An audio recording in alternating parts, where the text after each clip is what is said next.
A service of KIBMradio.com, the Internet's home for an all old-time radio.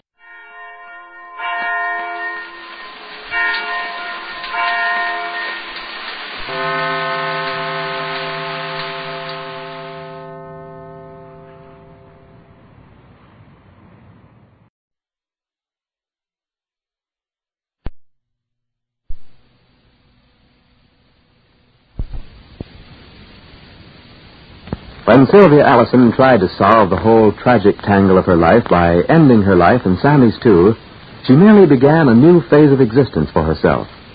Just what it will mean is still concealed in the hospital room in which Sammy Goldberg is lying. In Molly's mind, as she waits to see her son, there passes in one great flash the whole story of Sammy and Sylvia, of a marriage that will never be, of the strange girl whose violence, ambition, and selfishness has brought Sammy to where he is. The nurse has just told the Goldbergs that they could see their son, and Molly and Jake and Rosie walk slowly down the dim corridor to the door of Sammy's room. Right in here. And hold yourself together, Molly. I'm together, Jake. I'm very well together. So let's stay with Papa. Oh, Jake, there's Sylvia. She's dressed and she's ready to go home. Molly. Jake, don't let her go in to see Sammy. You go in to Sammy, Molly, please. Yes. Don't worry about Sylvia. Yes. Go in, Molly.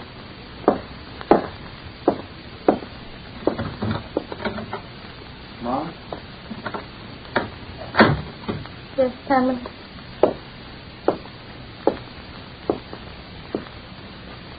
Sammy? I'm all right, Ma. You worried? No. How's Sylvia, Ma? She's all right. Did you see her? She's going home, Sammy. Oh, that's swell. Sit down, Ma. The nurse told me not to stay too long, Sam. And Papa wants to come in. Rosalie. I want to see Sylvia, Ma. But, I'll feel better after I see her. I'm not so sure she's all right. She is, Emily. Oh. This wasn't an accident, Ma. Huh? No. Oh, no. I want to tell you about it. Don't talk now, darling. You'll tell me some other time. No, I have to tell you now. I have to. I deserve this. Then I don't want you to talk. I have to, Ma. I don't want you to blame her for anything, Ma. You hear? No, nothing, Sammy. Nothing. Just rest. I'm the one to blame. Yes. Don't talk, Sammy. No. I'll be all right. Won't I, Ma? Surely, darling. I have to be. I have to make up for everything I've done. I'm going to marry Sylvia when I get well. I'm going to marry Sylvia when I get well. I am, Ma. All right, Sammy. Get well. Ma. What, Sammy, dear? Oh, she said she was going to kill herself. Oh, I was afraid. I said I'd marry her. And then... Oh, I was very cruel. I said I'd rather be dead than married to you. I shouldn't have said it. Rest, Sammy, darling, rest. But that means she loves me. Rest, Mama. If she loves me that much, it must be my fault. Ma. What, Sammy? I don't love her. Not the way I thought people would always feel when they spoke of love. But I have to marry her. I feel like... All right, Sam. All right. We'll see. No, Ma. I belong to what she feels. I owe it to her. I have to marry. You understand, Ma? I understand, Sammy, what you feel. Then you understand that I can't run away from it, Ma. That wouldn't be right. When you start something and people begin to rely on what you say and do, you have to go right on doing it. I couldn't be happy if I didn't. I'm going to marry her. I am. All right, Sammy. Ma, tell Sylvia I want to see her. Tell her to come in. Maybe after No, Ma, no. I won't be able to rest until I talk to her and tell her. All right, Sammy. Please, Ma. Oh, you lie quietly, Mommy. All right, Ma. I'll talk to the nurse. Lie quietly, Mommy. Ma.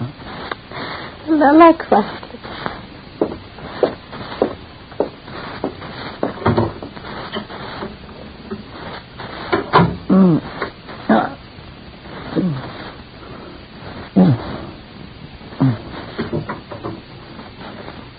Sylvia?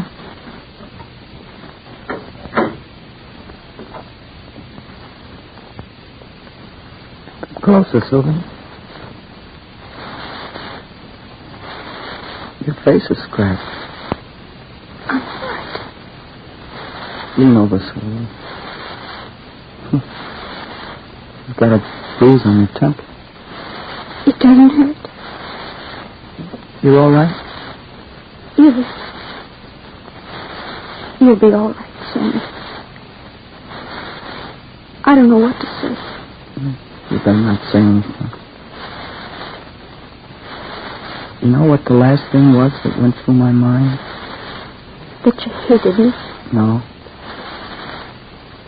I felt how terrible it would be if we both died and I could never see you again. Oh, don't cry. Don't cry. We're both alive. I've got something to tell you. What, Sammy? I'm glad this happened. I'm not. Because you can't know what I know. I should never have said what I did. Why? It's true. No, it's not true. Truth is that I'd rather be dead than not married to you. Sammy? Yeah, and this has nothing to do with what you said. I know I love you, Sylvia. And I know how lucky I am that you feel the way you do about me. You don't know what you're saying. Oh, I do. I've been thinking about it. I've been lying here quietly and thinking. I never should have said that I'd rather be dead than married to you. That was cruel. You had the right. No. No one ever has the right to hurt those who love them. People that love you are the only ones you can hurt that way. The way it counts. Deeply. People should never do and say such things. You don't love me.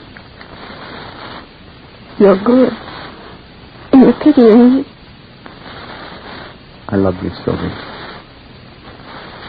Whatever you are and whatever you do makes no difference. It's just you that counts and no one else. No one else in the world. Sammy, darling. Sammy. And as soon as I'm well, we're going to be married. And we'll live together the way we always said. Everyone hates me. No one hates you. And no one else counts. Just you and I, Sammy. Yes, Libby. Just you and I. Sammy's conscience is being too strong for his body, and not as wise as his mind, for pity cannot take the place of love.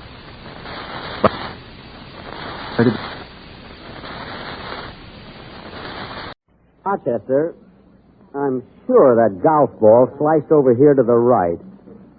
No, it's not here. Boss, why don't you give up? We've been looking for that ball all week. We'll find it. Don't be so impatient. Now, let's see. When I hit it, I know it went over here by the Hey, tree. Jack. Oh, hello, Mary. Hurry up. We've got to get to the studio. It's Sunday again. Oh, my goodness, how time does fly. Come on, Rochester. We better get going. Come on. The Jell-O program brought to you by Jell-O and Jell-O Pudding, starring Jack Benny with Mary Livingston, Phil Harris, Dennis Day, Rochester, and yours truly, Don Wilson. The orchestra opens the program with Deep in the Heart of Encino.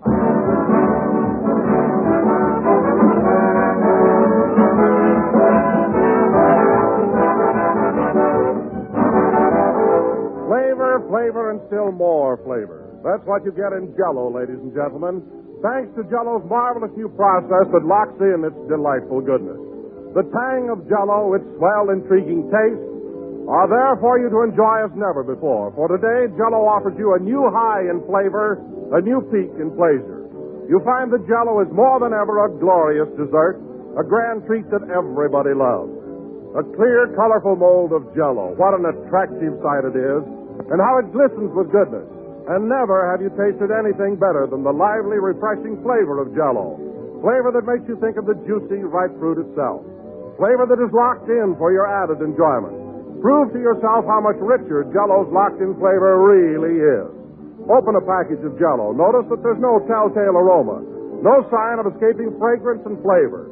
Then dissolve the tiny Jell-O particles. And notice how Jell-O's captive goodness comes pouring out in a rush of richness. Get Jell-O tomorrow and thrill at the extra delight of Jell-O's locked-in flavor.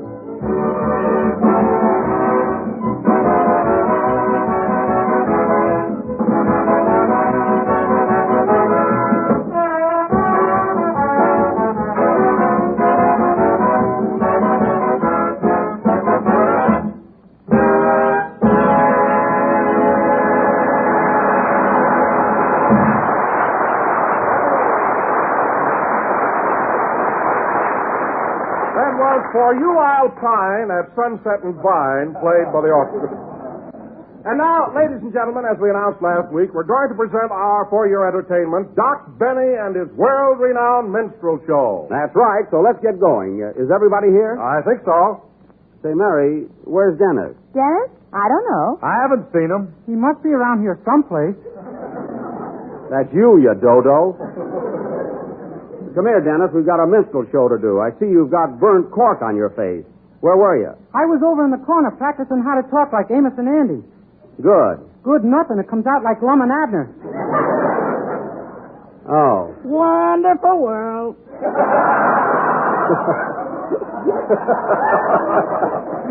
Never mind. You'll get rolling.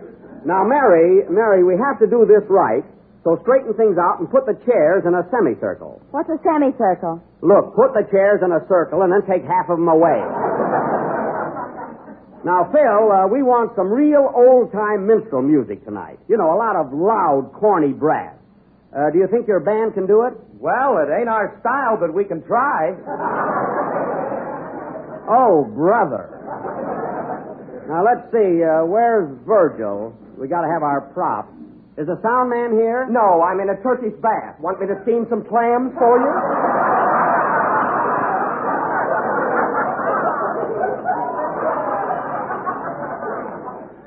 Now, Virgil, you don't have to get cute about it. We're doing a minstrel show tonight, so pass out the tambourine. I passed them out already. You did? Yeah, and they're swell, nice and juicy. Those are tangerines.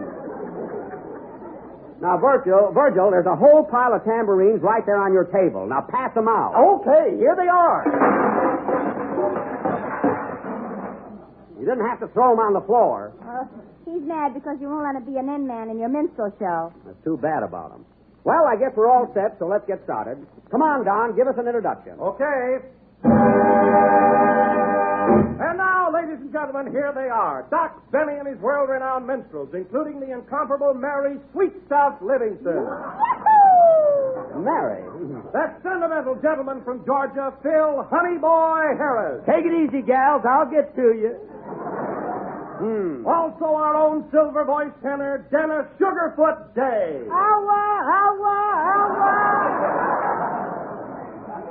Very good, Dennis. And last but not least, that ton of fun, yours truly, Don Blubberlip Wilson. Yes, sir. The time was a bright summer afternoon many years ago. The place? Main Street of St. Joe, Missouri. They love me there. Take it away.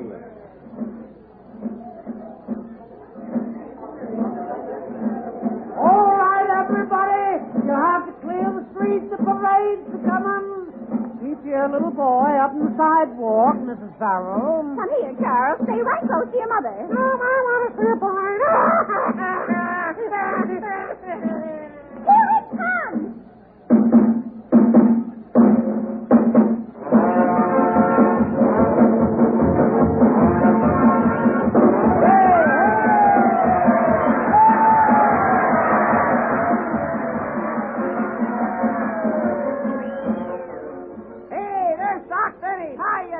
Howdy, folks, howdy.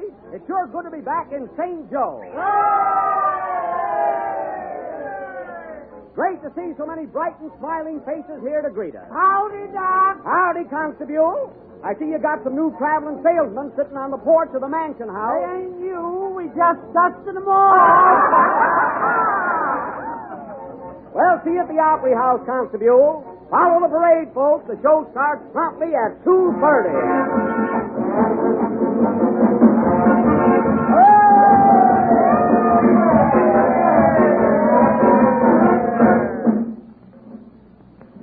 We now take you to Simpson's Opry House, where Doc Benny's minstrels are about to begin.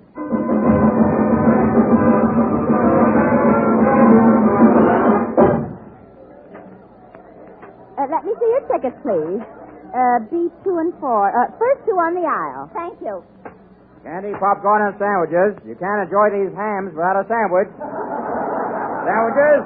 Get your Jell-O here. Plop off your sandwich with a dish of tempting and appetizing Jell-O. Hey, Mama, I want some Jell-O. Well, here you are, Sonny. Isn't he a cute youngster? All right, John, don't overdo it. Stop, please. Right this way.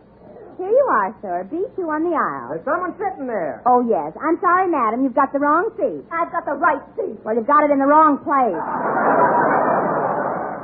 Stop, please. Hey, Constable, you can't bring your horse in here. I got a ticket for him. All right. Seat 1, stall 2. What's he laughing at? The show hasn't started yet. Stop, please. Ladies and gentlemen, your attention, please, for a few moments before the big show begins. Now, I have here a selection of the latest song hits of the day. Tunes they're all a-whistling. In the shade of the old apple tree. On a bicycle built for two. Only a bird in a gilded cage. Down by the old mill stream. And a zoot suit with a reed fleece. Thank you. Here you are, sir. All the latest songs, folks. Take me out to the ball game. Wait till the sun shines Nellie. Hey, have you got that old sweetheart of mine? Yes, and you can have her back. Anyone else have a copy of the big songbook? Last chance before the curtain goes up. Overture! The Doc Benny Minstrels. On the Mississippi, where those boats go puffing along. Through the Mississippi, dear old Mississippi, that's where I was born. I dream of Jeannie with a light brown. Pick 'em up, boys. We're shuffling along. We're shuffling along. We'll take your best gal, your real gal. Go down to the levee. I said to the levee. Good job. Join that shuffle and song. Hear that music and song. It's simply great. Make waiting on the levee, waiting for the robbery.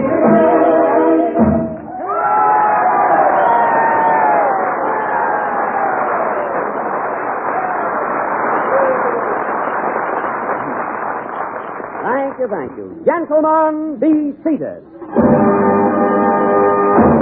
Well. Tell me, Mr. Harris, how are you feeling this evening? Mr. Interlocutor, I am in the mood to mangle some merriment.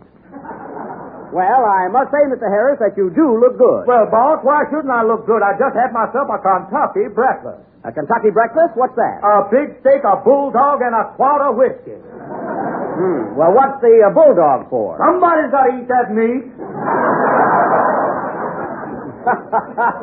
Very good, very good. It didn't impress me. Now, Mr. Day, you mean to say you can do better than that? Ask me what's the difference between a man with asthma, a farmer milking a cow, and an Eskimo fan dancer. Well, I don't know, Mr. Day. What is the difference between a man with asthma, a farmer milking a cow, and an Eskimo fan dancer? One is wheezing and one is squeezing. Well, what about the Eskimo fan dancer? She's freezing. Get up like it. Excellent, Mr. Day, excellent. I ain't convulsed. Why, Miss Livingston? Say, Mr. Interlocutor, do you mind if I ask you a riddle? No, Miss Livingston, go right ahead. What's the difference between you and a jackass? I don't know. What is the difference? A jackass wears a collar. Well, so do I wear a collar. Well, then I guess there ain't no difference.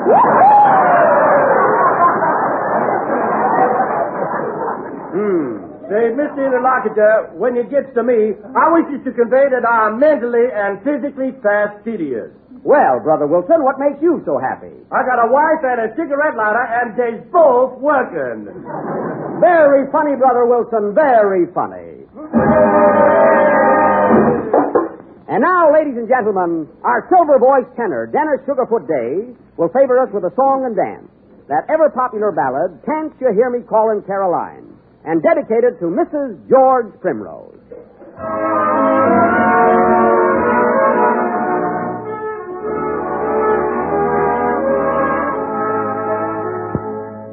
I miss you in the morning when off I give this call, Caroline, Caroline.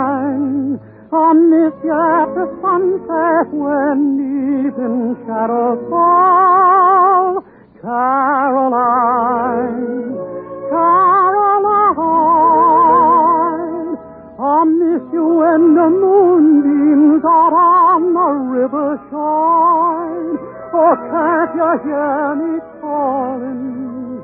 Oh, you Caroline. Can't you hear me calling, Caroline? It's my heart a-calling joy. Lordy, how I miss you, gal of mine. Wish that I could kiss your Caroline. Ain't no use now for the sun to shine, Caroline, Caroline. Can't you hear my lips are saying? Can't you hear my soul are praying? Can't you hear me calling, Caroline?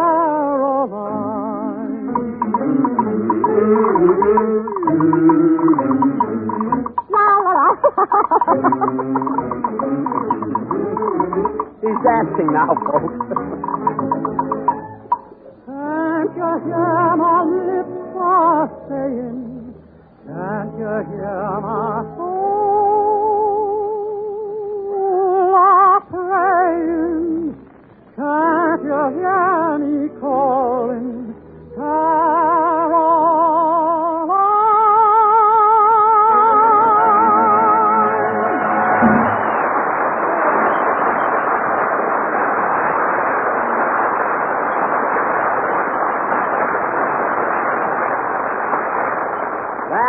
That was very good, Mr. Day, very good. Thank you, sir. Yes, sir. That was rendered with feeling, sweetness, and tenderness. I didn't like it.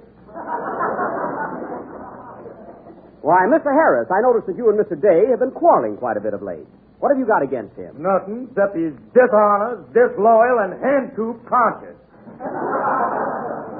Oh, come now. That's a fine way to talk after I invited you over to my house for dinner. Who cares? Don't you remember that nice fat chicken I served you? Remembered, boy, I recognized it. Mr. Harris, that's a bold allegation. I think you should apologize. I say he should. I can't believe that Mr. Day has been stealing your chicken. Not only that, boss, he stole my wife. I didn't steal that old thing. She jumped in the bag with the rest of the hens. Why, Mr. Day, I'm ashamed of you stealing Mr. Harris's wife and chicken. I'll bring them back. I'll bring them all back. Don't bring back nothing that ain't got feathers on it, son.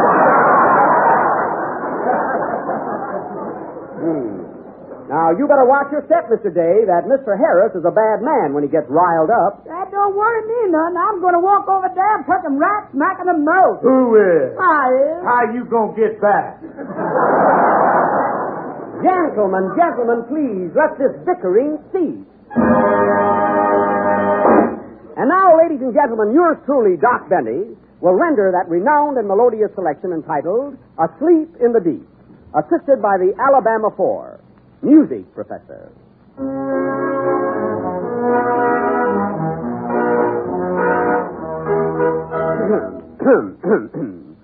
Loudly the bell in the old tower ring, bidding us listen to the warning it brings. Sailor, take care. Sailor, take care. A danger is near thee. Be aware. Be aware.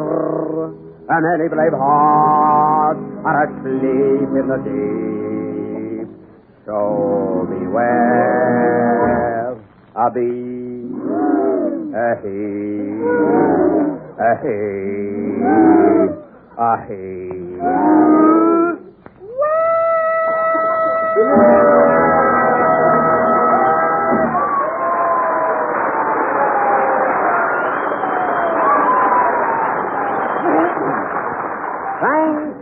Thank you.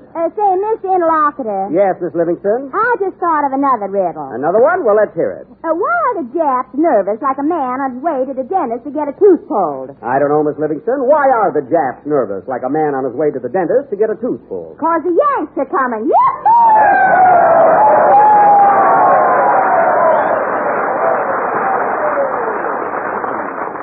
Now, that was really brilliant, Miss Livingston. Yeah, Mr. Interlocutor, what's the difference between you and a bag of wind? I don't know. What is it? Bunker, you stay out of it. We don't want any more riddles. I'm awful sorry to hear that, Mr. Interlocutor, because I got one that's not only entertaining, but appetizing as well. All right, Blubber Lips, let's have it. When you go down to your neighborhood grocer, what is the very first thing that you ask for? Credit.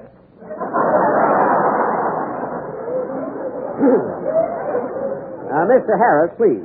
I don't know, Mr. Wilson. What is the very first thing you ask for at your neighborhood grocer's? Jello. Gello.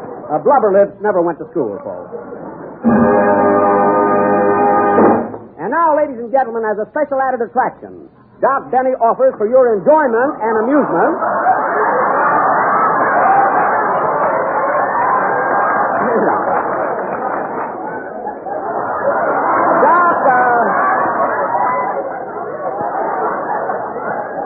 Doc Benny offers for your enjoyment and amusement that well-known minstrel man, Rochester Van Jones. Yeah, Mr. Interlocutor.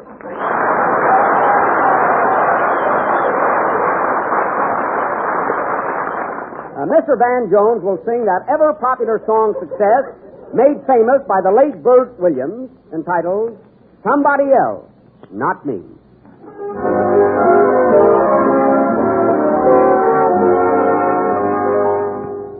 Great moments come to every man, some situation where he can attain such fame, folks acclaim the very mention of his name. The circus played our town one day, 3 Bengal tigers got away. The manager looked right at me, said he, "Here's opportunity.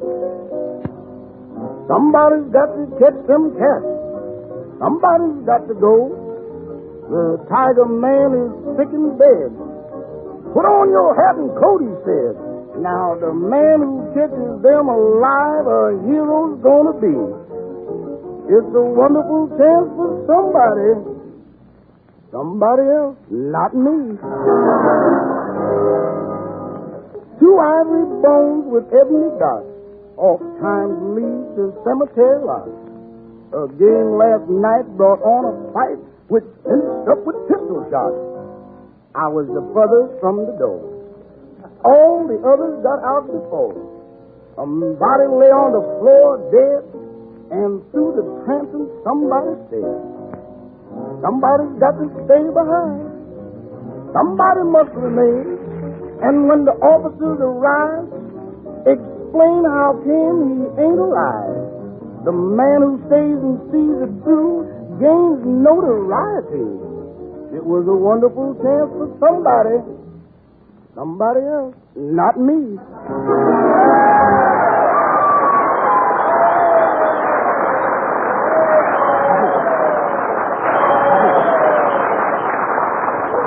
Thank you. That was Somebody Else, Not Me, rendered by Rochester Van Jones. Oh, Rochester? Yes, Mr. Bennett, Mr. Interrogator?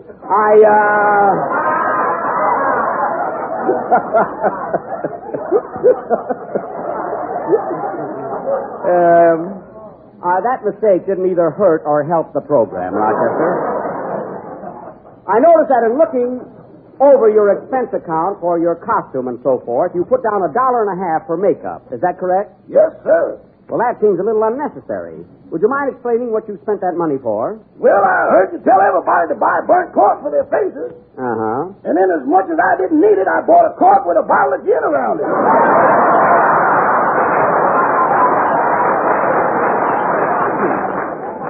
Oh, I see. Well, I have news for you, Rochester. You may collect that $1.50, but it'll be from somebody else, not me. And now, ladies and gentlemen, as you all know, every minstrel show has an afterpiece, and ours will be no exception. So tonight we are going to offer Doc Benny's version of the greatest love story of all time, Romeo and Juliet. The scene is the balcony of the home of Miss Juliet Johnson on Beale Street in Memphis, Tennessee. Curtain music.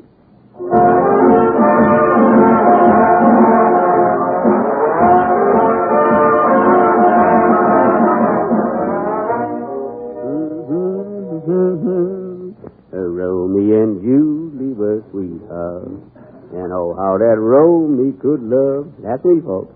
Yeah, they do. Oh, Julie, climb down this ladder.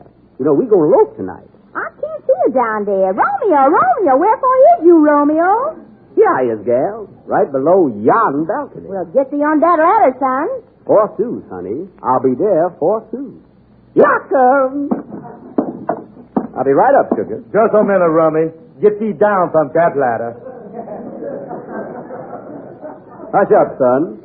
I'm ascending to my lady friend, Juliet. Then move over, because I am the local and this is the express coming through. I don't know what you did with that gag.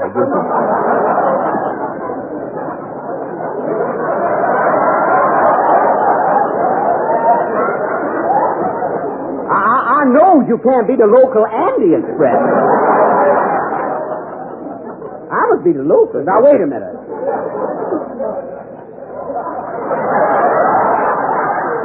I mean, either you is the local or the express. Now, wait a minute. Who is you anyway? Here's my card. Julius Muchmouth Caesar and his orchestra, appearing nightly at ye Biltmore Arena. That's me. Now, listen here, Muchmouth. You ain't got no business around here. Get off this ladder. Don't mess around with me, Romeo. Remember, flowers don't care who they lays on. I understand. Past friend. Gazoot. Who that coming up the ladder, Romeo? Somebody else, not me. Now listen, Romeo, is you coming up here or is you ain't? Be patient, woman. Keep thy cloak on. Welcome. Slow but sure, that's me. Hey, you get off that ladder. What, another one? You heard me. Juliet is my gal. Oh, no, she ain't, son. She's my gal. So you better hie thee away, knave, or I'm going to take my razor and you're going to be grinning from ear to ear. Understand? You make one pass at me and you're going to be playing Love and Bloom on a harp. Well, in that case, pass, friend. Egad. Hey, Romeo, what is this pain and thou? I'm caught in traffic, honey. Well, here I come, Julie. Here I come. I'll be right with you, Julie. Oh, pardon me, brother, but you're standing directly in my path. Now, who's that? Who is you? Othello. Othello who? Othello Jello. Oh, then you is the merchant of Venice. Pass, friend, unhindered. Look at that ladder bend. Hey, Julie, can it be that you is unfaithful? I ain't unfaithful, honey. I'm going to roast tonight. With me or not with me? That am the question. All these men climbing that ladder. I was disgusted. Now, don't be jealous, honey. I'm just raffling off a Plymouth up here. A Plymouth? Oh, that's right. Where did I put my ticket? Oh, here it is. The lucky number, am 987X42. That's me. That's my number. I got it. Here I come, Julie. Here I come. A rhapsodize, Phil. Rhapsodize.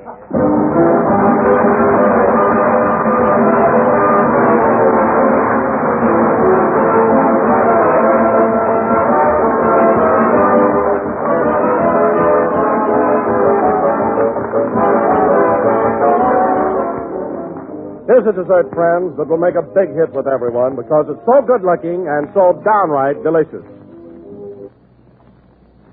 It's jellied plums, a swell, attractive treat that combines luscious plums and rich emerald lime jello. Yes, here's a dessert that is really a masterpiece. A dessert that your family will get mighty excited about because it's so gay and inviting and so thrillingly good. Jellied plums is truly a treat of treats and easy to make. Simply dissolve 1 package of lime jello in a pint of hot water and chill until slightly thickened. Next, fold in 1 cup of canned plums. Then mold and serve plain or with whipped cream. And you'll say you've never tasted anything that was more delightful, never laid eyes on a dessert that looked more enticing. Make up this grand treat. Tomorrow, get a package of lime jello. But be sure it's genuine jello, because jello's new locked-in flavor is extra rich.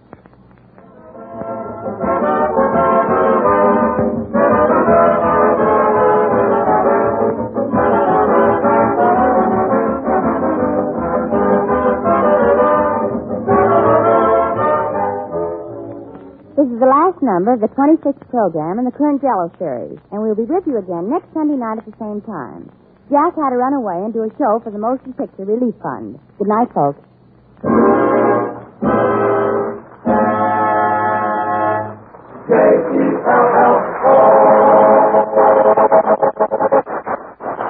The Jello program is written by Bill Maher and Ed Beloin and is broadcast each week by shortwave to our armed forces throughout the world.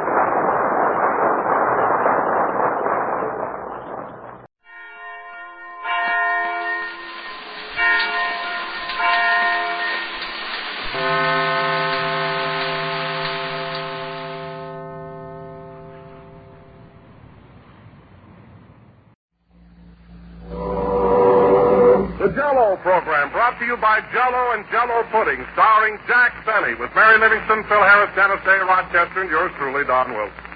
The orchestra opens the program with Lovely Little Lady.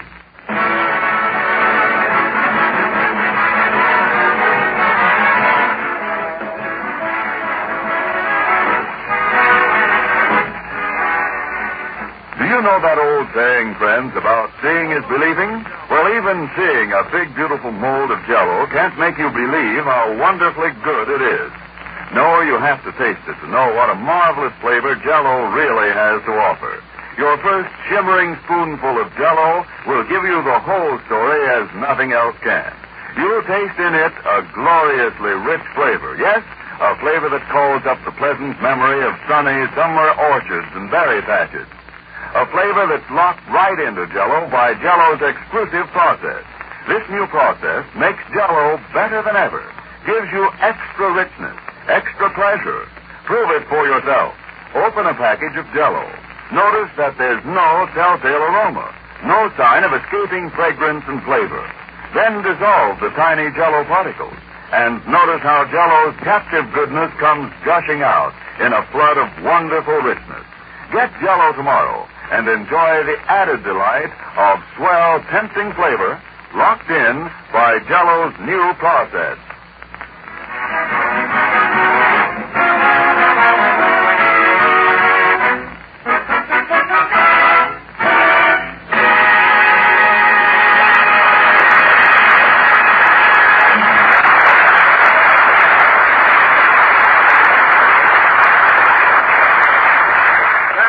Lovely little lady played by the orchestra. And now, ladies and gentlemen, we bring you a man who was the sensation of the Easter parade this morning when his suspenders gave way at Sunset and La Brea, Jack Benny.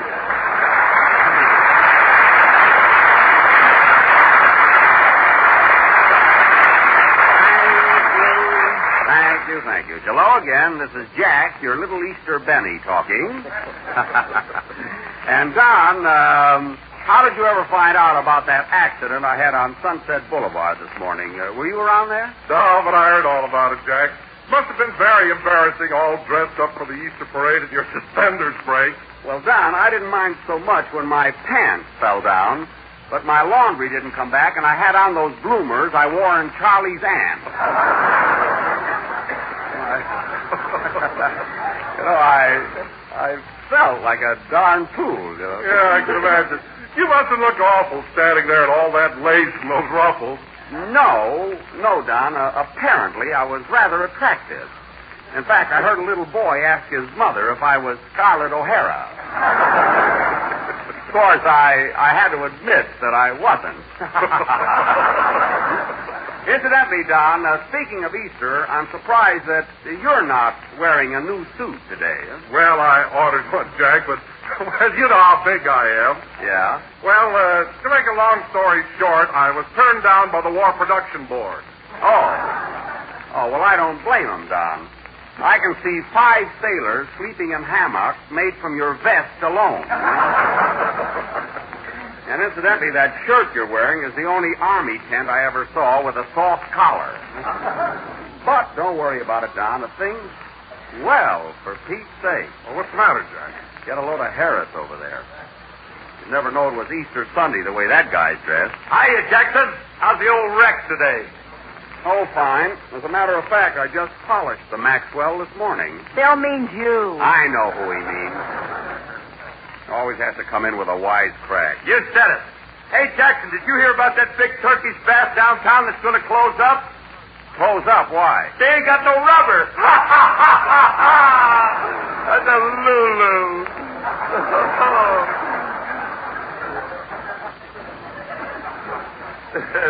Yes, that's a very clever gag. And it's elastic. It can fit anywhere. Oh, shut up. Say, you want to know a funny thing, Phil?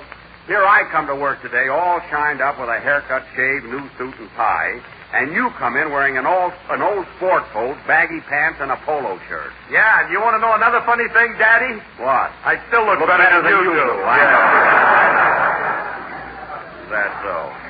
Well, I'd have a marvelous bill, too, if I wore padding in my shoulders like you. What are you talking about? I ain't got no padding in this coat. Then you must have a horse collar in there. It can't be physique.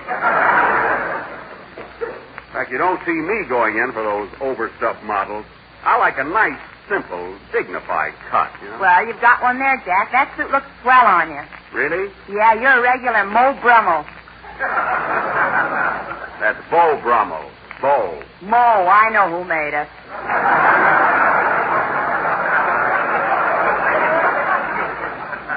All right. You want to know something? Mo Brummel and Sons have a very exclusive tailoring establishment. They don't take everybody, sister. They don't, eh? No. Then why have they got 4 guys out on the sidewalk with meat hooks?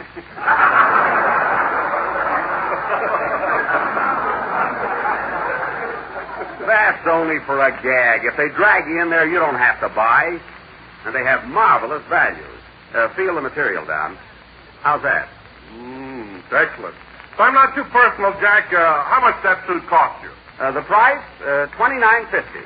With 2 pair of pants. All right. And a waffle iron.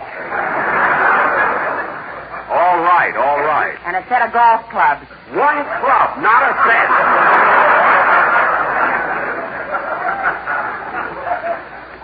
A little matching mashy niblick, and she makes it a bagful. Anyway, Don, if you want to know where the place is, come along with me tomorrow morning. I'm taking these suits back for alteration. Alterations? Why, that suit looks okay to me. No, Don. The sleeves are a little too long, and the handle keeps coming off the niblick.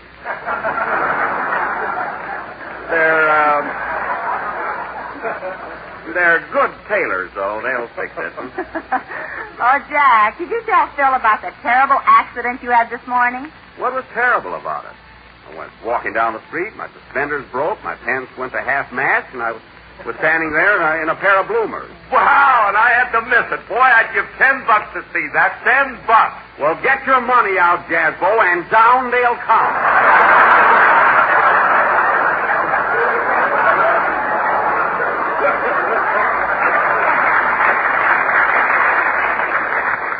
All right, hand over the dough. Oh, Jack, for heaven's sake, pull up your suspenders. Well, then let him get some money out or keep still about it. Showing off. Anyway, we were talking about my suit. Speaking of suits, Mr. Benny, how do you like the one that I'm... Oh, hello, Dennis. Hello. Speaking of suits, Mr. Benny, how do you like the one How do you feel, kid? Oh, I'm fine, thanks. Good. I had a little touch of dandruff, but I'm over it now.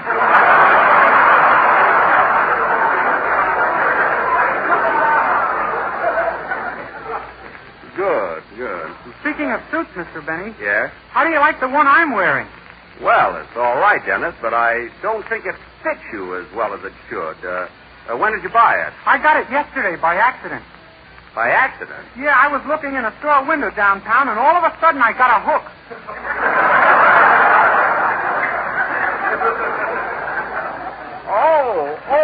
You bought the suit at Drummo. Well, Dennis, when you get a new outfit, you're not supposed to stuff a lot of things in your pocket.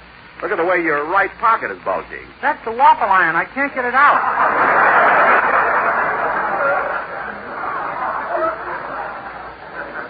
Oh. Say, Dennis, did you get a mashy niblick like Jack did? No, I took the Presto cooker instead. You got a Presto with a plain suit? Gol darn it, they told me you could only get a cooker with a tuxedo. Believe me, I'm going back to Brummel's first thing in the morning and raise heck. What are you laughing at? Pull up your bloomers. I can't see your shoes. Oh, I'm sorry. Well, Phil, it's about time for a band number, so let's have it. You better let Dennis think first. I can't find my baton. Well, you don't need a baton. Why don't you just wave at the boys? Look, if I wave at those guys, they'll put on their hats and go home. Oh, well, then look around for your sticks. All right, Dennis, unplug your waffle iron and come over here. You got to sing. Okay. Imagine that kid walking in there accidentally and getting a Presto cooker. Oh, well.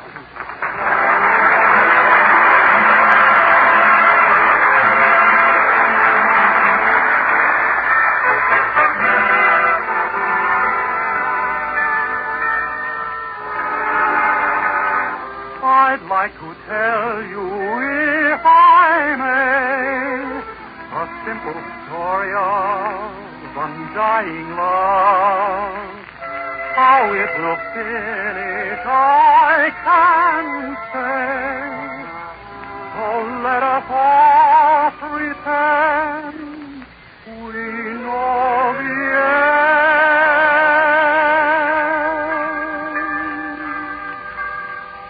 In an old cathedral garden, there's a rose that blooms so fair.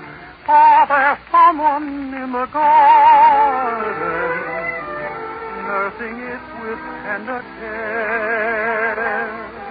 If there weren't any raindrops, this is one thing that I know.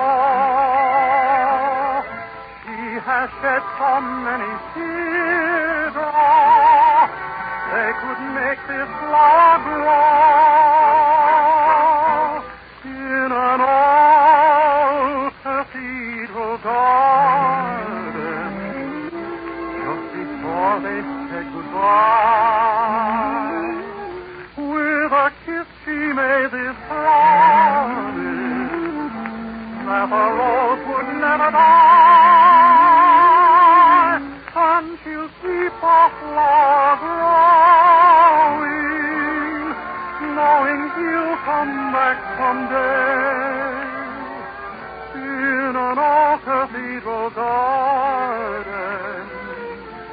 Yes, it ended just halfway. Oh, she kept a flower growing, knowing he'd come back someday. In an old cathedral garden,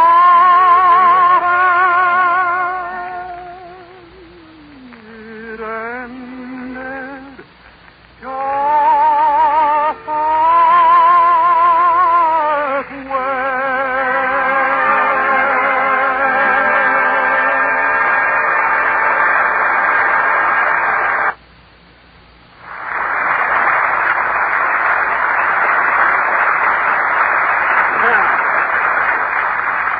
That was In an Old Cathedral Garden, written by Lou Pollock and Herman Ruby, and sung by Dennis Day.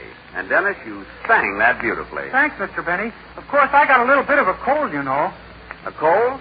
That's too bad. How'd you get it? Well, on April Fool's Day, I sneaked into my girl's apartment and hid in the electric refrigerator. Oh. I was going to say boo when she opened the door. That's a cute gag.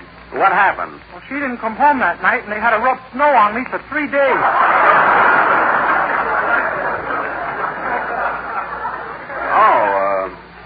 Oh, that's terrible.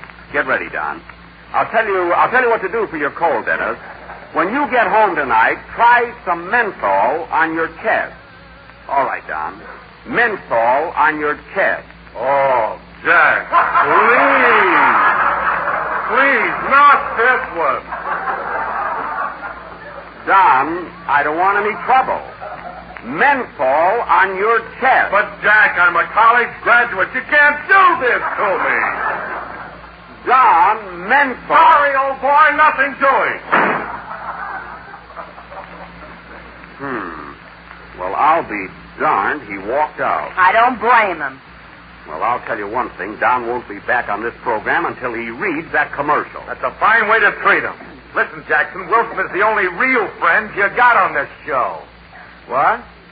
What about you and Mary and Dennis? Well, you know, it's just a job with us. Well, I'm certainly glad to know that. Me, too. I never knew where I stood around here.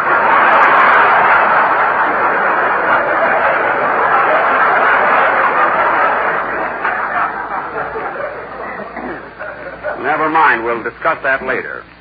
And now, ladies and gentlemen, while Mr. Wilson is out in the hall sulking, I'd like to announce that for our feature attraction next week, we are going to... I can't understand why my gang doesn't love me. I'm good-natured. I'm easy to get along with. I pay well. I beg your pardon? Well, I am easy to get along with. Our feature attraction next week will be a... Excuse me. Come in. Yes? I got a special delivery here from Mary Livingston. Oh. Here I am. Give it to me. Nope, got a sign for it, you know. Got a sign for it.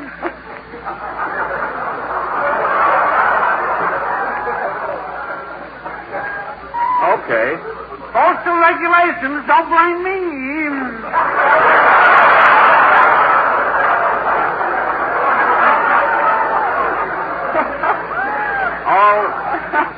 All right, she's signing. She's signing. I don't make the laws, you know.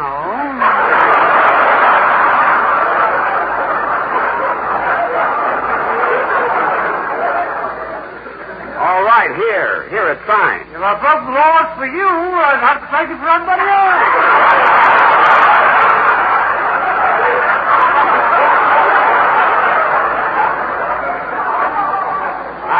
I'm not asking you to break any laws. So long, postal regulations. So long.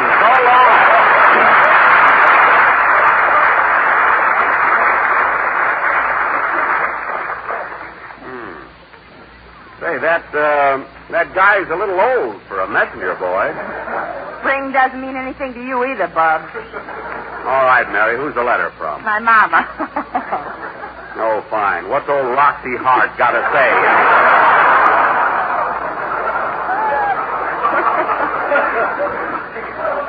Listen to this. My darling daughter, Mary, just received your long letter with check enclosed. We'll read it as soon as I return from the bank. He's a mercenary old buzzard. Everyone is fine here except that your Uncle Willie has started drinking again. He bought a new Easter suit yesterday, and he took a bottle opener instead of a presto cooker. Even with the shortage of tires, we can't get him to go on the wagon. He's sure, too. He's got a nose like a taffy apple. Quiet. Your brother Hillard is in the Army and writes that he will not be able to be a general for some time as they are short of uniforms. Some reason. You'll be happy to know that he won a medal shooting Japs. Let's see that. That's crap. Shooting crap.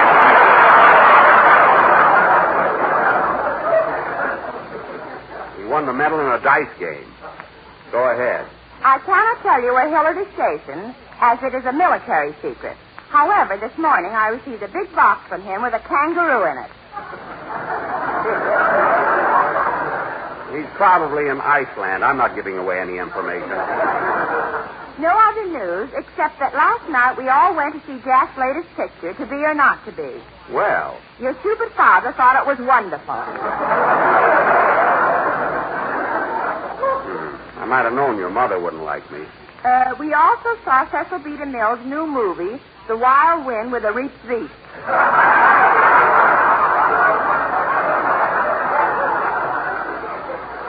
That's Reap the Wild Wind. Boy, is she pressing. Must close now, as your sister Babe wants to use the fountain pen to make up her eyebrows.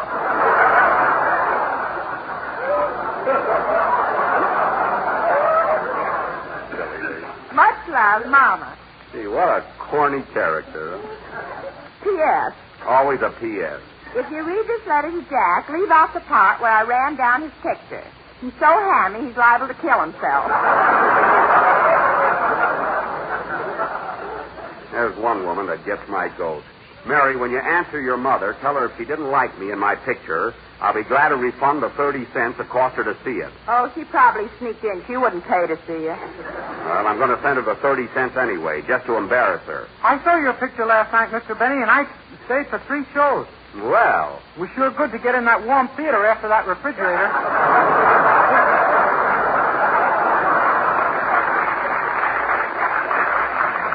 Well, let me tell you something, Dennis.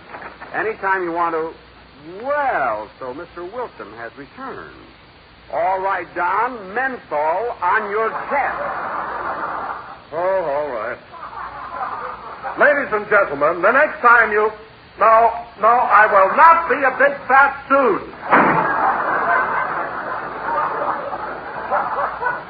Well, he can stay out in the hall all night if he wants to. I can be just as stubborn as he can. Okay, Phil, let's have a band number. Sorry, Jackson, I ain't found my baton yet. Well, lead with your curling iron. I know it's standard equipment. Come on, let's have a number. John Wilson thinks he's going to get paid for tonight. He's crazy.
was Easter Parade, played by Phil Harris and his orchestra. There you are. You see, Phil, you didn't need a baton at all. Your hands did the trick. Yeah, it was great. You know, Jackson, that's the way to lead a band. Certainly. Now I'm like Stokowski, or Toscanini, or Spumoni. Well, I knew if you talked long enough, you'd hit the jerk pot. Spumoni, Phil, is Italian ice cream. Well, thanks heaven, I thought I said a naughty word. No, you're in the clear. Unless... No, ice cream is ice cream no matter how you look at it. And now, ladies and gentlemen, as I started to announce, next week for our feature attraction, we are going to present a new type of quiz program in which I will personally give away $24 to each of 5 lucky people. In other words, I, Jack Benny, will give away a total of $120. This will be known as the Miracle Hour. No. It's a regular quiz show. You mean like Phil Baker's program, Take It or Leave It? Yes, except instead of Take It or Leave It, my program will be called Try and Get It. Remember the title, ladies and gentlemen, Try and Get It. Say, Dennis, would you like to be a contestant next week and try for the $24? I'd like to, but if I win, you'll twist my wrist.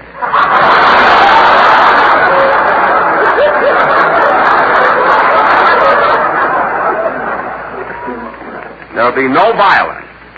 Anyway, folks, be sure and tune in next Sunday for our big quiz show. By the way, Jackson, did you hear Fred Allen on the Quiz Kids program? On the Quiz Kids? Yes, I heard him, and I'm glad you brought it up. Now, if you remember, Phil, Fred Allen was the quiz master. That is, he asked the questions. But when I was on the Quiz Kids program, I sat right there with the kids and had to answer the questions. There's a difference. Wait a minute. What questions did you answer? There's a big difference there. Believe me. I said, what questions did you answer? There's a difference between asking the questions and sitting there racking your brains out trying to answer them. You know? Well, all right. What questions did you answer? Well, for one, the Battle of Bull Run was fought on August 30th, 1862. I had that date exactly right. Well, sure. You got a bullet in your leg to remember it by.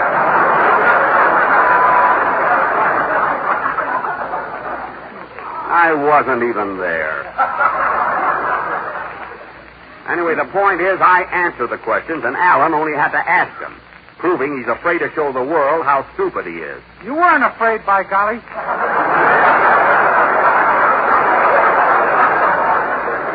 Darn right, Dennis. That Alan goes around posing that he's such a genius, but he's really a phony. I don't know about that, Jackson. He don't waste no time answering your program every week. Oh, yeah? He picks up gags as fast as I do.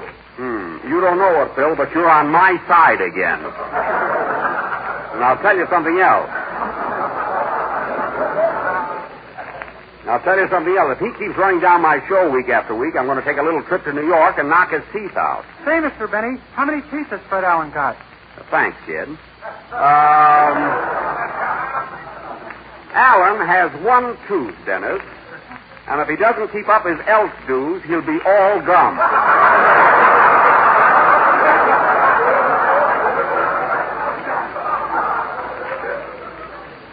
He hasn't eaten anything with gristle in it for over 30 years.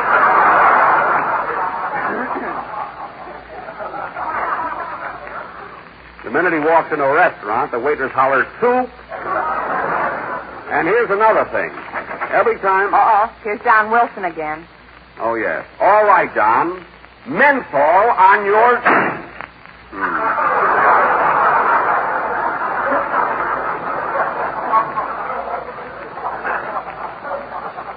There he goes again.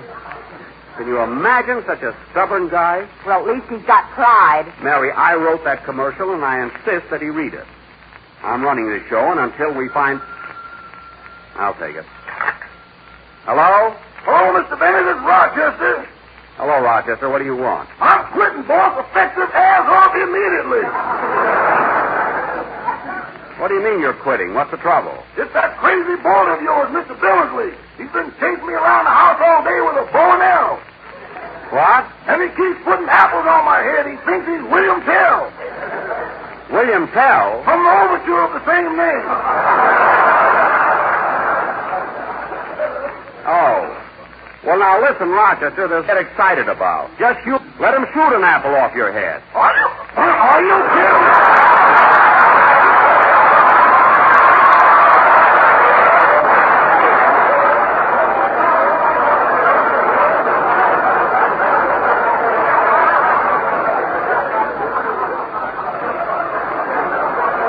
But, Rochester, he won't hit your head. The idea is to put a hole through the apple. Uh-huh. You see, Mr. Billingsley thinks he's Swiss, like William Tell. And the Swiss are very good shots. Did you ever see any of that cheese they send over here?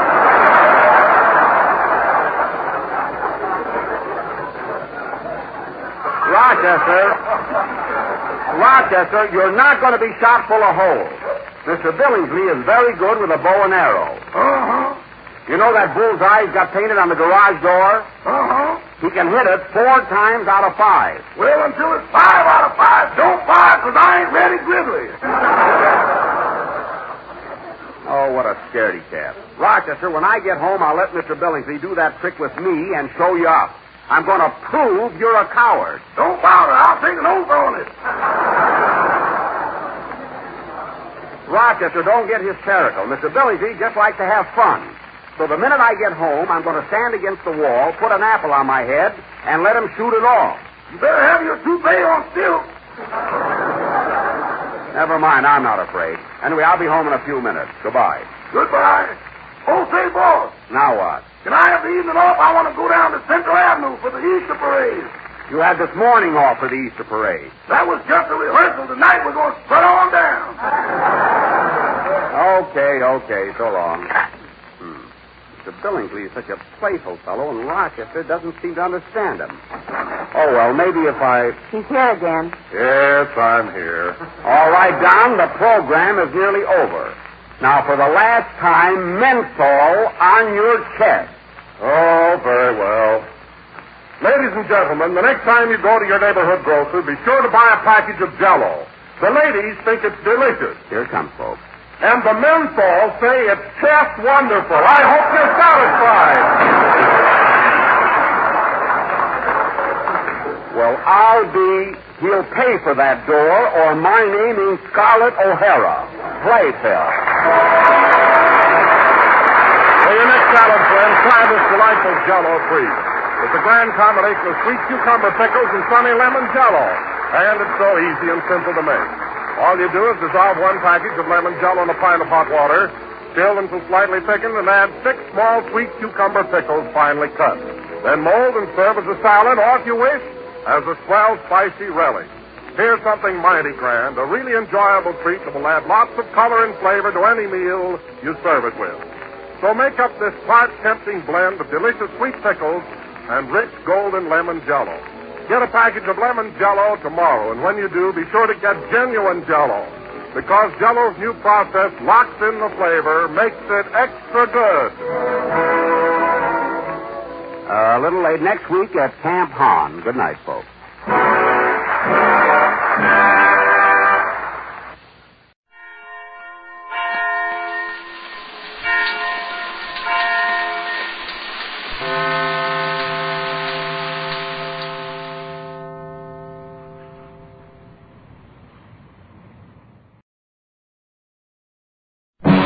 RCA Victor, world leader in radio, first in recorded music, and first in television, presents the Phil Harris Alice Faye Show.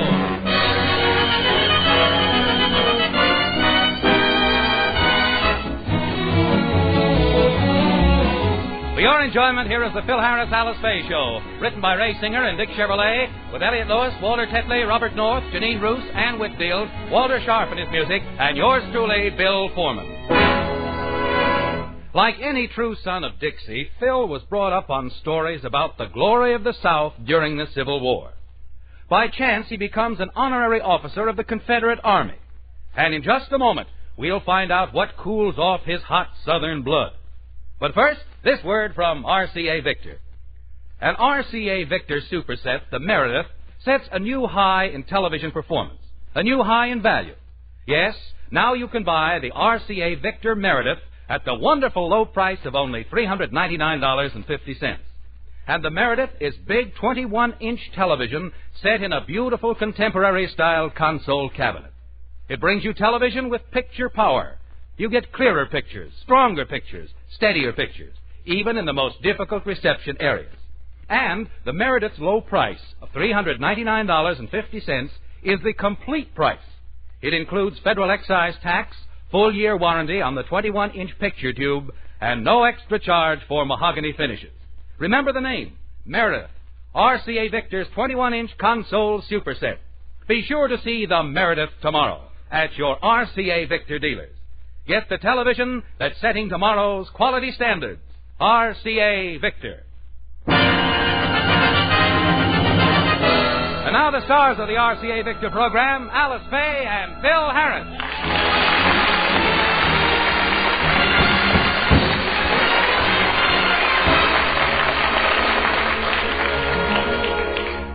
Last night, Phil was honor guest at a freshman dance at UCLA. The dance was dedicated to the theme, The South Will Rise Again. Phil was made an honorary colonel in the Confederate Army and given an officer's uniform. Phil has taken this seriously and is really living the part. Honey, send the children in here with some more mint. I'm fixing to run off another batch of them juleps. Oh, no, there goes old flannel mouth again. I wish he'd take off that Confederate uniform. He's been wearing it all morning. That's nothing. He wore it to bed last night. Did you ever sleep with a cold saber against your back? How long is he going to keep this up? I don't know. Willie, why don't you go in and tell him how silly he's being? I'm not going in there. Every time he sees me, he starts yelling, "It's General Grant!" Chases me around the room with his sword. Why don't you go in, Alice? Oh, no, thanks. He's liable to think I'm Fort Sumter and fire on me. Oh, we'll go in, Mommy. Daddy wants us in there anyway. What for? It's time for our cotton picking lesson. Oh, sis, he's off his trolley. There's no cotton to pick around here. Daddy took care of that. He lined up 3 dozen bottles of aspirin, and we have to pick the cotton out of them.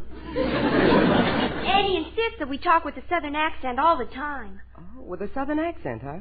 Well, if that's what he wants, we'll give it to him. But good. Oh, I wish I was in the land of cotton. Here he comes. Now remember, let's all give him that southern accent as heavy as we can. Away, Dixieland. Morning, folks. How y'all?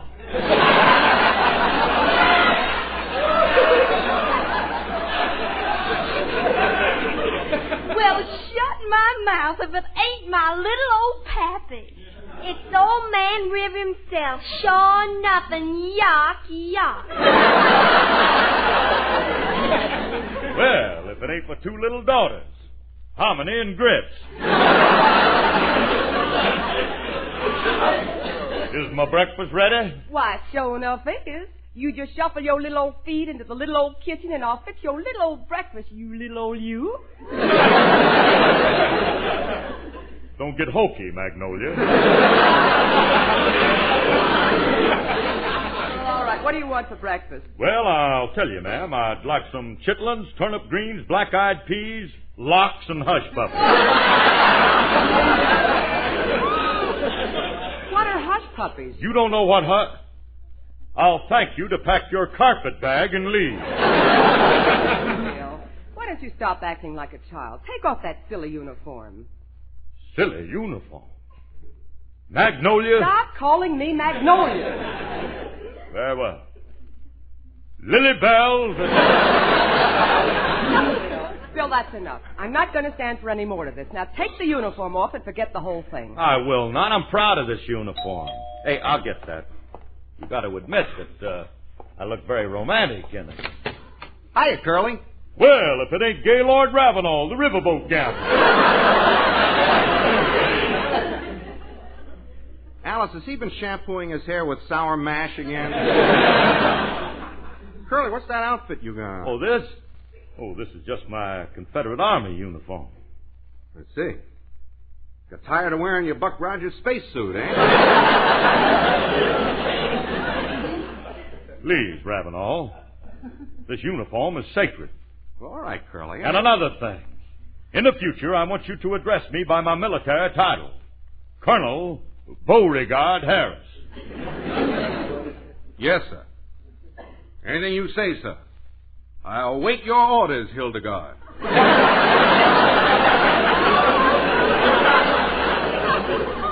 Beauregard. B-O-W-B-U-D-A. You can call me Sam. Curly, what brought this on? Oh, he went to a UCLA dance last night, and they made him an honorary Southern colonel and gave him a uniform, and now he won't take it off. Of course not. But you all being Northerners, you wouldn't understand. Who's a Northerner?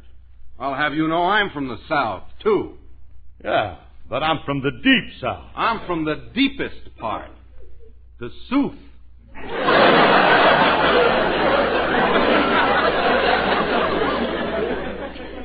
The South? Yep. That's the real deep part. First comes the South, then the South, then the South. Well, I'll be hornswoggled. I always thought that you were from the North. You know, that's where Alicia's from, the North. Oh, no. No, I'm from the NIST. The NIST? Yes. That's the northernest part. North, Nat, NIST. All right. I'm talking about the real deep South, deep South. I spent many years in the southern tip of Texas. That's nothing. I was born in a deeper part of the South than that. Deeper than the southern part of Texas? Si, senor.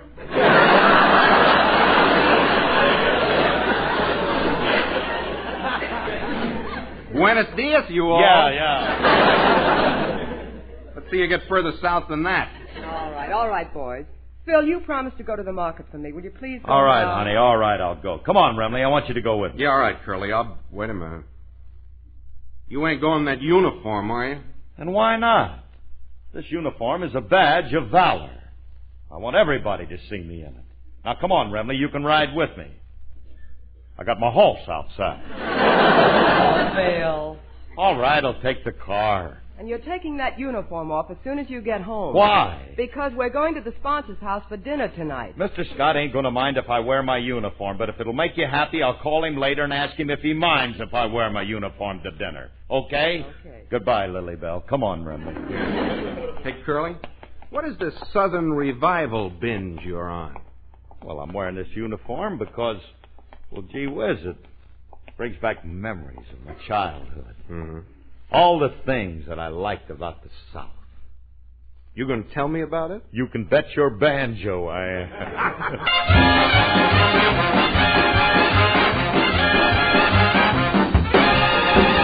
Come with me to Alabama. Let's go see my dear old mammy. She's frying eggs and broiling hammy. That's what I like about the South. Now there you can make no mistakey. Where those nerves I'm never shaky. Ought to taste that leg cakey. That's what I like about the South. She's got baked ribs and candied yams. Those sugar-cured Virginia hams. Basement full of those berry jams. And that's what I like about the South. Hot cornbread and black-eyed peas. You can eat as much as you please. Cause it's never out of season. That's what I like about the South. Don't take one. Have two. They're dark brown and chocolate too. Suits me, they must suit you, 'cause that's what I like about the South.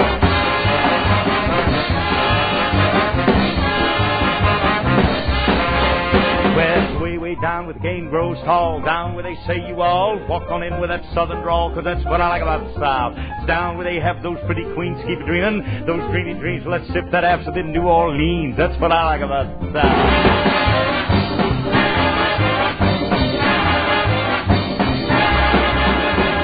Come old Bob with all the news, got the box-back coat and the button shoes, but he's all caught up with his union dues, and that's what I like about the South. Here come old Roy down the street, oh, can't you hear those scuffling feet?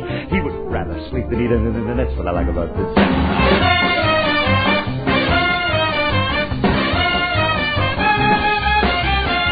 Now every time I pass your door. If you act like you don't want me no more, why don't you shake that head and sign? I'll go walking right on by. On and on and on.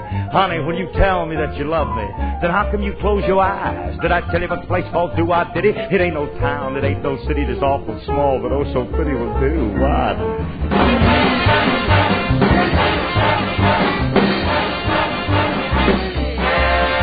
I didn't come here to criticize. I'm not here to sympathize. But don't tell me those no-good lies, 'cause lying gal, I do despise. You love me like I love you, send me 50. PDQ, roses are red and violets are thick. I won't get old 50, I don't.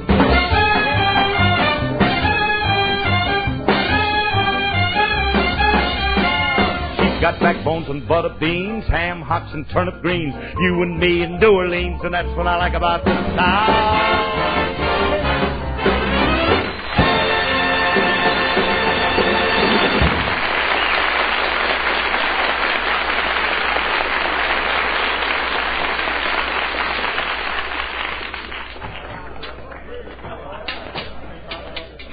Hey, Remley.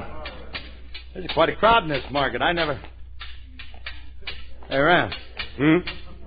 What's all that clanging? Nothing. Just your sword banging up against the canned goods.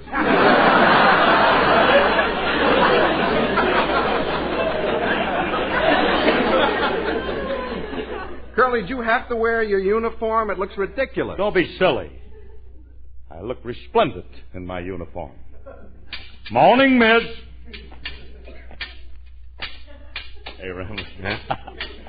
Look at them. Everybody's giving me them admiring glances. I'll bet you before... Morning, madam. Remley. I didn't touch her.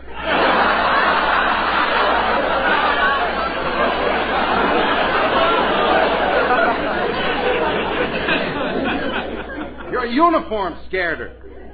Poppycock. Everybody knows that this proud emblem of the Confederacy... Pardon me, sir. I saw your Southern uniform, and I thought you could help me. Well, gladly, madam. What can I do for you? I put a penny in the machine here, and nothing came out, and I want you to give me back my penny. What are you asking me for? I don't work here. Oh, I'm sorry. I thought you were a Dixie Cup demonstrator. That's pretty bad. One thing I can't stand, it's a supermarket comic. Remley, breathe on her butter and melt it. Curly, you're making a scene. Come on. Hey, there's Julius. Call him over and give him your order so we can get out of here. Yeah. Boy! Oh, boy! Come over here! I'm coming up! Oh, no! Wrong net! Don't be funny, wise guy. No cracks. What do you expect when you come in here wearing that tattletale gray underwear? This ain't no underwear. It's my army uniform. I knew it looks like underwear. Julius, this is the uniform of the Confederate Army. It is? Well, you ought to be ashamed of yourself, sullying the grand uniform of the Confederacy. This is an insult to us Southerners. You, as a Southerner? You mean you all can't tell? Hey, Julius. These all can't tell, can they? Hey, Julius, ain't you surprised to see me wearing a Confederate uniform? Oh, no. Every customer I had this morning was wearing a Confederate uniform. Except for the three who were wearing their Julius Caesar suits. All right.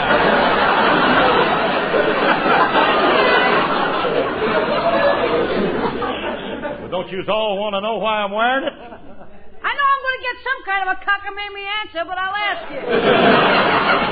Why are you wearing a Confederate uniform? Well, sir, last night I went to a Southern rally, and they made me a full colonel. That was last night. Why don't you forget it? Why should I forget it? I'm still a colonel. You're still full, too.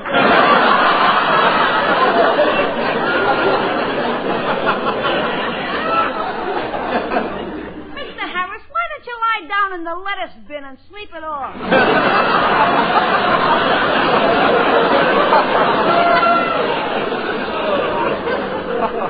I ain't got nothing to sleep off. serious. That is a thought, though, for the future. I can just see how much I'm cool. Look, Julius, this uniform was given to me, and I'm entitled to wear it all the time because I am now a full-fledged colonel in the Confederate Army. Mr. Harris, I'm happy for you. I'm proud of the honor that was conferred upon you. And I want to take this opportunity to say that it couldn't have happened to a nicer nitwit. Look, will you just get my groceries, and I'm going to take them with me. An officer carrying groceries? Oh, no, sir. I couldn't allow it, sir. I shall deliver them myself. Look, you don't have to. Don't worry, sir. I'll get your supplies through the northern lines, even if it means losing me little life. Will you just tell me what time you're going to deliver the groceries? At midnight, sir. And you'll know how I'm coming if you watch the old church steeple. Church steeple? Yeah. One if by land and two if by sea. And I on the opposite shore shall be, ready to swim the icy river and deliver your bacon and your wife's goose liver.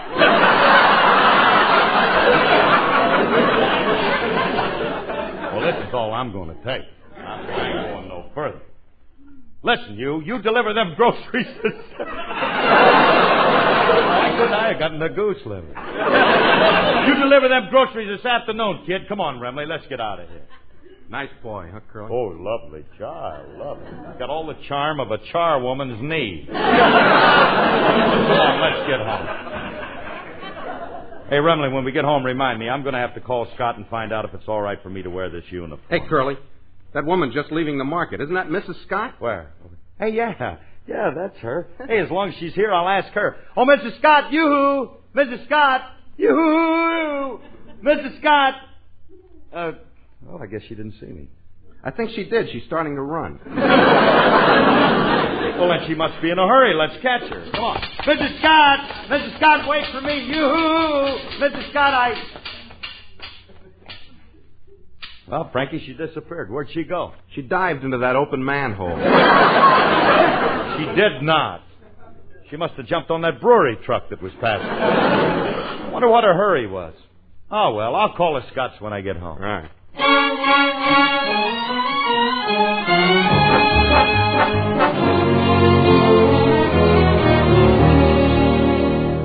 Now, Cora, calm down. You've been hysterical ever since you came home from the market. Now, what did you say you saw again? I told you.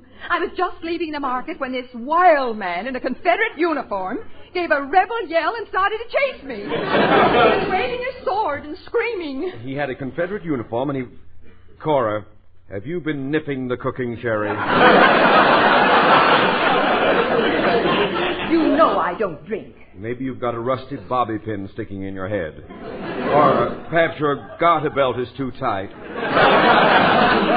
Lies, there's nothing wrong with me. I tell you, I saw a man in a Confederate... I heard you, and please stop saying it. Now, look, darling, you just relax, get plenty of rest, and you're going to be... Lie still, I'll get it. My mother warned me to check into her family background before I...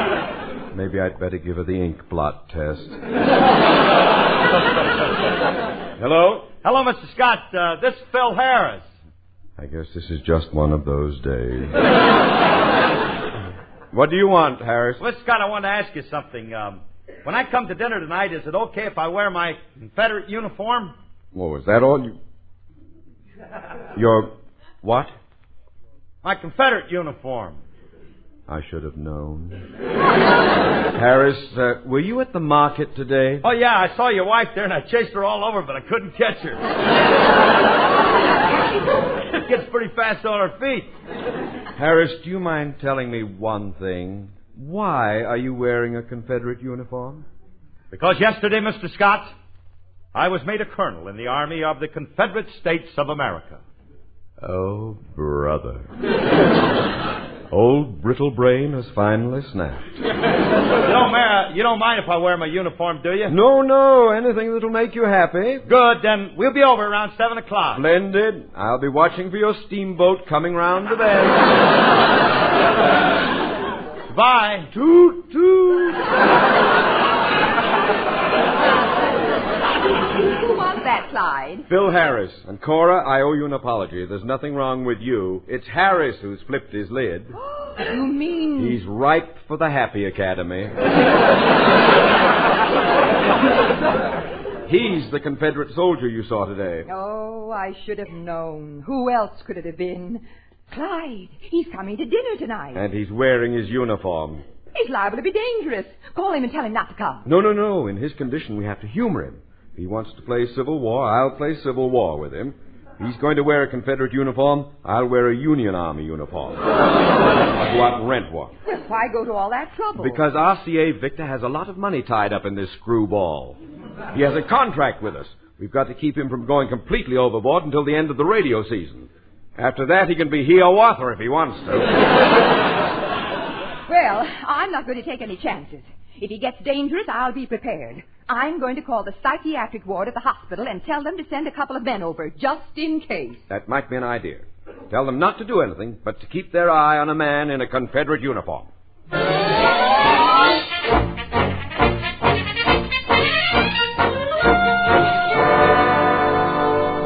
Hey, Alice, you better hurry. It's getting late. It's almost 7 o'clock. We got to get started for the Scots. I'm ready, dear. And Phil, thanks for taking off that uniform. Well, I got to thinking about it, and I figured it might look a little silly to the Scots. After all, they're Northerners. They might not understand. Besides, well, I don't want anything to upset Mr. Scott. He sounded a little peculiar on the phone. What do you mean, Curly? Well, he said something about watching out for a steamboat. And then when I said goodbye, he says, toot, toot. I figured. I've been telling you right along the guy's nuts. He is not. Now, come on, boys. Let's get over to the Scott's house.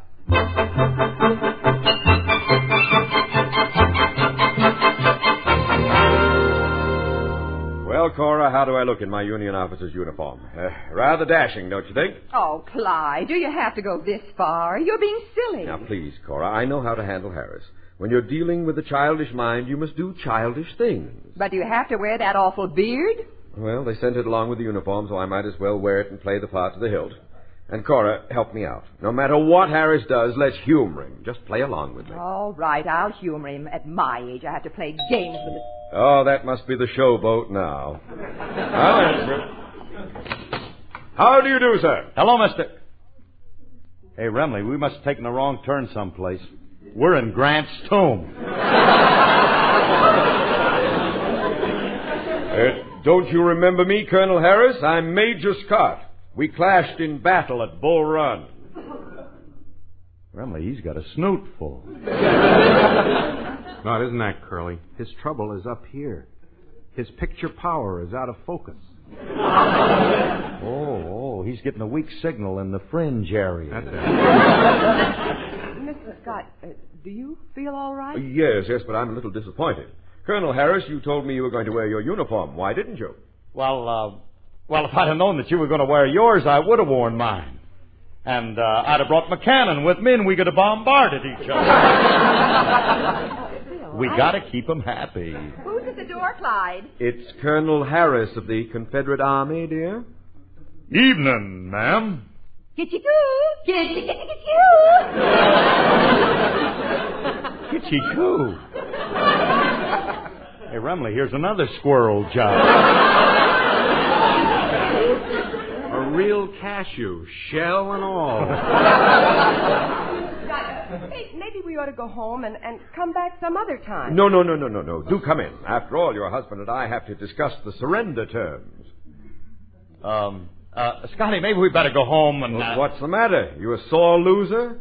You don't have to get mad just because the North won. Well, I ain't mad, but... Who won? The North. Oh, the propaganda some people swallow. Look, Clyde, I'd better straighten you out. I'll tell you what really happened. We had you licked at the Battle of Oprockocockama. You don't know what you're talking about. Lee surrendered to Grant. That's what you think. I don't think I know. Look, our army was at Richmond. Come in! And our army had your army surrounded. Pardon me, sir. Not now. We've got a war to settle. Well, who are you gentlemen? We're from the city hospital psychiatric ward. We got a call to pick up a man in a Civil War uniform. Oh, I'm glad you're here. He's starting to get violent. The man you want is... We can see him, lady. Okay, Ulysses, get your coat and come back. Who, me? You've got the wrong man. You were told to pick up a Confederate soldier. Can't you see I'm a Union soldier? We know, Pop. You're a Confederate soldier, but you're in a Union uniform because you're a spy. That's it. I was No! Cora, tell him. This man is my husband. You see, this afternoon I was chased by a Confederate soldier. And when I came home and told my husband... He joined the Union Army so he could save you. Lady, you better get your coat, too. No, just a moment. There's nothing wrong with us. There's the man you want. Who, me? Ain't nothing wrong with me. You guys can't take me in. Only the military police can touch me.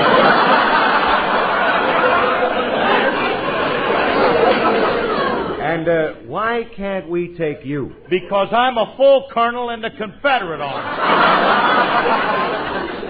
Hey, Joe, we ran into a nest of them. Get going, Stonewall. Get your hands off him. Now get your hands off him. That man is my husband. And who are you, dear? Betsy Ross? I'm Alice Faye. This one thinks she's a movie star. Come on, all of you, get outside and get in the wagon. No, wait a minute. Wait a minute. Now, wait just a minute. What? Just a minute. There's nothing wrong with these people. I can vouch for them.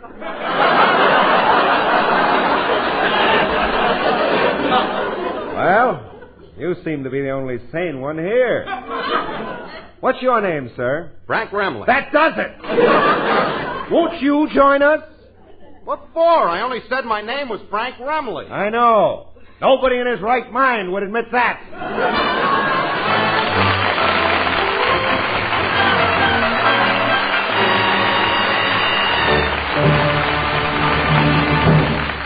Alice and Phil will be back in just a moment. Your RCA Victor television set is protected. It's protected by all the knowledge, resources, and experience of the Radio Corporation of America. Available to you through the RCA service company branches from coast to coast. In practically every television area, city, suburb, or country, RCA factory service is as near as your telephone. And its sole purpose is to make sure you enjoy all the quality and performance built into every RCA Victor television set. Yes, you're protected with RCA factory service. And you're assured of the finest reception possible. If you buy the RCA Victor factory service contract, RCA's own technicians will select the proper antenna for your location. They'll install and maintain your RCA Victor set. This includes service and any part replacement at one fixed annual cost. So inquire about a factory service contract tomorrow. And remember, when you own RCA Victor television, with an RCA Victor factory service contract, you're protected with television's greatest combination. This is Phil. We're a little late. Thanks, and good night, everyone. Good night, everybody. Remember, whether you're buying a television set, a radio, a Victrola phonograph, or records, put your faith in the cornerstone of American home entertainment for 3 generations. RCA Victor, world leader in radio and first in television. Next Theater Guild on the Air stars Frederick March on NBC.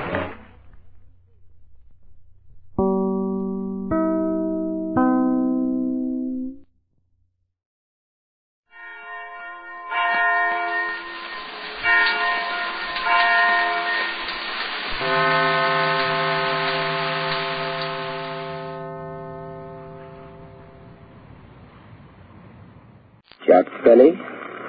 Paulette's got it.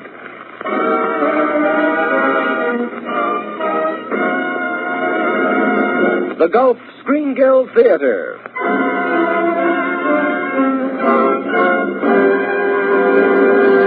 Starring Paulette Goddard and Jack Benny in Paris by Proxy. And now here's your host, the director of the Star's own theater, Roger Pryor.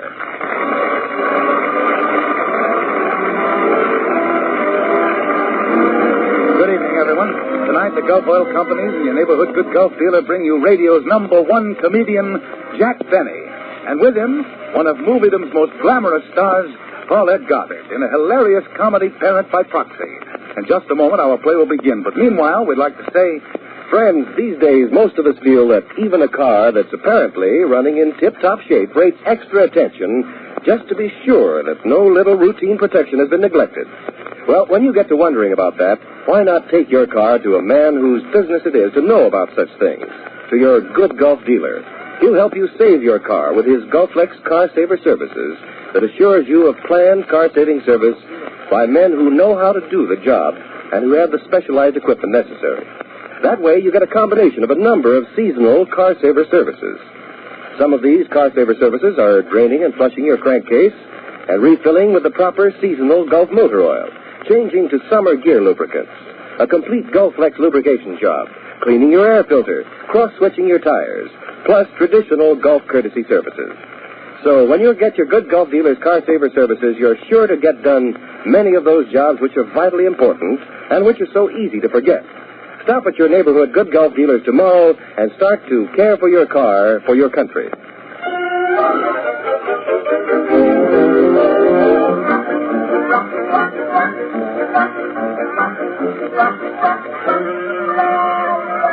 And now Oscar Bradley's music raises the curtain on Parent by Proxy, starring Jack Benny and Paulette Goddard.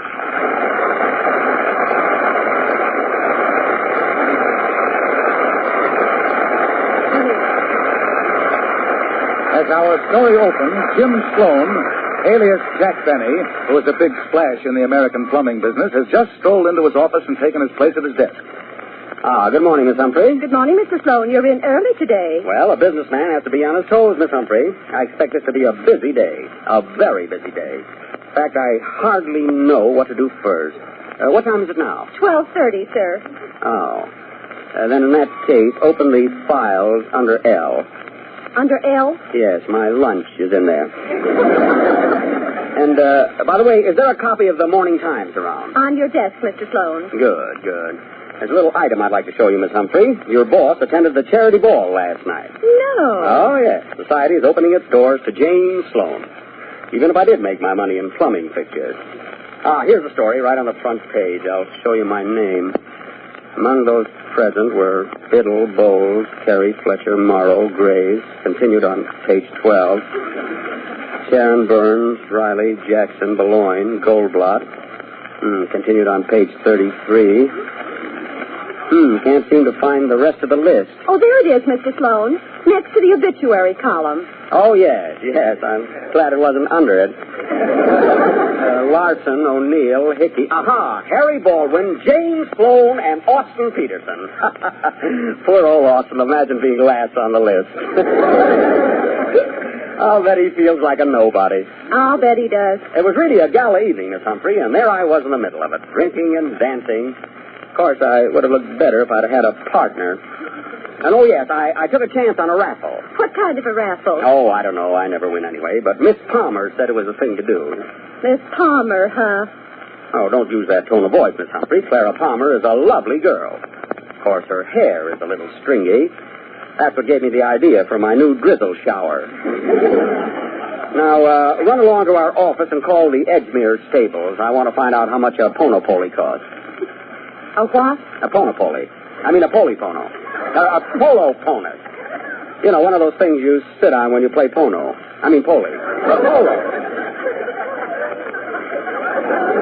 I'd have been better off if I'd taken up badminton or tennis. Now, call the stables. Clara told me if I want to become socially prominent, I should take up the game. But, Mr. Sloan, you fall out of a swivel chair. How will you stay on a horse? I'll hang a guitar around my neck, and you'll think I'm Gene Autry. I can go along with a quip. Now, get out. Yes, sir. Oh, Jim, darling. Oh, hello, Clara. Jim, dear, I have the most fabulously wonderful news for you. You won the charity raffle. I did? How much? Oh, but the prize wasn't money. Oh. But, darling, it was something money can't even buy. Razor blades? Oh, no, silly. You won the privilege of adopting a refugee orphan. I did? I did. Yes. Now, the child's name is Marcel Bender. Isn't it too utterly thrilling? Oh, the utterliest thing I've ever heard of. But look, I can't take an orphan. Now, it arrives today, homeless and hungry. And if you don't take it, your social prestige may suffer. It will, eh? Well, where's the kid from? France? Oh, you do speak French, don't you? Oh, not fluently. I know a couple of words. Oh, good. Well, let me know what you decide, dear boy. Bonjour. What was that? I said bonjour. Oh, French. Well, the two words I happen to know are oui, oui. See you later. Marcel, huh? Cheap name for a kid. See, no home, hungry, nobody to love him. Gee, I could be both a father and a mother to him. Then if he couldn't get along with his father, he could always come to the mother in me. It's a wonderful feeling at that, you know. Oh, Mr. Sloan, you can get a polo pony for $3,000. Poor little thing. I think I'll have him sleep in the same bed with me. Sleep in the same bed with... Probably hasn't had anything to eat for days. Not even oats? Oh, what he needs is hot soup and lollipops and a warm bunny suit to sleep in. Bunny suit? Miss Humphrey, will you do me a favor? Oh, what is it, Mr. Sloan? Will you pin those little three-cornered pants on him?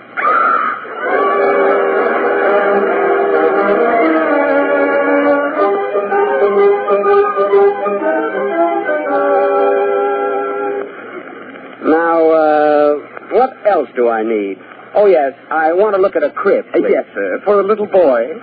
What difference does it make? Do little girls sleep side saddle? No, sir. Now, here's a very popular model. We call it our teepee cot beddy. Isn't it a tooty-woody? Just the thing for itty-kitty-witty. Uh-huh. How much is it? Only $18.50. Anything off for Cashy-Washy? No chisley-wisley.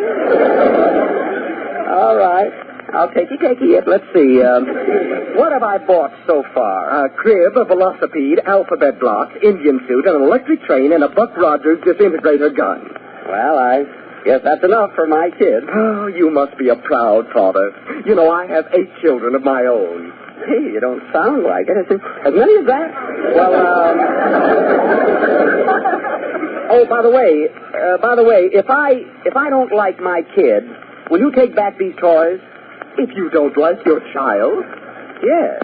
If I don't like them, I'll send them back. You can do that? Why, certainly. Why don't somebody tell me these things?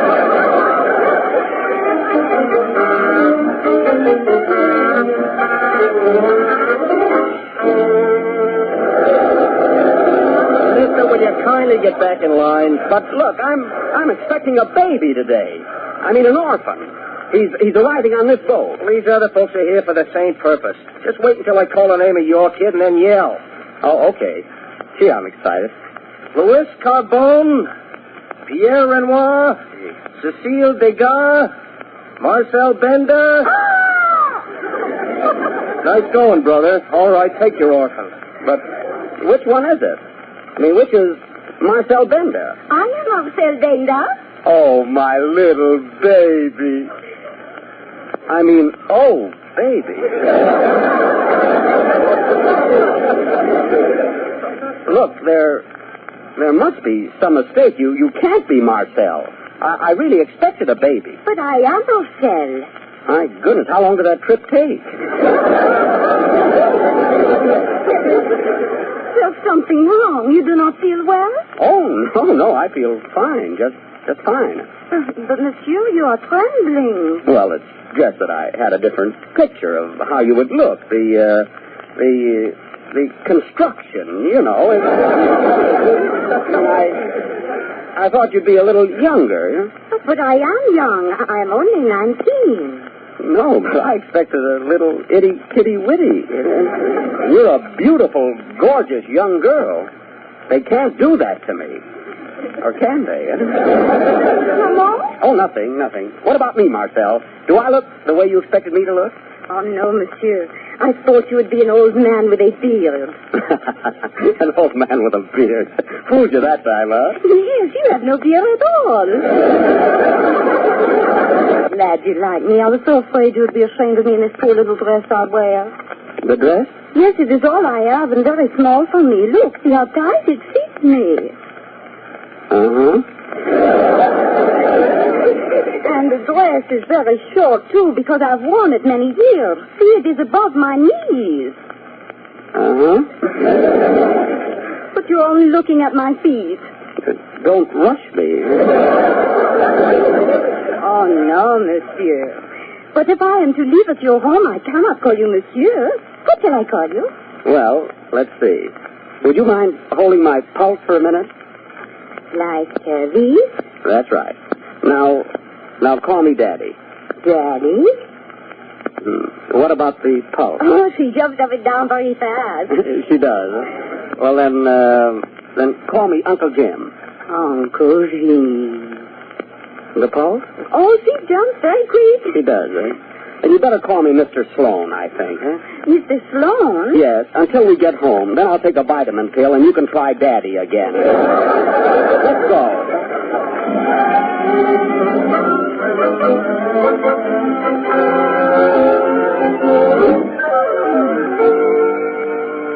I beg pardon, Mr. Sloan. What is it, Charles? I wanted on the telephone, Miss Clara Palmer. Oh, Clara. Well. Hello? Oh, hello, Clara. Well, I've been busy the last 2 weeks. Tonight? Oh, I can't. Why, I'm taking Marcel to the matzo ball. You know, Herbert J. Matzo. What? I had a date to take you? Oh, I'm sorry, but I'll see you there anyway. Anyway, I want you to meet Marcel. Goodbye, Clara. Oh, Uncle Jim, are you busy? No. Come in, Marcel. Oh, Uncle Jim, I'm so happy here. Your house is lovely, and the big rooms and the beautiful paintings on the walls. Well, I'm glad you're happy. Marcel, you know I'm in the plumbing picture business, don't you? Yes, Uncle Jim, you told me. Well, I have a big surprise for you. I sat up all night, all last night, designing a new bathtub just for you. For me? Uh-huh. It's going to be built in the shape of a kangaroo. And then when you take a bath, you fit in the pouch. Oh, it's a knockout. Charming. Oh, Uncle Jim, you haven't said anything about my new dress. Well. Do you like it, or does it leave too much of me outside? No. It's beautiful, Marcel. Oh, how happy that makes me. I want so much to please you at the ball tonight. Oh, I bought some other things, too, Uncle Jean. The perfume I'm wearing and these gloves and a beautiful pair of garters. Would you like to see them? Garters? No, Marcel. You mustn't bother. Oh, but they are lovely. Please let me show you my garters. No. You mustn't bother. But there is no bother. They are in my room in a little package. Oh. Then you certainly mustn't bother. I found them in a little French lingerie shop, the Maison Claudette. And would you believe it, Madame Claudette is a fifth cousin by marriage of the nephew of the wife of my fourth cousin Anatole. Well, one divorce in the family, you'll have to arrange that all over again. Come on, Marcel, we mustn't be late for the dance.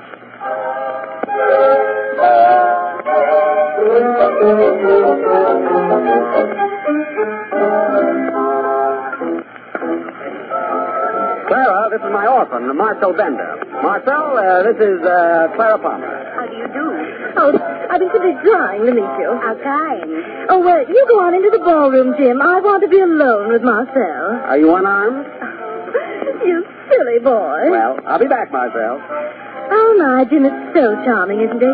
Such a gentleman. Yes, and he's been so good to me. He probably hasn't told you that this whole thing is a hideous mistake. I don't understand. Well, you know he wanted a little boy. You were quite a shock to him. Of course, he doesn't want to hurt you. Miss Palmer. Yes? Please, you have said enough. I understand now, and I will go away. Oh, are you going without saying goodbye to Jim? Yes, I will leave now.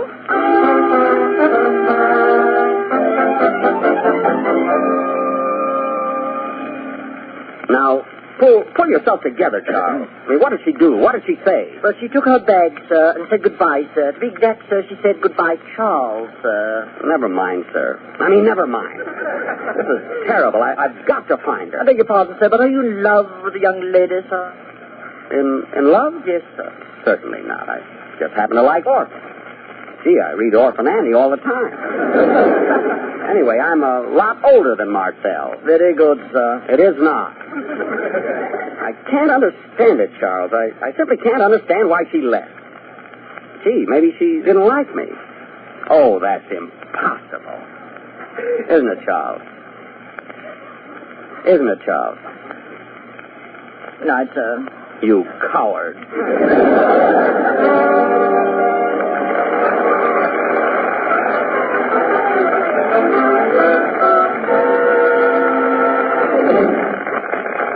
And so the curtain falls on the first act of our show tonight, Parent by Proxy. Following our usual intermission, we'll continue with the adventures of socialite Jim, alias Jack Benny Sloan. But right now, here's our own man about the microphone, Bud Easton. Flip.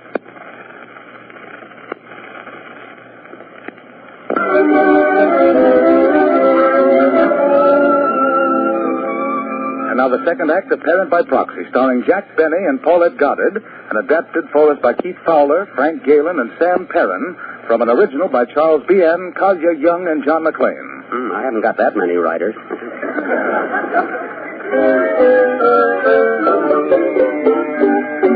Now, it's the following evening, and Jim Sloan is returning from a fruitless all-day search for his ward Marcel. Oh, good evening, sir. Any news, sir? No, Charles. I spent the entire day walking the streets of New York, didn't even get a glimpse of her. Just think of it, Charles. A beautiful little French girl of 19, all alone in this big city. Who will look after her? I mean, who will try to be her friend? I beg pardon, sir, but are you kidding, sir? Look, Charles, I've got to find her. Now, let's see. Where would I go if I were a gorgeous young French girl? Where wouldn't I go? Well, sir, you might be in one of the better cafes, the Stock Club or El Morocco. No, they're too expensive for a young French girl like me. No, they're not either. The man who takes me would naturally pay the check. I keep forgetting I'm beautiful. Yes, sir, it's quite easy, sir. Oh, I don't know, with a close shave and the right sweater? No, but this isn't getting us anywhere. Where would I go if I were a French refugee in the... Wait, the Maison Claudette. It's a lingerie shop. I got to get right over there. Oh, sir, aren't you taking this game about being a girl too seriously? The lingerie isn't for me. I'm going to try and find Marcel in it. I mean, well, you know what I mean, Charles.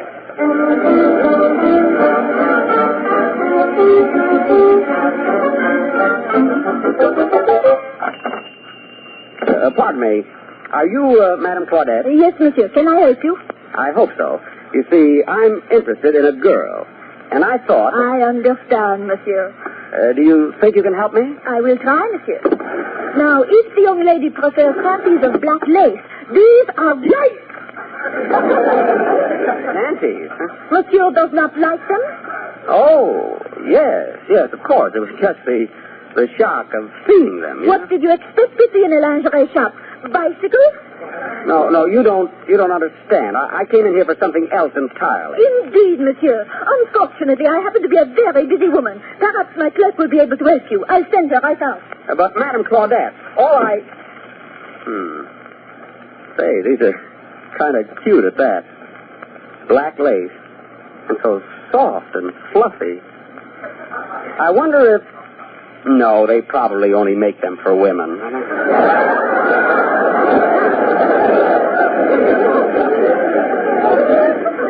Gee, black lace panties. I mean, Marcel.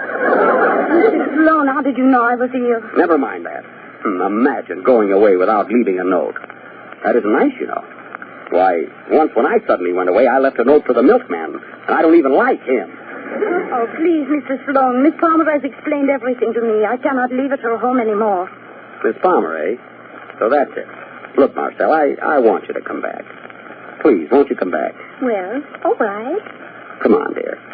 Oh, by the way, Marcel, before we leave, what's the biggest size in those black lace... Oh, never mind. Let's go.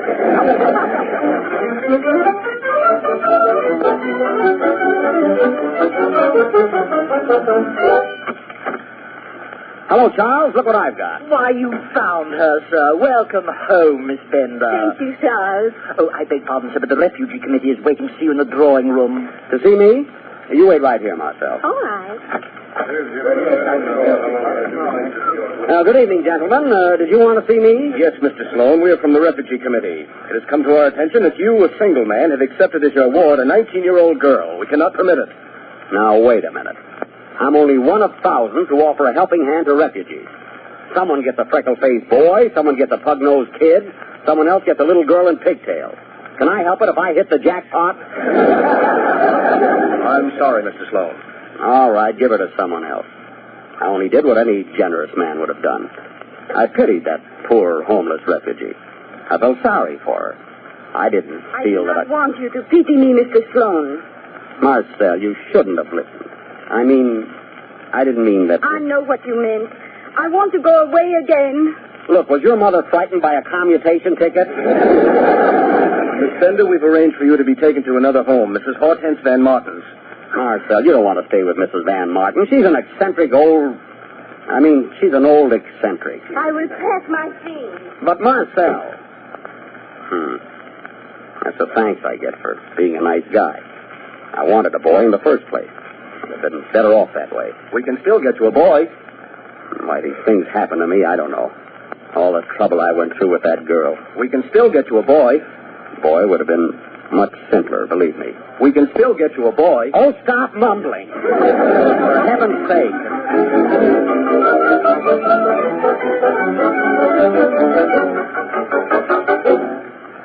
Hortense, Marcel will be here any minute. I came over to tell you I think the poor little thing will be better off in your care. James, what do you mean, poor little thing? Excuse me a moment. All right, boys, you can bring him in. Where do you want the sandbox, Buck? Anywhere will do. And put the kiddie car over there. James, what is the meaning of this? Marcel's toys. I thought you might as well have them. Toys? I thought you was a grown girl. Oh, she is, physically. I'll set up her choo-choo train before she gets here. James, do you mean... No. Don't forget, when she runs the trains, you stand right here and go beep, beep. Beep, beep.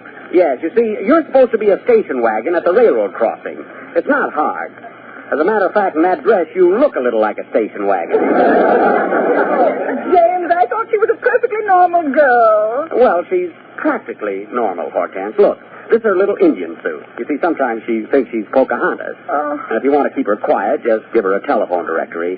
She loves to call all the John Smiths in it, you know? I don't feel well, James. I need rest and quiet. Oh, and here's her little bow and arrow. Bow and arrow? Oh, she's quite harmless, but don't ever eat an apple in front of her. I think I'd better lie down. I'm ill. Mrs. Van Martin, the young lady has arrived. Oh, ask her to come in. You just run along, Hortense. I'll take care of everything. Thank you, James. You're a very sympathetic boy, even if you are a plumber. Oh, think nothing of it. All right, Hawkins. Yes, sir. Right this way, miss. What are you doing here? Oh, just making sure you'd be comfortable, Marcel. Mrs. Van Martin's upstairs whipping the maid. She'll be right down. She's whipping the maid? Oh, it won't take a minute. Only 30 lashes.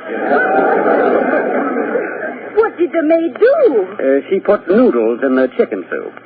But there's nothing wrong with that. I know, but don't ever say that in front of Mrs. Van Martin. Why, she'd probably jump right off the shelf, you know? What shelf? The shelf she sits on when she thinks she's a teapot. She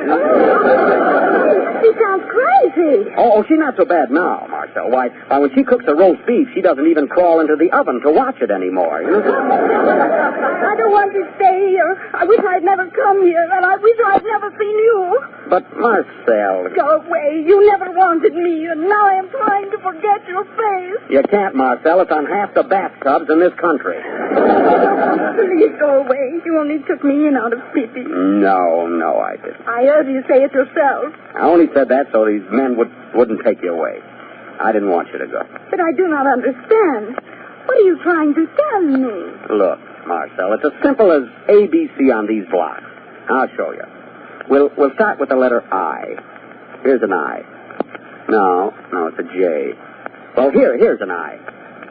No, that's an L. Well, this must be an I. A K. Must be an easier way to do this. Here's an I. Oh, yes, thanks. I stands for I. Yes. Now, where's that L we just had? Oh, here. Do you know what the L stands for? No. Look, I'm trying to be cute about this thing. Would you be so direct? Well, shall I go on? No, you don't have to. Good. Jim, what are you doing? Throwing away these blocks. From now on, we're going to play house.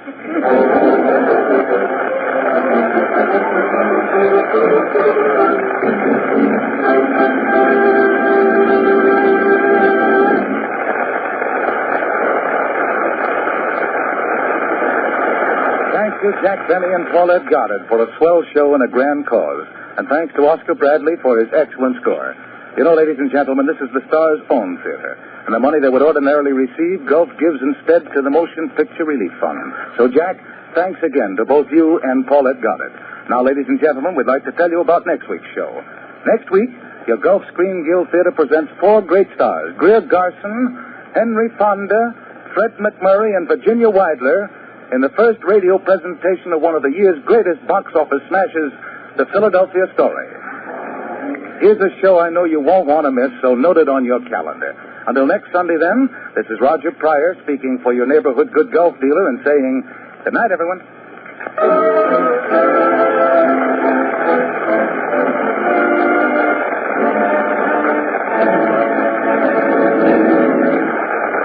Americans, do you know how to spell freedom? Well, the quickest way is BONDS, United States Savings Bond. And the quickest way to preserve...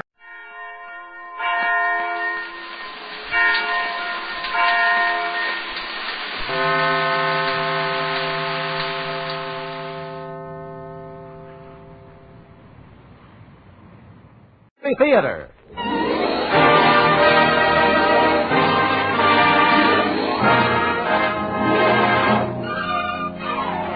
Yes, it's Sealtest Variety Theater with Henry Russell and his orchestra, the Crew Chiefs Quartet, Walt Keegan's answer to Yasha Heifetz, Jack Benny, and one of America's favorite song and dance men, George Murphy. And here she is, our gal Thursday, the singing star of Variety Theater, Dorothy Lamour.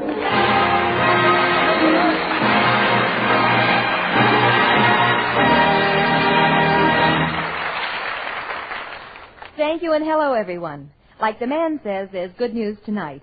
In one corner is my old friend, a broth of a lad if I ever saw one, and begorra I've seen one, George Murphy. And in the other corner, that suave, slave-driving boss of mine. Just finished a picture for him. Jack Benny. Boys, take a bow.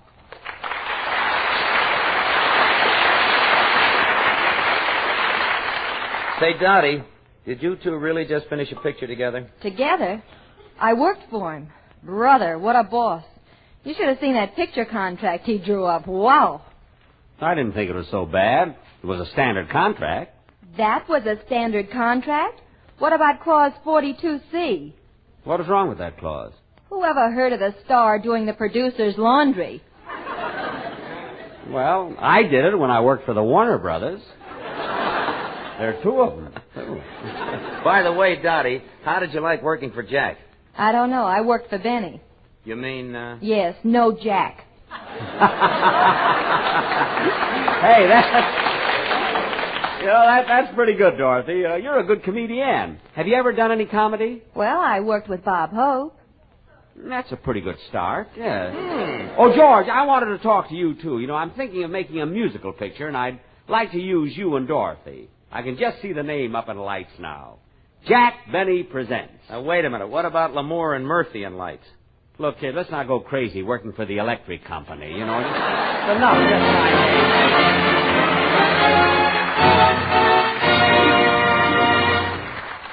Jack, George, Dottie, Tom, Dick, and Harry, Oscar, Herman, Julian, and even Stanislaus. Please stand by and spare us half a mo. No less, no mo. Get the best, get Sealtest. When the youngsters get that ice cream gleam in their eyes, you're likely to hear, I scream, you scream, we all scream for ice cream. and the biggest shout of all goes up for Sealtest ice cream. It's the top-ranking favorite with both grown-ups and growing-ups. You know why? Because, flavor for flavor, there is no ice cream that matches Sealtest for pure goodness. It's better in every way. In smooth as velvet texture, in creamy richness, in wonderful lip-smacking flavor.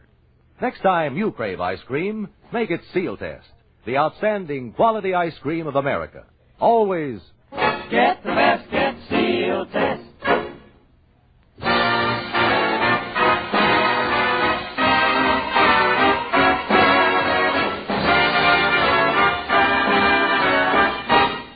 And here's Dottie, who not only does her Christmas mailing early, but her Christmas singing, too. So ready for the bottom of your tree is a lovely little vocal package, all tied up nice and pretty with buttons and bows. East is east and west is west, and the wrong one I have chose. Let's go where I'll keep on wearing those frills and flowers and buttons and bows, rings and things and buttons and bows. Don't bury me in this prairie, take me where the cement grows. Let's move down to some big town where they love a gal by the cut of her clothes. I'll stand out in buttons and bows. I love you in buckskin or shirts that I've homespun, but I love you longer, stronger, where your friends don't tote a gun. My bones denounce the buckboard bounce, and the cactus hurts my toes. Let's move where gals keep us in those silks and satins and linens that show, and I'm all yours in buttons and bows. Give me Eastern trimming where women are women in high silk hose and the peekaboo pose, the French perfume that rocks the room, and I'm all yours in buttons and bows.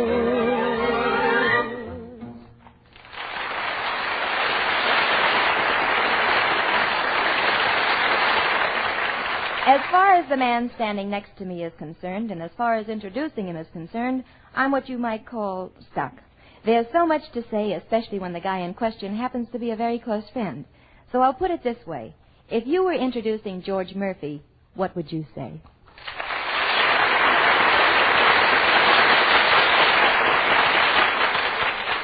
That's what I thought. Well, George, Carlton Cadell's ready to set the scene, so we'd better stand by. Right, Dottie. As our comedy sketch opens, we find ourselves at Lacey's department store. The curtain rises on a scene in the interior of this rather exclusive establishment as a young man approaches the floor walker. Excuse me, sir. Could you help me out? I'd be delighted. Anything in particular? Well, I have quite a few Christmas gifts to buy, and I'm sort of at loose ends. Well, I have just the person to tie you together. Would you mind stepping this way? Thank you. Good morning, Mr. Cruisevine. Good morning, Miss Lay. Miss Lay is our new gift counselor. She'll make us loads of suggestions, won't you, Miss Lay? Yes, Mr. Cruisevine. Now, if you'll tell me how many there are on the list and what you'd care to spend. Well, let's see. Now, as far as the ladies are concerned, there are some blondes and brunettes and miscellaneous. The list is very long. Well, I'm afraid you're going to have to be more specific. Well, there's Dolores with the dancing eyes and Gloria with the dancing eyes. And Marion, oh, that Marion, what a figure. Well, what about her dancing eyes? Eyes? Oh, I never noticed. Well, why don't I take you around the store and let you see what we're showing on the models? Then you can tell how your friends will look on Christmas morning. Oh, models, live ones. Say, that's a ginger peachy idea. Leave us go.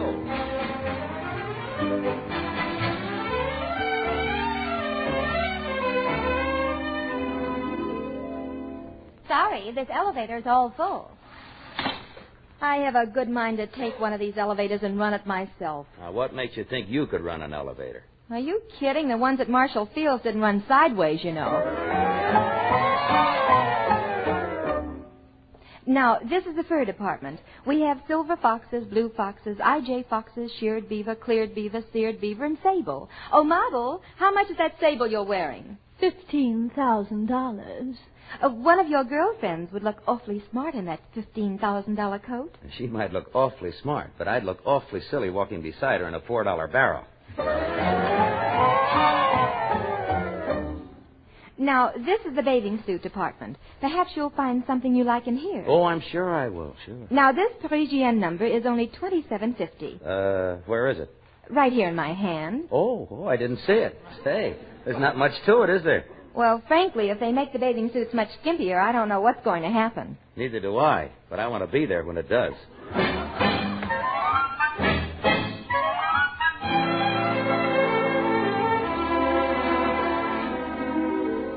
Well, it looks like you've gotten everything you wanted. That comes to 1756.32. Now, where shall I send all of them? No place. Now, look, why don't we... I said, where shall I send them? Oh, Dottie, please, You mean you've been wasting my time? You're not going to buy these gifts to send to your friends? Oh, honest, I haven't got any friends. Come on, honey, let's go home. Go home? Why, you come in here flaunt all those blondes, brunettes, and miscellaneous in my face, and then ask me to go home. Why do you think I left you in the first place? Dolores with the dancing eyes. Huh! Oh, honest, honey, I don't even know those girls. I was just trying to make you jealous. Well, you certainly succeeded. Brother, how you succeeded. Look, I got myself a job. I'm doing all right. Now, please. Oh, honey, but I'm lonesome. I haven't even stirred out of the house since you left. If I hadn't known you for 3 years before we got married, I might believe that. Well, just to prove it to you, look, you see these Argyle socks? What about them? Well, I knitted them myself. And 2 sweaters. Well, it's no use. Skip it, forget it, drop it, and beat it. Oh, gee, just the night before you left, didn't I kiss you right in front of everyone? That was just to give the children a sense of security. Well, how are the kids anyhow? They're fine, just fine. Gee, I miss them. I miss everything about them. The piggyback rides and the Sloan's liniment on the shoulders, and the football games and the Sloan's liniment on the back, and the 5-hour sessions at the hitching post and the Sloan's liniment. You should have thought of that when you came home with lipstick on your handkerchief. That was not lipstick. I had a nosebleed. Well, if that was blood, Sonny, your corpuscles are full of Chanel number 5. Oh, Dottie, come on. Won't you come home? Why? Do you miss my dancing eyes? As a matter of fact, darling, I do miss your dancing eyes and all the other things about you. It would have been nice, though, all of us back together again. You know, Christmas. Christmas. Yeah, wouldn't it? I wonder whether the Salvation Army takes care of lonely husbands. Oh, you fool, you big fool. Come here. Oh, darling. You dear, sweet fool. Mommy, please. How many times have I told you there's no Santa Claus at this store? There's no Santa Claus. Excuse me, lady. Excuse me just a minute, but I heard you tell that little boy something. What about it? Well, I've got news for you. Believe me, there really is a Santa Claus.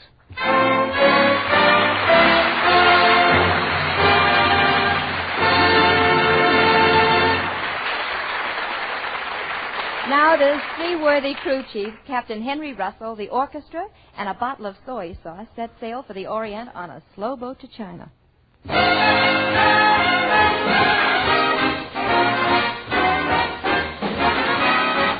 I'd love to get you on a slow boat to China, all to myself alone.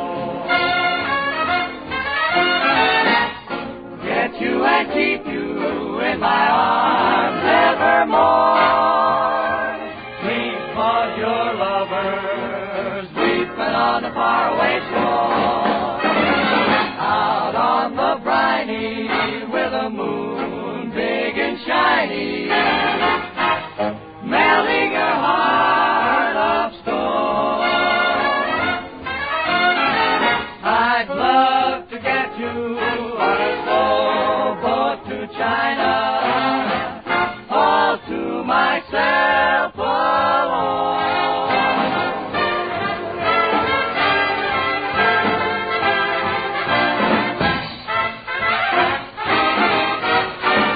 I'd love to get you on a slow boat to China, all to myself,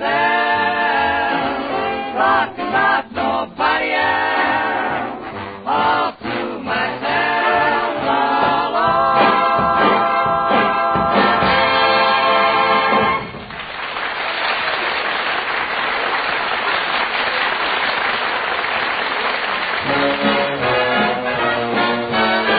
Get the best, get Sealtest. All kinds of tests are being made these days, but when it comes to judging the goodness of ice cream, Sealtest meets the real test. I mean, your own taste test. You buy the ice cream you like the best, And Sealtest is America's first choice. It outsells all other ice cream by a wide margin. That's the real test, all right. Proof that it's tops in rich, full-bodied flavor, in smooth, creamy texture, in pure goodness. And rigid Sealtest quality control keeps it that way. Every quart, every pint, every spoonful is better in every way. So whenever you crave ice cream, get the best, get Sealtest.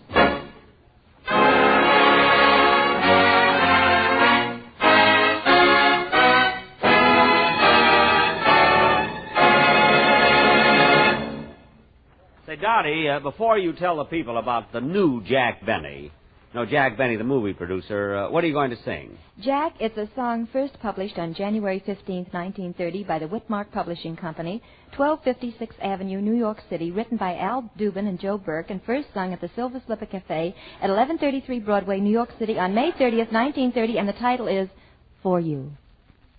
Is there time left to sing it?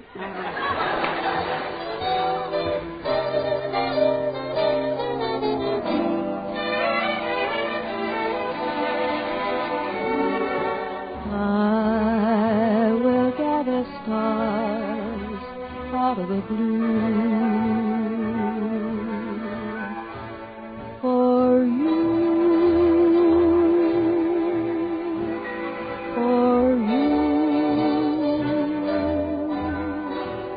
I'll wear a string of pearls made of a blue for you.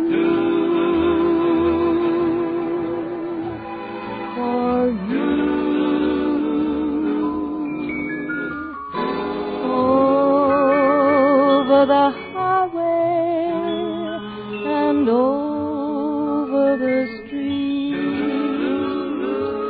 carpets of clover, I lay at your feet. Oh, there's nothing in this world I wouldn't do for you. For you, for you, for you.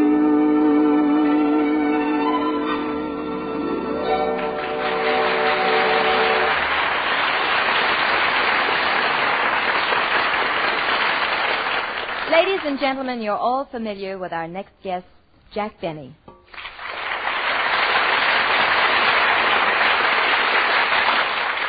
A top-flight comedian for many years, Jack Benny has kept millions of people laughing on both screen and radio. Recently, Jack has added another facet to his already brilliant career, and he is now a full-fledged motion picture producer. In fact, along with Brian Donlevy and Claire Trevor, I had the pleasure of appearing in Mr. Benny's first production, The Lucky Stiff, which will soon be released. But to give you an idea of how much this new responsibility has changed Jack, we'll turn back the clock to yesterday afternoon when I visited him at his office to say hello and pick up my check, which was 3 months late.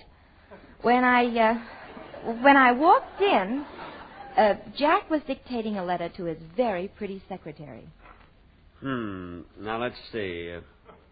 Inasmuch as The Lucky Stiff is my first picture, read that back to me, Miss Lindsay. The whole thing. Dear sir, inasmuch as The Lucky Stiff is my first picture... It sounds pretty good so far. Now, Miss Lindsay, what are you laughing at? That fountain pen in your pocket is tickling my ribs. Oh, well, let me move it. There. Now is the fountain pen bothering you? No, this is fine. Hello, Jack. I'm sorry. I didn't mean to interrupt anything. Oh, well, that's all right. Come in, Dorothy. I got something in my eye, and my secretary was just trying to take it out, isn't it? She must have been taking it out with her teeth. You've got lipstick all over your face. I have? Well, that'll be all, Miss Lindsay. I'd like to get up now. Thanks. do you want me to send the letter? The letter? What letter? Oh, yes, the letter, yes. Just say, I cannot see the advisability of a tie-up between your company and the Lucky Stiff at this time. Send it to Forest Lawn.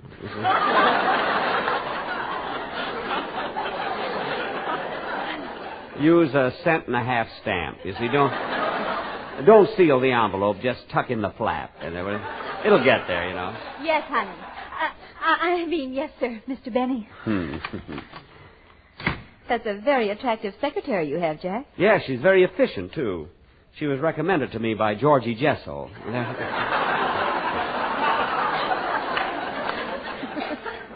By the way, Dorothy, did you get that package I sent over to your house? Yes, it came this morning, and I want to thank you very much. Well, I understand it's customary for the producer to present the star with a gift when the picture is finished. Well, I still think it was very sweet of you. How did you know I'll experiment? Well, I just took a chance. You know, it's awfully hard to pick out a present for a girl like you, Dorothy. You've got everything, you know. Not quite, Jack. I still haven't received my last salary check. Oh, yes, it's right here on my desk. I was wondering when you were going to come in and pick it up. I was thinking maybe you'd forgotten about it, you know. Here it is, Dorothy. Thanks. Well, let go of it. Oh, I'm sorry. It's just stuck to my fingers. Oh, that's all right. You have a hard time saying corpuscles, haven't you? I was just... I didn't know. I heard it before. I didn't know.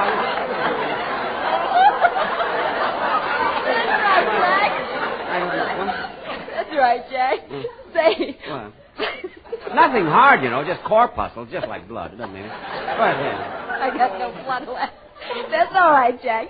Say, while I think of it, don't forget you're going to be a guest on my program tomorrow night. Write some jokes like that. Yes.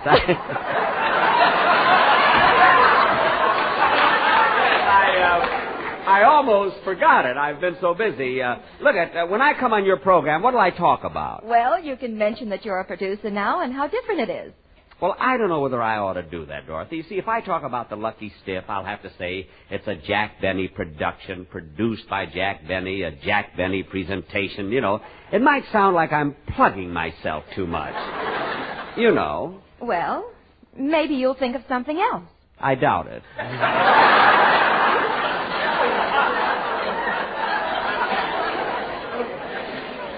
Oh, Dottie, I forgot to tell you. You know, we had a sneak preview of the Lucky Stiff last night.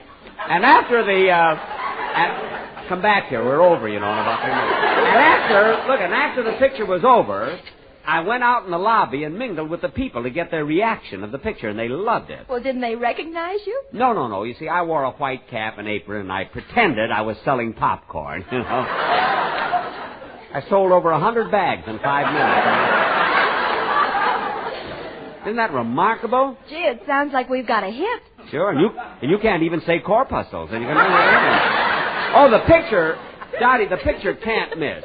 Now, remember the scene where Brian Dunleavy and Claire Trevor walk in, and you... Oh, Mr. Benny, can I see you for a moment? What's wrong, Miss Lindsay? It's that writer you hired yesterday. He's sick. Already? They always wait till they're on salary, and then they get sick. What's the matter with him? He's coughing, shivering, sneezing, and sniffling. Well, give him a 4-way cold tablet and tell him to lie down for a few minutes. He can be sick on his own time. Yes, Mr. Scrooge. Jack, aren't you afraid you'll spoil your writer coddling him that way? Oh, I can't help it, Dorothy. I try to be tough, but I guess I just haven't got it in me, you know. I don't know, I'm just a big, soft-hearted slob, you know? Yeah. Well, I guess I'll run along, Jack.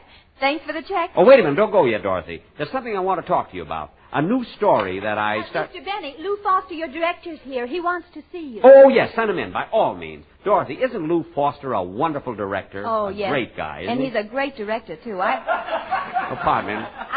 Stop jumping my lines. I've seen him handle the most difficult actors and never once lose his temper. I'll kill him! I'll strangle that Benny with my bare hands. Oh, Oh, there you are, you double-crosser. Now, Lou, Mr. Foster, take it easy. Now, put down that megaphone. Lou, now, I'm take it surprised at you. I've never seen you act this way. Oh, I'm sorry, Dorothy, but you don't know what I've been through with this man. It's been agony. Oh, I don't know. Name one producer who could have done a better job in this picture than I did. Name one. Just one. Sam Goldwyn, Hal Wallace, Darrell Zanuck. You named three. I only asked you to name one. Couldn't even name one. Now, Lou, try to control your temper. Oh, I've tried. Believe me. I didn't mind when Benny made me shoot a mob scene with only 4 people. I wanted a small mob, that's all. 1 million people for a mob scene. I didn't care when he wanted me to make the actors work twice as fast and shoot the picture in slow motion to save time. And money, that's important too, you know. But when he stuck in an added scene in the picture without even telling me about it, me, the director, that was the end. But, Lou, what on earth happened? Well, last night at the sneak preview, just as the picture was reaching the climax, Brian Donlevy flings open the closet to expose the killer, and who is sitting there but Jack Benny yelling, LS, MFT, LS. Well, I think it's a very cute scene. Jack, how could you use our picture to plug Lucky Strikes? I beg your pardon. In this case, LSMFT means Lucky Stiff must fill theaters. I wasn't even thinking of Lucky Strikes, Miss Corpuscles. All right, Mr. Benny. But if you insist on keeping that scene, then I'm going to add a scene. Another murder. But, Lou, we can't possibly have another murder in the picture. This one won't be in the picture. Think it over. Goodbye. How do you like that? Looks like a short Don Wilson.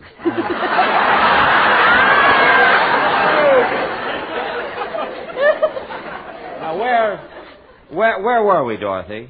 I was sitting here and you were hiding under the desk. Oh, yes. Well, anyway, I want to tell you about the story I bought for my next picture. I paid a lot of money for it. It's got... Mr. Benny, the writer is feeling better now. He wants to eat lunch. Oh. Well, here's the key. Let him out. I'll see that he gets back in half an hour. Yes, sir. As I was saying, Dorothy, there's a great part for you in this new story I bought. Well, I'm always interested in a good part, Jack. What's it all about? Well, look at. Oh, it's wonderful. Now, listen. You play the part of a deaf mute, a beautiful girl who can't hear or talk. Now, there's a villain who's responsible for all your unhappiness. But a handsome young doctor comes along and takes you out of your misery. It's a great story, never been done. I've got a great title for it, too. Jimmy Belinda. What's the matter, Dorothy? Dorothy, don't you like it? But, Jack, that's the story of Johnny Belinda. What? I saw the picture only last week. Jane Wyman played in it. How do you like that? And I bought that story from Rochester. Wait till I get my hands on him, Jimmy Belinda.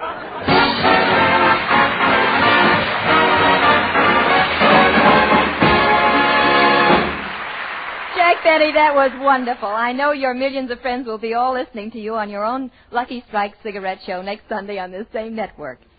And now, in just a few seconds, we're going to give you some great news about our guest for our own show next week. Get the best, get Sealtest. Santa Claus has good things in store, and so does your Sealtest dealer.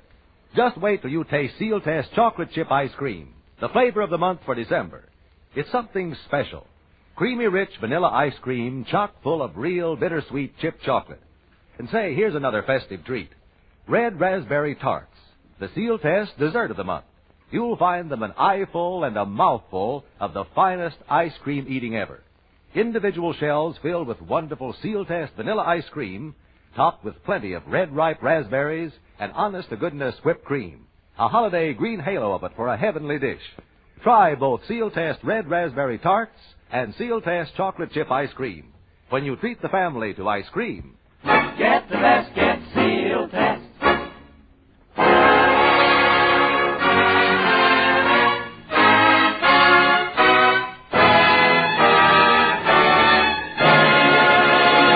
And here again is your mistress of ceremonies, Dorothy Lamour. Well, George Murphy and Jack Benny, visit us again real soon, won't you?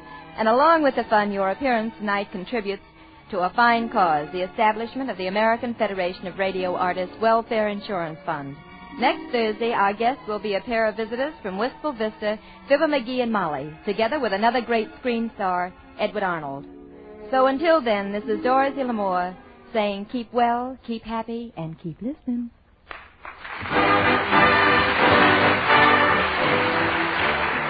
Tonight's Sealtest Variety Theater was written by Howard Harris, Hugh Wedlock, and Howard Snyder. Direction is by Glenn Hall Taylor.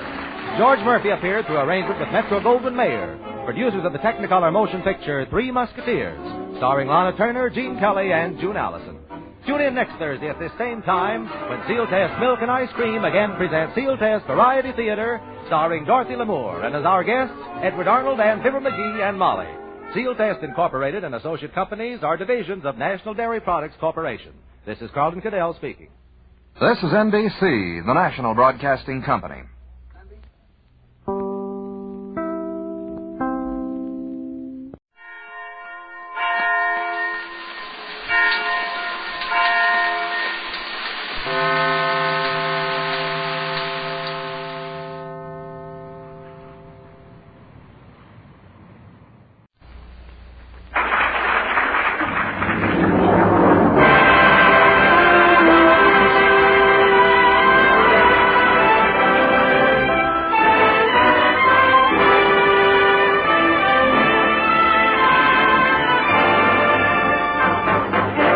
Gentlemen, Dennis Day.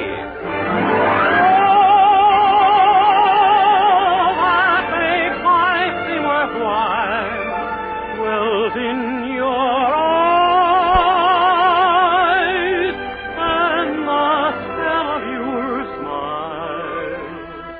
Dennis Day is brought to you by Palmolive Soap and Colgate Dental Cream. Palmolive Soap, your beauty hope, and Colgate Dental Cream to clean your breath while you clean your teeth.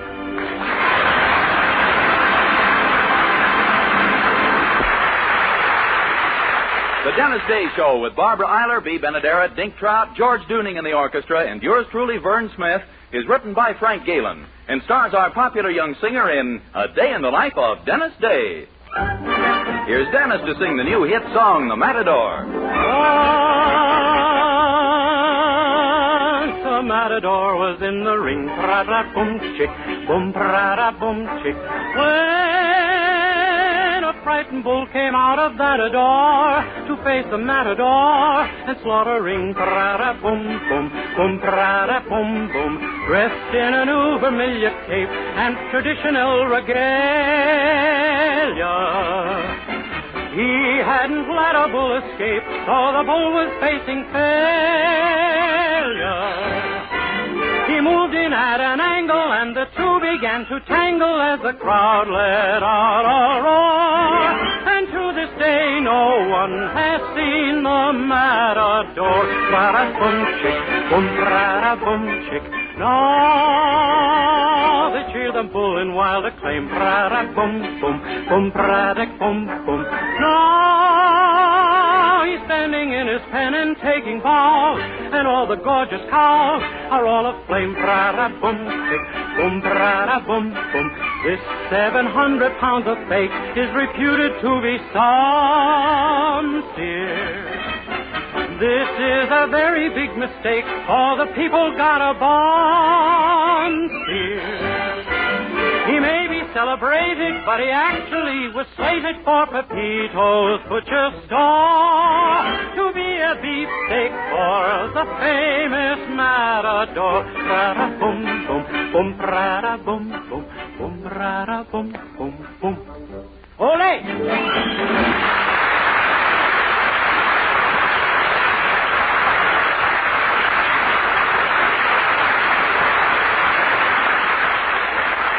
Palmolive Soap is giving away prizes worth $67,000. A grand prize of $25,000 in one lump sum, or $100 a month for life. And that's not all. There are over 2,000 prizes in Palmolive's big treasure chest contest. Ford sedan, Westinghouse laundromat, From Silver Fox scarf, Toastmaster toasters. And it's easy to enter. Complete the last line of this jingle. A fresher, brighter-looking skin is something I would like to win. I'll get Palmolive Soap today. Da-da-da-da-da-da-da. Write your last line on a plain sheet of paper or use an official entry blank giving complete rules obtainable at your dealers.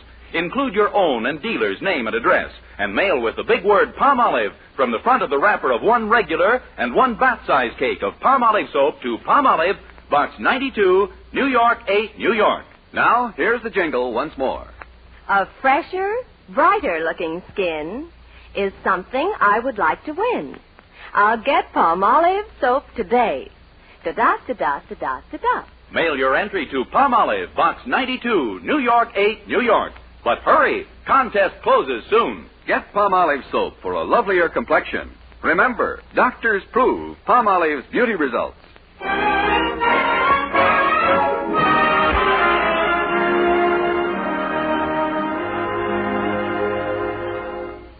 Did you ever notice that the average intelligent male mind, no matter how efficient at retaining all sorts of abstruse information, is completely incapable of remembering birthdays, anniversaries, and other events dear to a woman's heart? Well, this being the case, you would expect our young hero, Dennis Day, to remember them perfectly. But, alas, in this one particular, his mind is similar to the average intelligent male's. So, tomorrow, being Mildred Anderson's birthday, she finds it necessary to operate somewhat coyly, like this. Dennis. Huh? Do you know what tomorrow is? Oh, naturally. Tomorrow's the day all the kids have fun bobbing for apples and burning down houses and stuff. Dennis, I know it's Halloween, but it also happens to be something else. It does? What? Well, let's put it this way. Just 21 years ago tomorrow, my mother was in the hospital, and all my father's friends were congratulating him. Well, what do you know? So he did win one of their fights.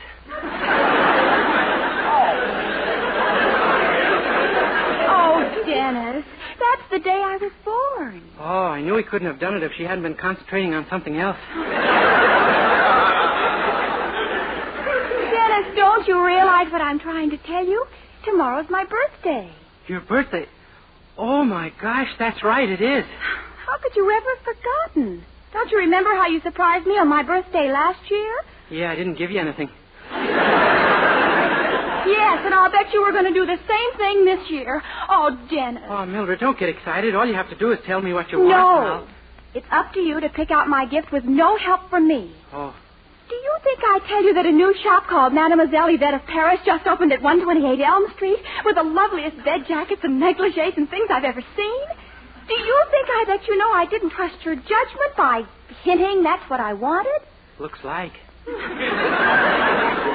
Well, she does have some simply divine imported lingerie, Dennis. Just ask for Mademoiselle Yvette herself. Okay, I'll get a firm grip on myself and go down to her shop right now. Get a firm grip on yourself? What do you mean? Well, I've never been in a store like that before, Mildred, and, well, gosh, you know how I blush just going through the backyard on Monday mornings.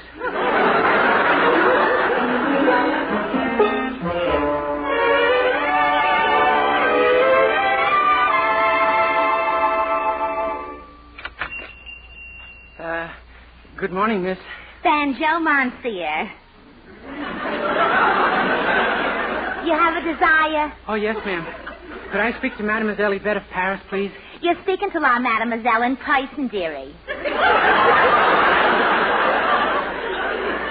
You're Mademoiselle Yvette? Maynard!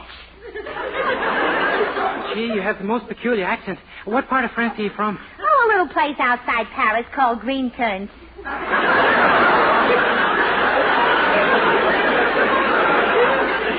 Did you wish to see some merchandise, Monsieur? Well, yes, ma'am.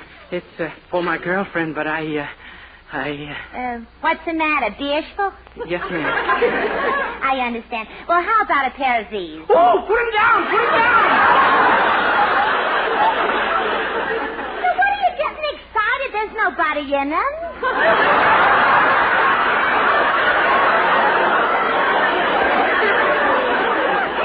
I know, but I can't help it. Okay, if you ain't interested in stockings, I'll show you something else. I have a new number here I was just unpacking. A lovely nightgown, see? Yeah. Okay, take it out of the tissue paper. What tissue paper? That's the nightgown. Oh, my gosh. Ain't it a lovely creation, though? Sew me like frost, huh? It's a special Parisian importation called the Marie Antoinette 90. How much is it? $150. How much without Marie Antoinette? You mean 150 is too high for you, huh? Well, a little. To tell the truth, I was looking for some lingerie at around $3. Sonny, for $3 it ain't lingerie, it's underwear.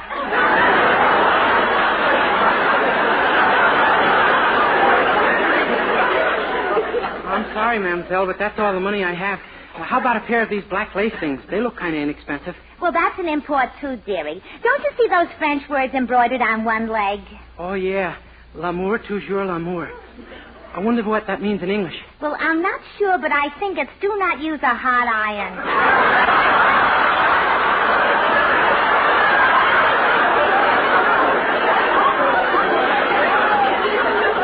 However, I doubt if those step-ins would interest you anyway. They're $85. $85?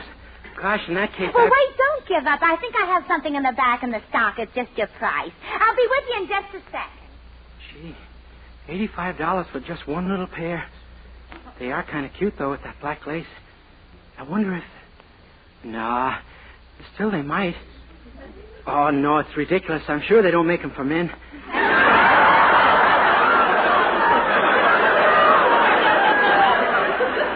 It'd sure be a sensation down at the locker room of the gym, though. Oh, but they're too flimsy anyway. I'll bet if they got one little tug like this that they just... Oh, my gosh, what have I done? They're not black lace step-ins anymore. They're black lace kilts.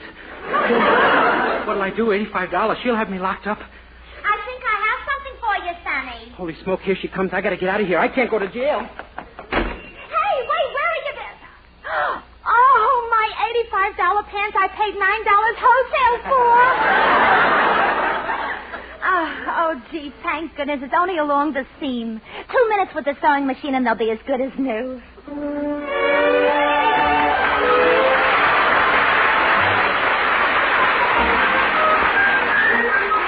Listen, thank goodness you're home. I gotta talk to you. I'm in trouble. Oh, my, here we go again. What now, boy? Well, suppose a person had an accident and then ran away from the scene of the crime. That would be pretty bad, wouldn't it? Oh, my, yes. Hit and run is a very serious offense, Dennis. Well, this wasn't exactly hit and run. It was more rip and skip. Dennis, just what kind of trouble are you in? Oh, it's bad, Mr. Anderson. Have you got $85 you could give me right away? $85? Who do you think you're talking to, the head of the family? Oh, my gosh, then what can I do? Well, as I see it, you have two choices. You can try to borrow the money from my wife, or you can commit hara-kiri. Of the two, I'd say the first was the faster way to go. Mr. Anderson, I'm desperate. I'm going to try to borrow it from your wife. I'll see you later. Well, out of one eye at the very most, but good luck, my boy. Oh, thanks. Good morning, Mrs. Anderson. Good morning, Dennis. Gee, you know something? I've never seen you looking so lovely. What have you done to your hair this morning? I haven't had a chance to comb it yet. Well, Mrs. Anderson, I was wondering if you'd do me a tiny little favor. You see, my grandmother hasn't been feeling well. Oh, I'm sorry to hear it. Anything serious? Probably. She died last night. Oh, my gracious, that's... Wait a minute. Didn't you tell me one of your grandmothers passed away 10 years ago and the other died before you were born? That's right. Now I need $85. It's time they were buried.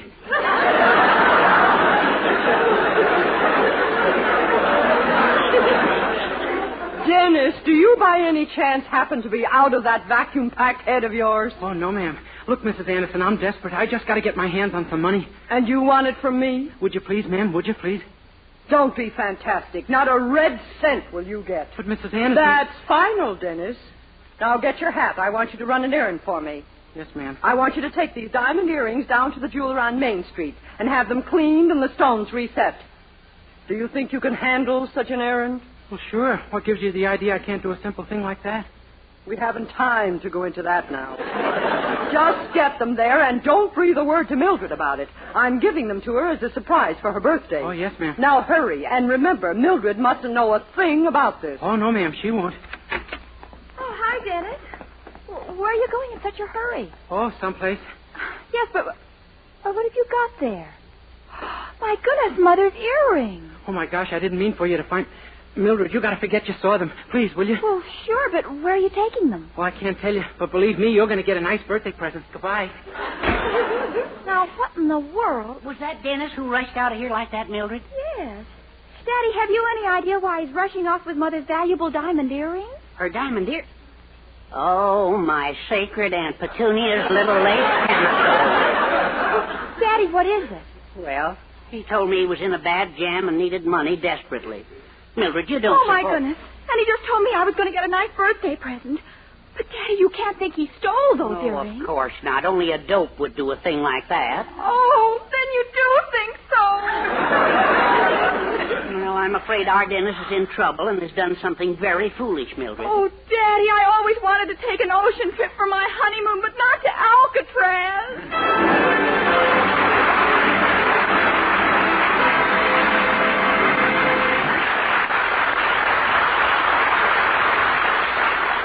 We'll continue this rather harrowing day in the life of Dennis Day in a few minutes. Meanwhile, here's Dennis to sing Every Day I Love You.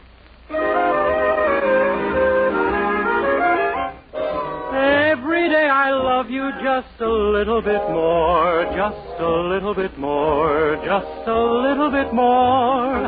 Every day I want you just a little bit more than I did the day before. You'll never guess how deep my love is, not even in your wildest dreams. But just so you'll get it clear, compare to my love, my dear, the Mississippi River's just a stream. Every day I love you just a little bit more, just a little bit more, just a little bit more. Every day I want you just a little bit more than I did the day before.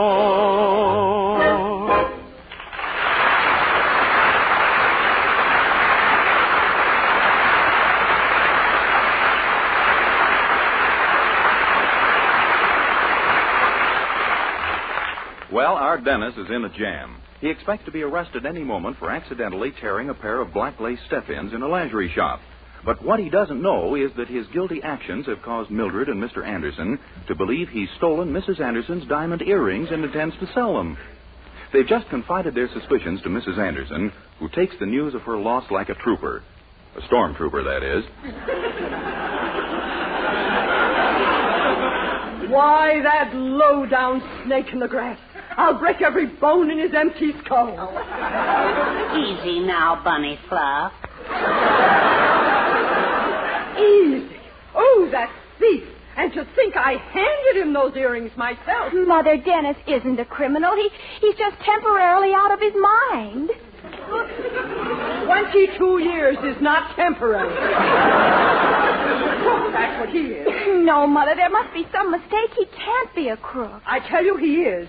And you wanted to marry him. Well, I still do. I don't care what he turns out to be. I'll marry the man I love in spite of everything. That's a fine way to talk. And with the example of your mother right in front of your nose. I've decided to overlook that for any number of obvious reasons. However, the main problem right now is what to do about Dennis.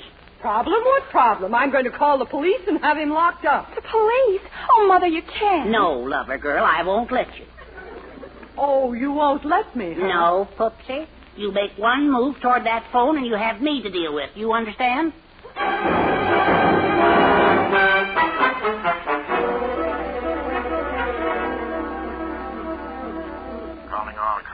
Calling all cars.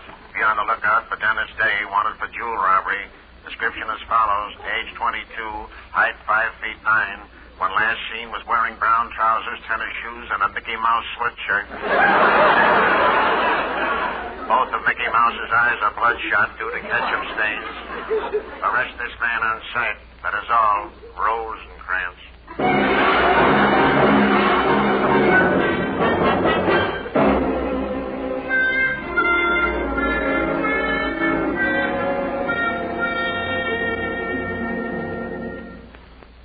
Well, did the kid talk yet, Dunnigan? Yeah, sure he talked, only who can make sense out of what he's saying? What do you mean? Did you shine the light in his eyes? Yeah, but I had to quit. Found out he likes it.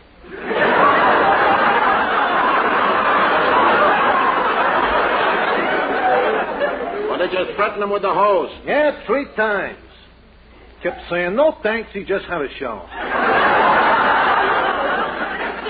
We gotta get a confession out of him, man. I'll find out what he did with those earrings if it takes all night. Now, I'm warning you, Cap, his answers ain't like any that you ever heard before.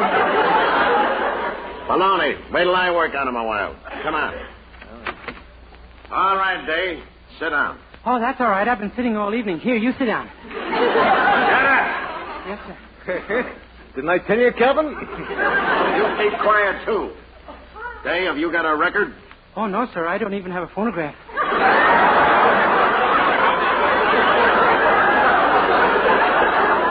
Now, look here, you. This has gone far enough. You're going to sing. Do you understand? I beg pardon? I'm telling you, if you know what's good for you, you'll sing. Yes, sir. Way down upon the Swanee River. Yeah. Give me a Lulu, though. Quiet.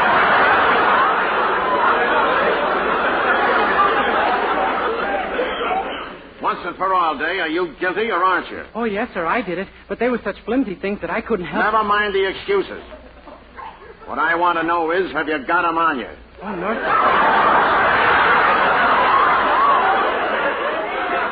No, sir. I'm strictly a red flannel man myself. Say, Cap, did you notice that some of his answers don't even have anything to do with the question? Starting to make me a little nervous, too. Well, he ain't got him on him. I can vouch for that. He probably gave into a fence and they divided the loot. Yeah. Okay, Day, did you split with a fence? I told you I wasn't wearing them, so how could I have split them on a fence? Now, quit stalling. Did you break them up and take the stones out of them? They have stones in them? You know they have stones in them. Gee, no wonder some women are so fidgety.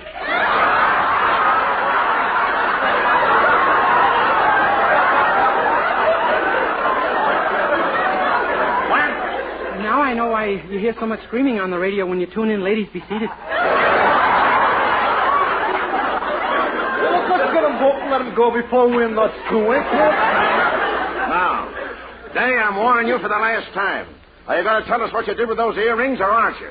Earrings? What earrings? Mrs. Anderson's earrings, of course. What do you think we pinched you for? Oh, I thought it was on account of the black lace step-ins. Why do we care how you dress? All we want to know is where those earrings are. Oh, well, that's easy enough. They're at the jeweler's being fixed. Mrs. Anderson asked me to take them there for her. Oh, she asked you to take them, eh? A likely story. Oh, it's true, Sergeant. In fact, I walked right past you when I went into the jeweler's with them. It could be, Dunnigan. That's your beat. Of course, maybe the sergeant didn't notice me. He was sitting in his patrol car with a blonde. What? Oh, look, don't listen to him, Cap. Well, were you with a blonde or weren't you, Dunnigan? No, really, Cap. Come on, talk. Shall I shine the light in his eyes?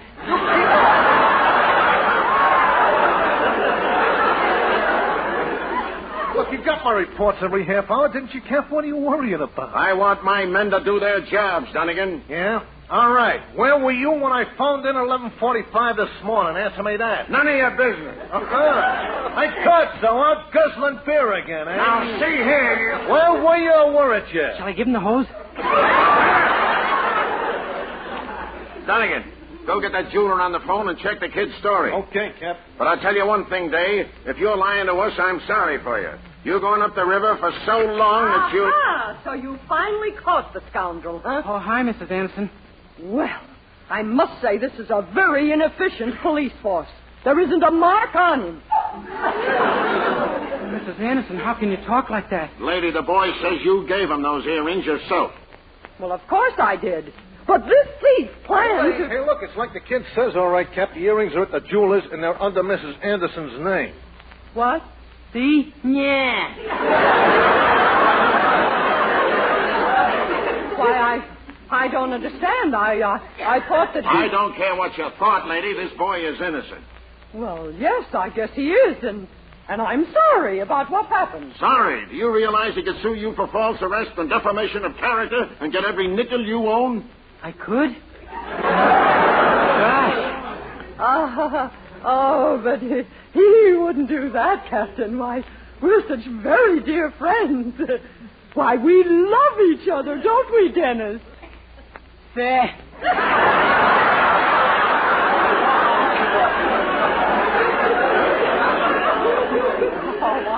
Why, you don't mean that. I know you don't. And just as soon as we get back to my house... Whose house, kiddo?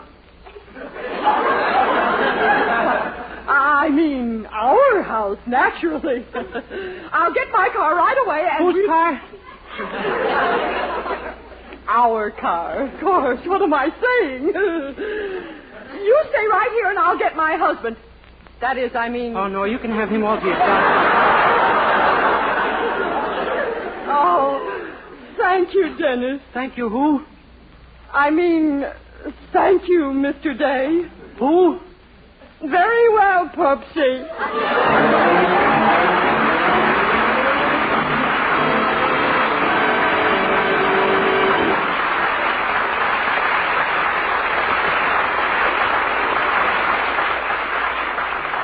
Colgate Dental Cream cleans your breath while it cleans your teeth. No other toothpaste does a better job of cleaning teeth than Colgate Dental Cream. For Colgate Dental Cream has a safe polishing agent that cleans your teeth both gently and thoroughly, brings out their natural sparkle and beauty. You can actually see and feel the difference. And scientific tests prove that Colgate Dental Cream cleans your breath while it cleans your teeth. Yes, actual scientific tests prove conclusively that in 7 out of 10 cases, Colgate instantly stops unpleasing breath that originates in the mouth. Colgate Dental Cream is famous for its wonderful wake-up flavor, too. Nationwide tests of leading toothpastes prove that Colgate's is preferred for flavor over every other brand tested. Yes, preferred over every other brand tested. And no wonder. For Colgate Dental Cream is the result of constant effort to produce the finest toothpaste in the world today. For cleaning teeth, for flavor, for sweetening breath. So see if you don't agree with the millions who have made Colgate Dental Cream America's favorite toothpaste. Try Colgate Dental Cream to bring out the natural sparkle and beauty of your teeth for a wake-up flavor you'll thoroughly enjoy. And always use Colgate Dental Cream after you eat and before every date to clean your breath while you clean your teeth.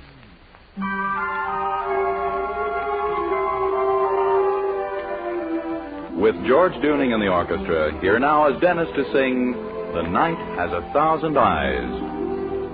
Don't whisper things to me you don't mean, for words deep down inside can be seen by the night. The night has 1,000 eyes,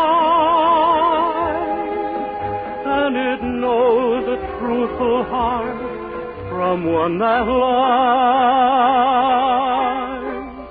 Oh, romance may have called in the past. My love for you will be everlasting and bright as the starlit sky. And this wondrous night that has 1,000 eyes. I've lived my life walking through a dream, for I knew that I would find this moment supreme, a night of bliss and tender sighs, and the smiling down of 1,000 eyes. The night has 1,000 eyes.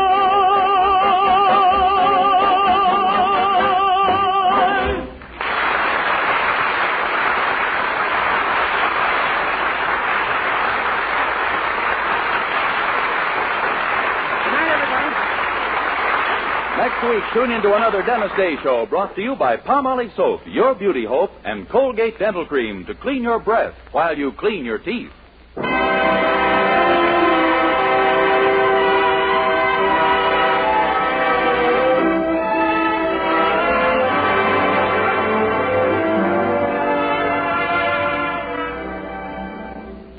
Tonight, show him how much lovelier your hair can look after a Luster Cream shampoo.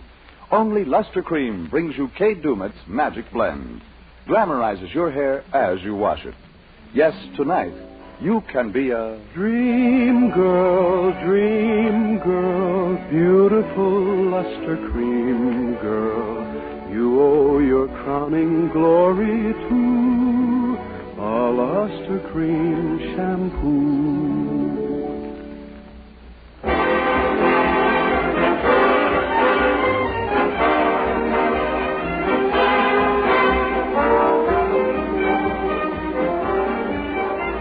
Listen again next week to Colgate's Hour of Fun, Judy Canova, followed by Dennis Day. And for another great comedy program, hear Blondie next Wednesday evening over your favorite NBC station. This is Vern Smith speaking. Good night.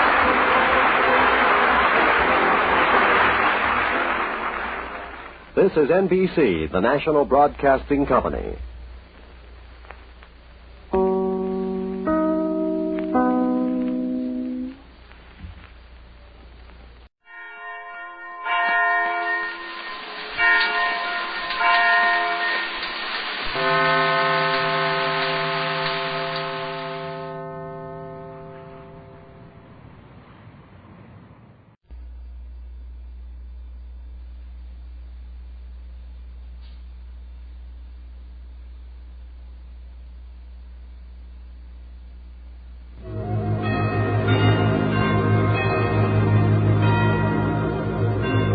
The Joseph Schlitz Brewing Company presents The Halls of Ivy, its closing program for the semester, and would like to take this moment to thank you not only for your attendance at Ivy, your thousands of complimentary letters and friendly messages, but for your very evident interest in Schlitz, the beer that made Milwaukee famous. We hope that come the fall reopening, see your local papers for the exact day and time, we'll find you again enrolled in our college to audit the course, as they say in academic circles. And now, The Halls of Ivy, starring Mr. and Mrs. Ronald Colman. The halls of ivy that surround us here today. Welcome again to Ivy. Ivy College, that is, in the town of Ivy, USA. Night has descended upon the Ivy campus. The athletes have surreptitiously stubbed out their last illegal cigarettes of the day. The weary professors have settled down with their restoration novels or gone to Western movies. The Kappas and the Deeks and the Sigs and the Fidels have gone to their Greek slumbers. And at the powerhouse, the home of Dr. William Todhunter Hall, president of Ivy, and his wife Victoria, formerly of the English stage, the Sandman is getting a trifle impatient as the doctor says, You still awake, Victoria? I'm sorry, darling. Did the light waken you? Can't you sleep? I'm about to. I've been turning a problem over in my mind, looking for a solution. I think I've found it. That's fine. Good night, darling. Good night. Do you know Annie Bell? Hmm? Do you know Annie Bell? How does it go? It's not a song, it's a girl. That's fine. Sleep well, darling. Thank you. You too. She's the problem. That's fine. Pleasant dreams. Same to you. I found her in tears this afternoon in front of the administration building. I introduced myself and asked her what the matter was. Guess what she said? Oh. Annie Bell. How does it go?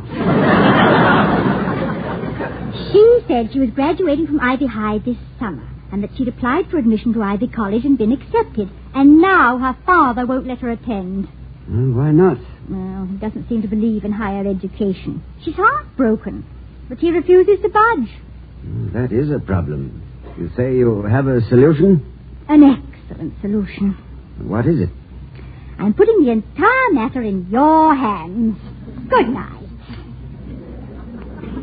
Good night. In my hands. Victoria, what have I to do with it? What have I to do with Annie Bell? Who? Annie Bell. How does it go? Vicky, I can't interfere in a family relationship. But she's a brilliant student. You're always saying how much you want brilliant students at Ivy. Yes, but I can't go about capturing them with butterfly nets. Well, Toddy, she wants so very much to be one of us. And her father's so dead set against her going to college. You should hear the things he says. What does he say? If it's anything you can repeat to my unsophisticated ears. He says Ivy is overrated. The faculty members are crackpots. You are a pantywaist. The governor's a knucklehead. The curriculum's a batch of junk. Yes, that's enough, Vicky. That's enough. Pantywaist? What's her name? Annie Bell? Yes. Her father is Ira Bell. Ira... Oh, you mean the member of the Ivy City Council? Yeah, that's the one. Oh, no, Vicky, I'm sorry. Now, I positively can't interfere. The friction between the town and the gown is too great as it is. Well, you could speak to the man, Tom. Oh, I'm sorry. No. I'd merely seem officious, if not impertinent. Annie told me she's in the park every Sunday morning with her father. Why not chat with him tomorrow when we're out walking the dog? No reason at all. Except we haven't got a dog. Well, we'll walk Professor Quincannon's dog. Let Quincannon walk his own dog. Or vice versa. It's large enough. I remember when that dog was a tiny puppy, you could hold in the palm of your hand. Now the only way he can be distinguished from a large horse is that horses almost never try to sit on your lap. No, I want nothing to do with Quincannon's dog. They're all away for the weekend, and I promised to look after the animal. So please say you'll speak to Mr. Bell, Toddy. Let me think about it, Victoria. I'll decide during breakfast, all right? I suppose so. Good night, darling. Good night. Pantywaist, indeed.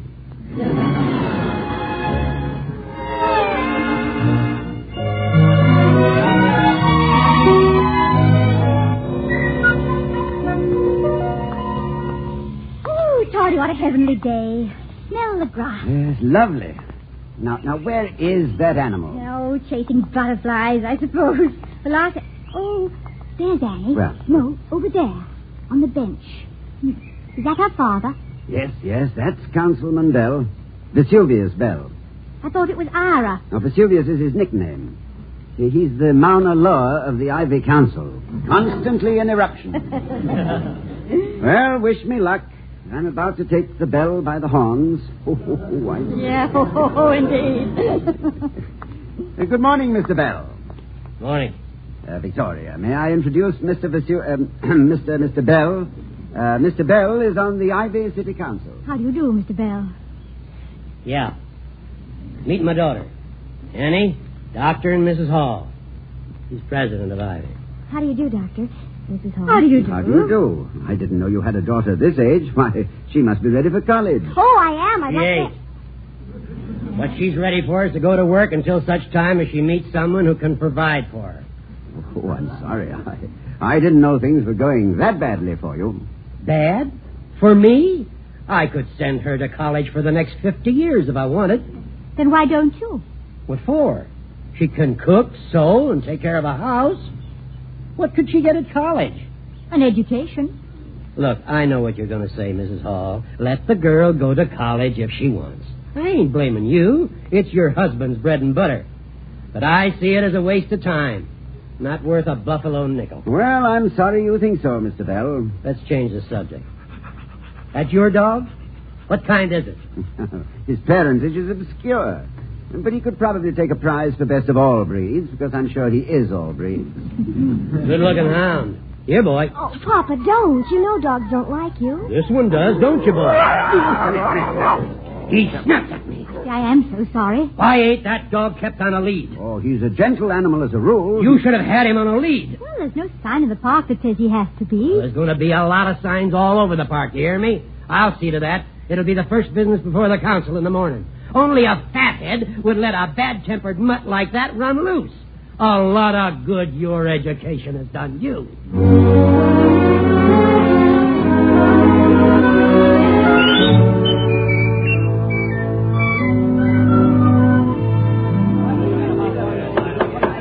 Gentlemen. Now, is there any new business? Mr. Chairman? Mr. Bell. Yesterday in the park, a dog running loose come along and took a nip at me. That's a threat to the safety of everybody in town. I move that signs be put up all over the park. I've wrote one out. No dogs must be brought into this park except on a lead. Mr. Chairman, is a private citizen permitted to speak at this council meeting? Is it open? Oh, it's you, Dr. Hall. I thought I saw you sitting there. Yes, you're allowed to speak. Thank you. I object to the wording proposed by Councilman Bell. Will he repeat it, please? No dogs must be brought into this park except on a lead. Well, does that mean it's all right to take the lead off the dog once it's in the park? I suggest the councilman could stand some education, particularly in the use of the English language. Mr. Chairman, I don't need no highfalutin... Mind your temper, Ira. It don't need an education to put up a sign in the park. I take back that sign and I offer this one. Dogs are not allowed in this park without leave. Now, Mr. Chairman, such a sign is addressed to the dogs and not to the owners. Is the dog supposed to read the sign and then trot home and put on a lead? Councilman Bell's education seems to me... Order in here. Order! Mr. Chairman, here's one he can't object to. Owners of dogs are not allowed in this park unless they keep them on lead.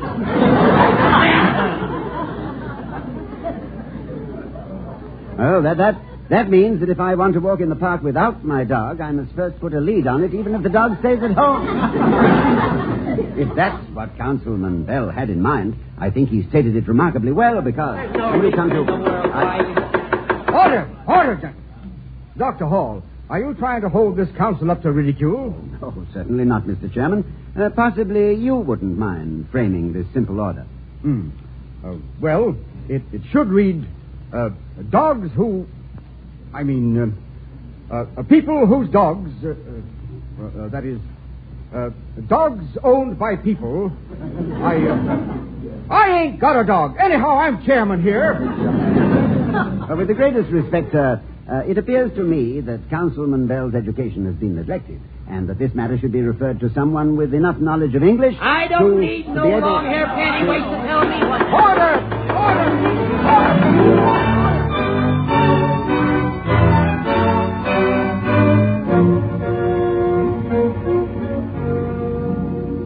I'll make him squeal if it's the last thing I do. Oh, Papa, stop pounding the table. The coffee will spill Nuts all... to the coffee.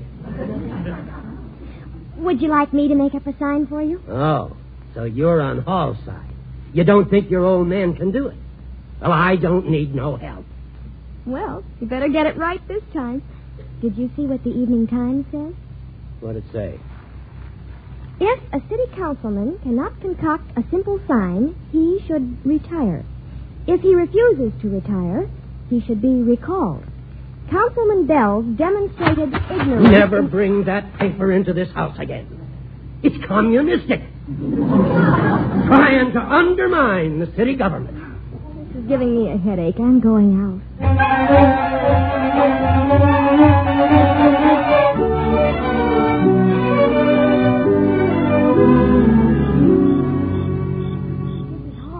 Yes?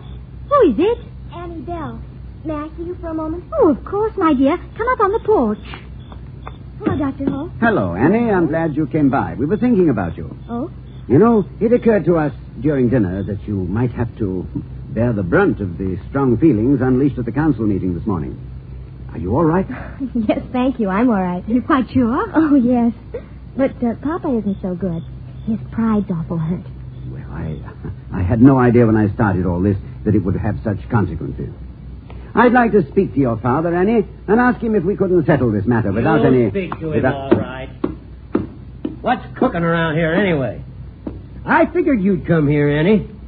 You go on straight home. Now, Mr. Bell, just a moment. Don't go, Annie. I ain't interested in nothing you got to say. Yes, but don't let your temper interfere with your good sense, man. I want to talk to you about calling this whole thing off. Call it off? Yes. Have you any idea of the results of this morning's council meeting? My mail is full of letters, crackpot and otherwise. I've been deluged with requests to appear on television shows. Well, it's your own fault for meddling. Oh, I'm not the only sufferer, and it's even begun to affect public welfare. Do you know that crossing the square today we saw a fist fight? 2 men bludgeoning each other over a difference in opinion as to the correct wording of the sign. That sort of thing can spread, you know.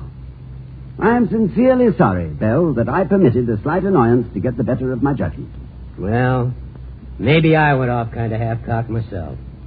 When I was a young man, I had an awful temper.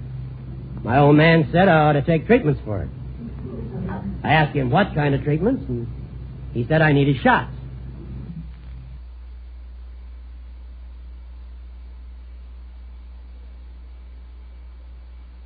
Two of them through the head.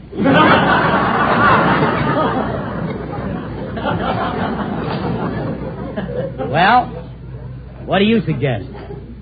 Simply that I will not be at the meeting tomorrow. You can then say that you feel the matter of signs in the park should be dropped. And in 24 hours, the whole thing will be forgotten. You sure you won't be at that meeting? I promise.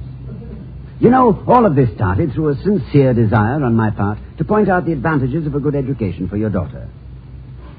She's a fine girl, Mr. Bell. The real thirst for knowledge. I'm amazed that a man of your means would stand in her way, but, as you say, she knows how to cook, sew, and keep house, and that's enough. Until the right man comes along to take care of her. Well, the right man has come along. Vicky, don't you think it's time for Annie to go to work? Yes. Mr. Bell, your training has fitted Annie for one thing, if nothing else, and we'll be very happy to take advantage of it. Annie? Yes, Mrs. Hall? Will you do something for me? Anything. Then I want you to come and take care of us. Cook, sew, do all the housework. Naturally, we will pay you fair wages. Hi, daughter. Why, You've trained her well, Mr. Bell. And, Annie. Yes, sir? This way, in your spare time, you could work your way through college. As your maid? Yes. Now, if your father wants to know what's cooking, tell him you are.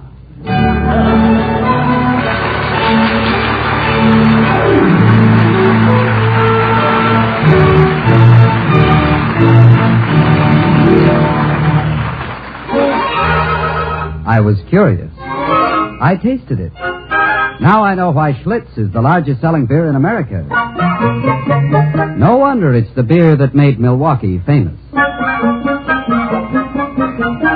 We'll return to the Halls of Ivy, starring Mr. and Mrs. Ronald Colman in just a moment. But first, let's hear from a man who got a wrong number that turned out all right. It was one of those hot, humid evenings last week, and I was slouched in a lounge chair on the terrace trying to get cool when the telephone rang. I glanced over at Mary, but she had that ladies be seated look that wives get, so I climbed out of my chair and went inside to answer the phone. A party on the other end said, "Mr. Edmonds, we'll have that order of yours out to you in a few minutes. I just want to check and see whether you wanted your case of Schlitz beer cold or not." "Well, I'm sorry," I said. "I think you have the wrong number. My name is Moran, and the phone number is 2076M. But, say, could you have one of those cases dropped off at my place? And I'd like mine cold." Well, he took down my address, thanked me for the order, and hung up. When I returned to the terrace, I just told Mary it was the wrong number. A few minutes later, the delivery truck pulled up. I met the man at the kitchen door, paid him, and then poured 2 glasses of Schlitz beer. "Well, aren't you the little surprise party?" Mary said when I explained what had happened. And we sat back, relaxed, and I felt considerably cooler. That Schlitz beer certainly hit the spot. "You know, Mary," I said, "it's no wonder Schlitz is the largest selling beer in America. If it tastes this good to everyone who tries it, I can understand why they call Schlitz the beer that made Milwaukee famous."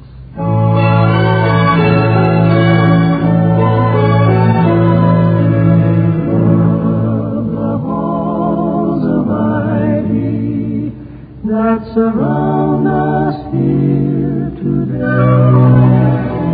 Returning to the halls of Ivy, we find Dr. and Mrs. Hall awaiting the arrival of Messrs. Wellman and Merriweather, who have phoned rather urgently requesting that the Halls be at home.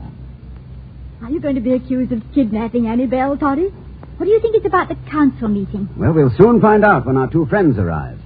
Toddy, your language, please. You're speaking of Mr. Wellman. Oh, sorry. Let's say our friend Merriweather and his friend. I'm surprised we haven't heard him screaming on the way. All this pother. You know, Vicky, when the thesis I wrote for my doctorate was published, no one took notice. When I won the fight to make Greek optional rather than mandatory here at Ivy, nobody sent up skyrockets. And when I instituted the Great Books course, a veritable revolution in American education, the news appeared in one paper between a photo of a man who could hold 6 golf balls in his mouth and an ad proclaiming the merits of a depilatory. But now, simply because I'm trying to direct a young girl down the path she should be taking, my next newspaper photo will probably be just my head. Off. And if I ever get hold another... on to it with both hands. I like it where it is. I'll let them in. Build a better mousetrap indeed. What do you catch? Mice. If a man wants to make pest control his life's work, that's all very well, but don't come to me. William, we have visitors. Oh, good evening, Mr. Wellman and Mr. Merriweather. This is a pleasant surprise. Won't you sit down? Dr. Hall, I'll be brief and to the point. Dr. Hall, it's good to see you again. You're looking fine. Don't know how you do it. Only exercise you seem to take is lifting Bartlett's quotations off the shelf and putting it back again. And that only a few times a week, Mr. Merriweather. You seem to be fit, too. Dr. Hall, I'll be brief and to the point. I feel... Well, I feel fit. I feel more than fit. Dr. Hall, I'll be brief and to the point. This matter... I always feel that way this time of the year. You know, you wouldn't think an old buck like me'd ever again get the urge to put vine leaves in his hair and go frolicking, would you? But I do. I do. Up early every morning helping the peasants trampling out the orange juice.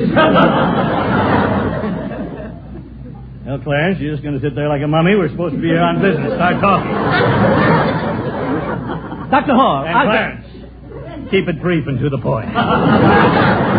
Dr. Hall, at the meeting of the Board of Governors this afternoon, Mr. Merriweather and I were appointed a committee of 2 with the duty of bringing to your attention, as it were, the views of the entire board, so to speak. Did you know they used to call Clarence here the boy orator of the River Platte when he was in high school? And I've just figured out why. The Platte River is very long, not very deep, and winds all over the landscape. Please, I'm trying to... Dr. Hall, it boils down to this. The board wants your private ruckus with the town council to stop, but quick. Is the board acquainted with all the facts in the matter? Dr. Hall, it is always imperative that the relationship between the college and the community be on the most amicable level. Mr. Wellman... There is nothing you can say that will change my mind. Mr. Wellman, if you don't... I am not in the least interested in any argument you may advance. Mr. Wellman, I would like to I'm say... convinced your altercation will Councilman Bell can and must be brought to a halt for the good of the school. Mr. Wellman... What is it? You're right. What did you say? You're absolutely right. Clarence. What is it, Merriweather? Answer the man. Gad, Doctor. Nobody's ever told Clarence before he was right about anything. It's been a nasty shock for him. You want to sit down, Clarence, till your heart, if any, starts beating again? Well, I'm sure Mr. Wellman would like to know what I propose to do regarding Councilman Bell. I'm seeing him in a few minutes, and I shall turn in a complete report to the board. That will be quite satisfactory, Doctor. Was there anything else, Merriweather? Anything else? No, Clarence. No, I shouldn't think so. As a matter of fact, it's true, isn't it? We just happened to be passing and thought we'd drop in to say hello. Right, Clarence? Hello? Yes, of course. Hello.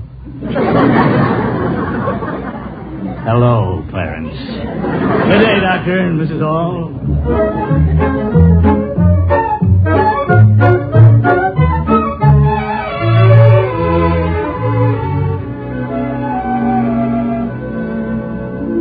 I'm glad you stopped by, Mr. Bell, now that the excitement's over.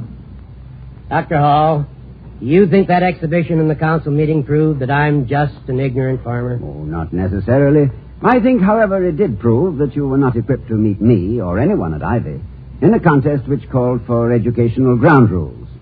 If you were embarrassed, it was because you issued a challenge to an opponent in a heavier division. Well, believe me, I've heard plenty about it. Everybody in town has been pulling my ears. Well, and I'd like to make a confession to you, Mr. Bell, about that sign in the park. Yeah? What about it? Well, I was being intentionally picayune about it. I doubt if there is any way to write such a sign that could not be criticized. So it was just a trick to teach me a lesson? No. Well, I've been an obstinate man all my life. Only time I'm really licked is when I find out the other guy's right. That don't happen very often. It did this time. And your daughter? Why should she have to work her way through college just on account of her old man's stubbornness? Well, I think that's a very generous way to look at it. Not generous at all. I got plenty of money. When you're wrong, you got to pay off. So long, Doctor. Keep an eye on Annie. I will, Mr. Bell. Good day. And come again. Ooh, there was such an absolute silence in here I couldn't help coming in. I thought you'd killed each other. On the contrary, my dear, everything is peaceful. We both hit the sawdust trail, saw the light, and are now walking together, hand in hand, into the sunset. And while the golden sun is slowly sinking into the western hills, you can sing me the last verse of Annie Bell. How does it go? The iron hand has been lifted. Now, when the right man comes along, she can not only sew and cook and make the beds, she can assault him with rhetoric and calculus. I hope I haven't ruined an otherwise happy marriage. I don't think so, Toddy. Well, after all, I could read and write, and we've been happy. But I can still write. In fact, I've written the perfect sign for the park. You have? Sure, it's easy. What does it say? It says, children and dogs welcome in this park under any and all circumstances. Now, why couldn't I have thought of that?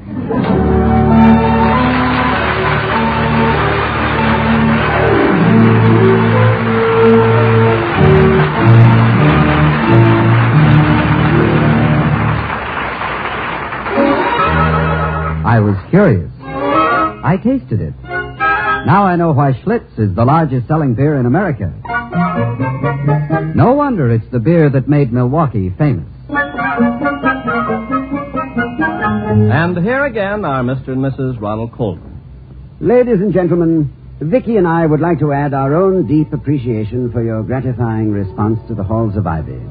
This, added to our very pleasant association with our offstage Board of Governors, the Joseph Schlitz Brewing Company of Milwaukee, has made the presidency of Ivy a most enjoyable experience. Wouldn't you say so, Vicky? I not only would, Toddy, I do, at frequent intervals. And I don't think we should close the school for the summer without a word of thanks to the faculty. Ken Carpenter, Henry Russell, Nat Wolfe, Don Quinn and his writers, and, well, everybody on the campus. Now then, can you think of a graceful little phrase to bow out with, William? Well, I might quote another William who could. As Prospero says in The Tempest, our revels now are ended. These our actors, as I foretold you, were all spirits and are melted into air, into thin air. And, like the baseless fabric of this vision, the cloud-capped towers, the gorgeous palaces, the solemn temples, the great globe itself, yea, all which it inherits, shall dissolve. And, like this insubstantial pageant faded, leave not a rack behind. We are such stuff as dreams are made on, and our little life is rounded with a sleep. Good night.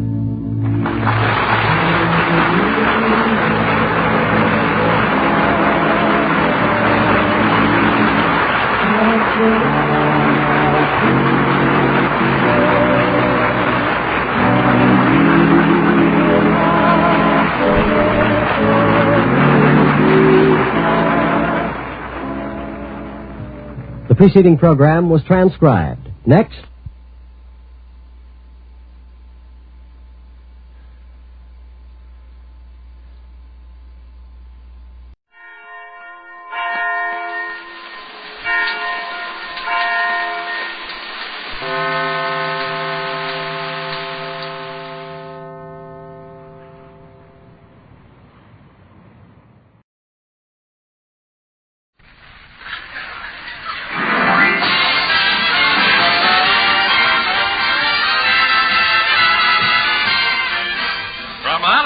Colgate Tooth Powder for a breath that's sweet and teeth that sparkle presents The Mel Blanc Show with Mary Jane Croft, Joe Kearns, Hans Conried, the sportsman, our guest star Bert Gordon, the Mad Russian, Victor Miller and his orchestra, and starring Mel Blanc.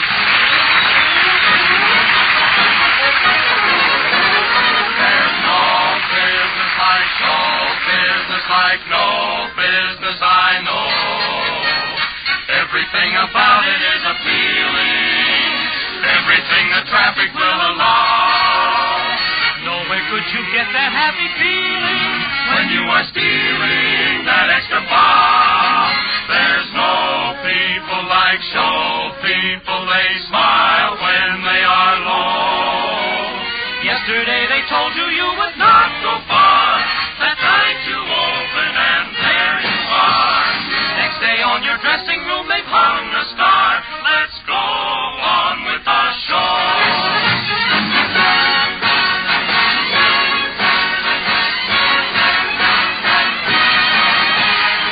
Even with a turkey that you know will fold, you may be stranded out in the cold. Still you wouldn't change it for a sack of gold. Let's go. Hello, Joe. What do you know? I just got back from a vaudeville show. Let's go on with the show.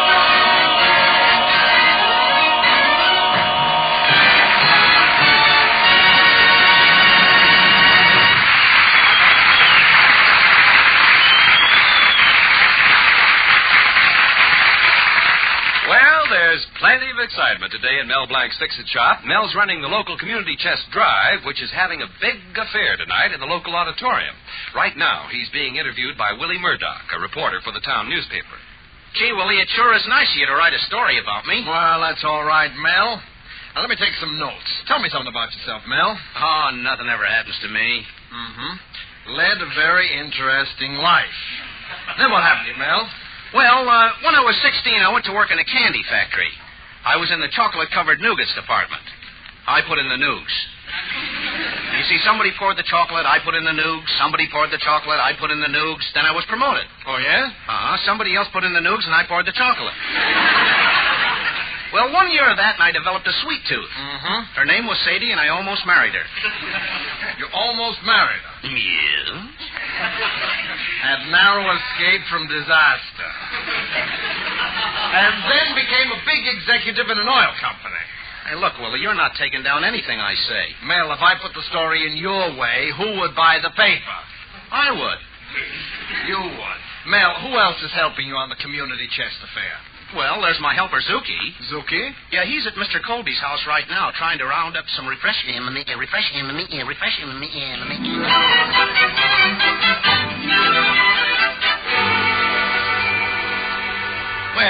what do you want, Zuki? A case of soda, some ice cream. You got any chairs? Sit down, Zuki. I'll be glad to help. Oh, thanks, Mr. Colby. You know, this is a big job for Mel. Yes, and I'm afraid it's too big for him. After all, Mel is just a little potato, but he is a sweet boy. Yeah, he's kind of like a little sweet potato. Well, what do you suppose Mel would like, Zuki? Can you bake a cake? Not very well, Zuki. Oh, it's easy. You see, you take some flour. You take a quart of milk,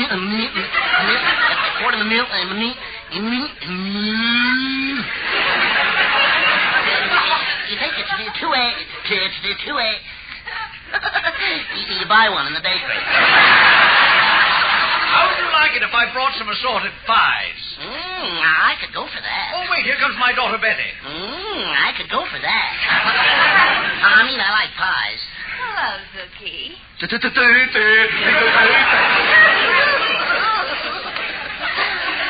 Hello. Well, you're all spruced up today, aren't you, Zuki? Oh, yeah. I'm going to look good tonight. Zuki, I never noticed it before, but you're handsome.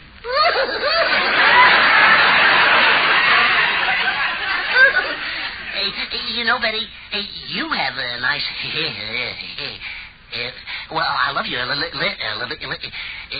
got a very cute little... I love you.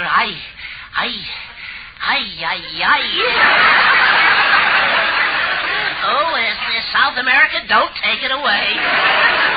Betty, Mel sends Zuki over for some refreshments for the community chest affair tonight. Oh, gosh, Father, I have a whole box full of stuff I prepared. I meant to tell you about it. Oh, gee, Betty, you're sweet. No wonder Mel is so crazy about you. Is he really, Zuki? Oh, yeah. Mel is so crazy about you that when he goes to sleep, he doesn't count sheep jumping over the fence. He counts you. Zuki, you mean he counts me jumping over a fence? Yeah. Last night he was counting, and all of a sudden he ran out for some bandages. What was the matter? He said you tripped. Thanks for everything. Oh, wait till you see the entertainment tonight. Entertainment? Yeah. We got a special guest coming to help us out. But I mustn't tell you who. You see, I wrote a play especially for the occasion. Thanks. You wrote a play all by yourself? Yeah, that's right, Betty. Well, is it good? Good? Oh, it's sensational. It's colossal. Wait till you hear it.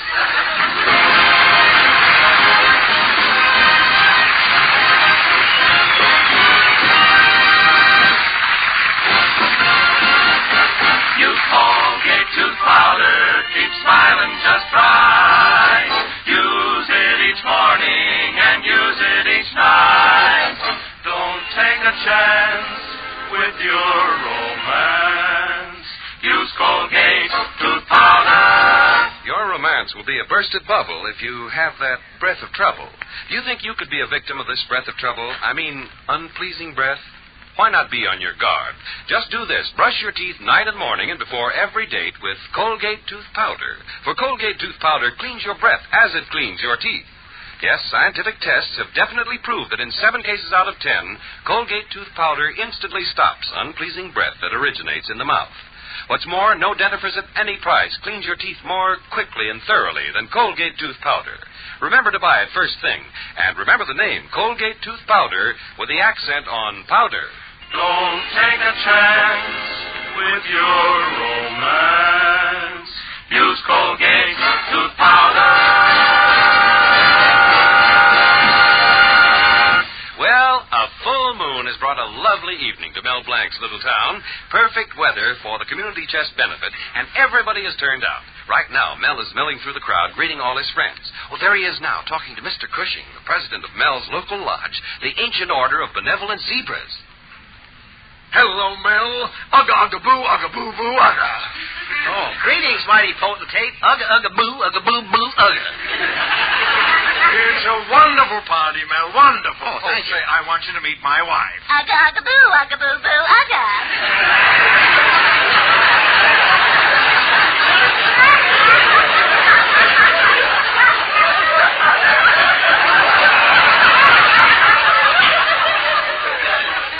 Likewise, I'm sure.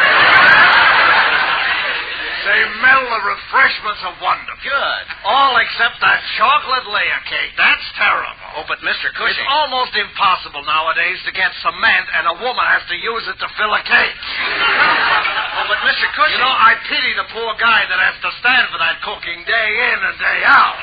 Mr. Cushing... Who baked it, anyway? Your wife.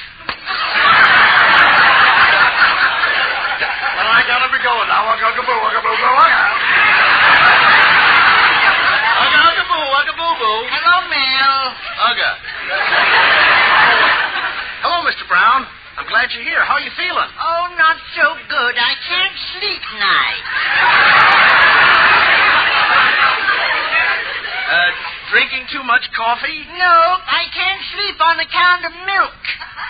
Well, gee, if you can't sleep on account of milk, why do you drink it? Oh, I don't drink it. I deliver it. Well, nice to see you, Mr. Brown. Excuse me now. I've got to start the entertainment. Oh, give me a fanfare, Victor. Ladies and gentlemen, I want to thank each and every one of you for coming here tonight.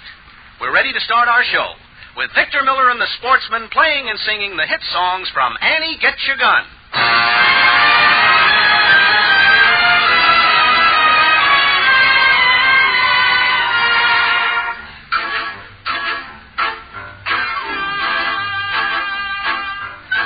folks are dumb where we come from. They ain't had any learning. Still they're happy as can be, doing what comes naturally. Folks like us could never fuss with schools and books and learning. Still we come from A to Z, doing what comes naturally. You don't have to know how to read or write when you're out with the honey in the pale moonlight. You don't have to come from a great big town. Not to go picking berries in an evening gown. That comes naturally. My Uncle Al in Texas can't even write his name. He signs his checks with excess, but they cash him just the same. They're canceled. Grandpa Dick was always sick, but never saw a doctor. He just died at 93, doing what comes naturally.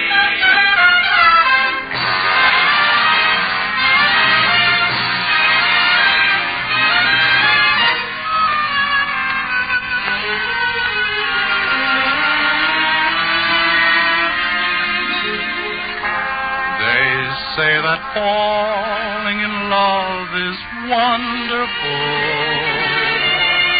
It's wonderful, so they say.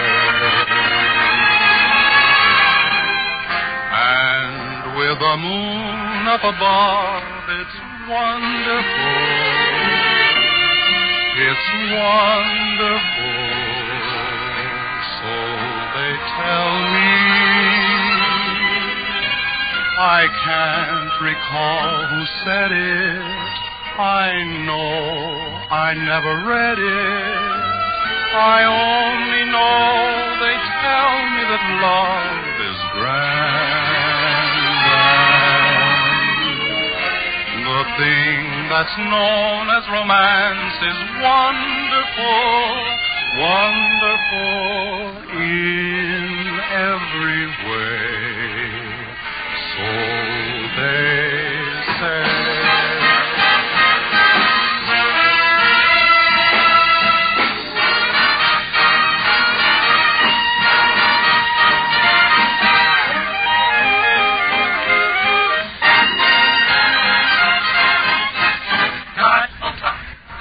Still I think I'm a lucky guy. I got the sun in the morning and the moon at night.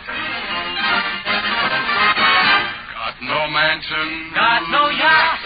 Still I'm happy with what I've got. I got the sun in the morning and the moon at night. Got the sun in the morning and the moon at night.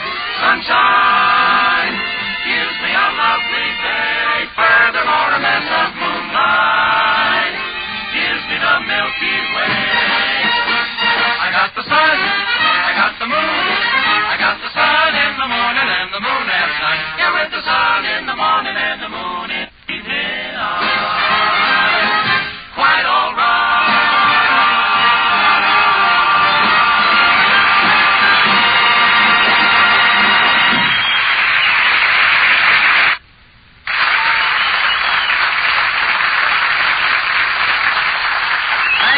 Thank you very much, boys. Now, ladies and gentlemen, we have a surprise for you. My assistant, Zuki, has written a special playlet for this occasion. It is his own amusing interpretation of the discovery of America in 1492 by Columbus. In this playlet, I am Columbus, and we have a very special guest who came here just to help us out in the play. So, here we go. Take it away, Victor.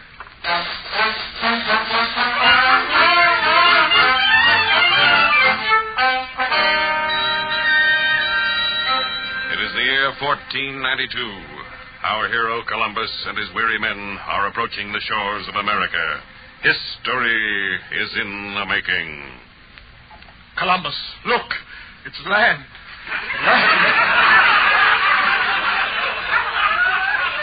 Still land.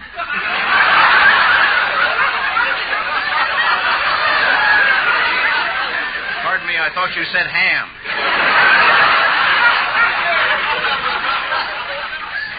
How much can you act? So it is, land. Stand fast, men. We are approaching the shore. Columbus, someone's coming over here. It looks like an Indian. Yes. My. He looks ferocious. I'd better advance first and sound him out. Greetings, noble warrior. How do you do?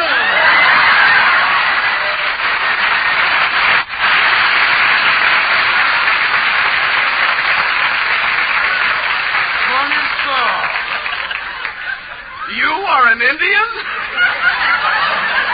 By the shores of Gitche Gunye.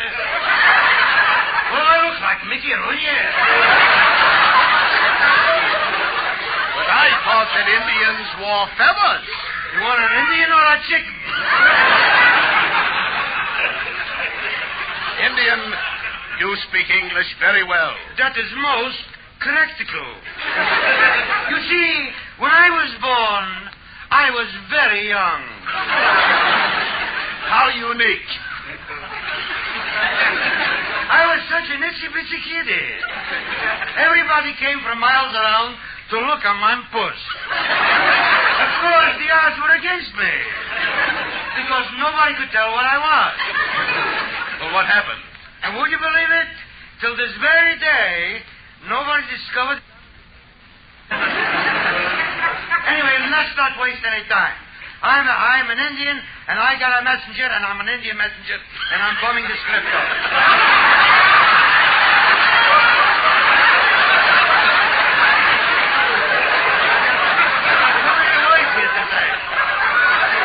I have a very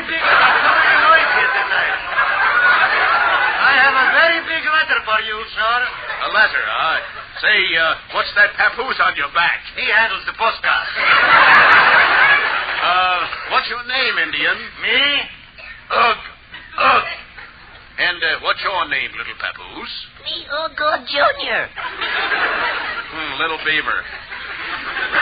Redskin, can you find us a place to rest? Are you kidding? It's impossible to find a wigwam these days. Are you a veteran? A veteran? What's that? That's a man who's looking for a place to live. Well, anyway, Indian, can you tell where north is? Most of course. It's very simple. You see, we Indians have a system. First you put your finger up like this. Just like this. Then you wet the point like this. And as the wind is blowing from the east, you got to be careful you don't catch pneumonia. Because if you are catching pneumonia, you are going west, young man. And this means the north and the south will have nothing to do with you. Of course, this every Indian knows. You see what I mean? Oh, sure. Now explain it to me. Well, anyway, you brought me a letter. What does it say? White man must stop stealing Indians' land. Yours very truly, Iroquois Real Estate Company. Well, Indian, go back to your chief and tell him we are here to stay. Okay. But I warn you, if you are still here at 9 o'clock, we will make big war. Remember, the battle begins at 9 sharp. If I'm not back, go by yourself. Vespuccio. Yes, Columbus. I'm afraid this is going to throw a terrible fear into the men. They're all worried. Worried? Tell them not to lose their heads. That's what they're worried about. Hey, there, Bush. Hey, wait a minute, Indy. You're not due back here until 9 o'clock. I just came back to remind you we're on daylight saving time.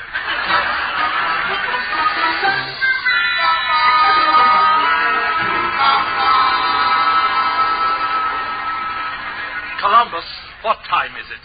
It's 9 o'clock. In our glass, drip, drip.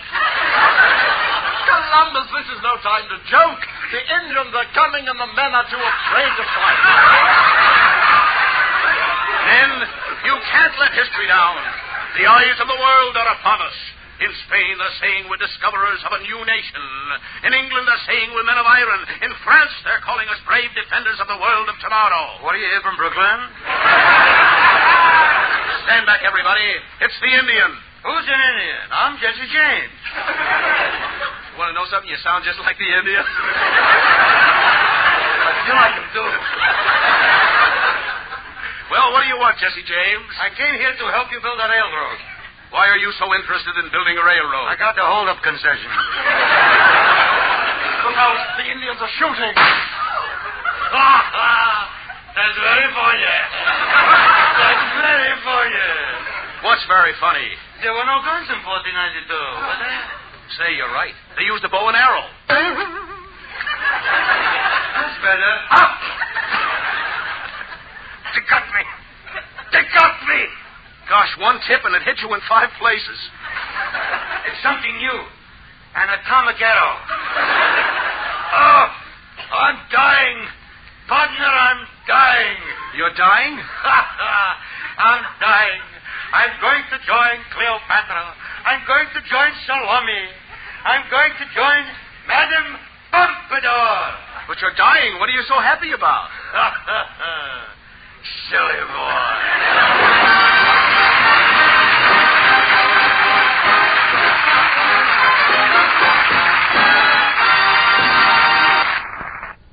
Mel, because of you, the community chest benefit tonight was a tremendous success. You were wonderful, darling. Well, Zuki had a lot to do with this. His play was really fun.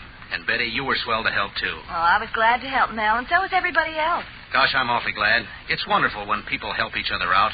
That's what the community chest is for. Remember, folks, don't give till it hurts. Give till you feel good. Good night, folks.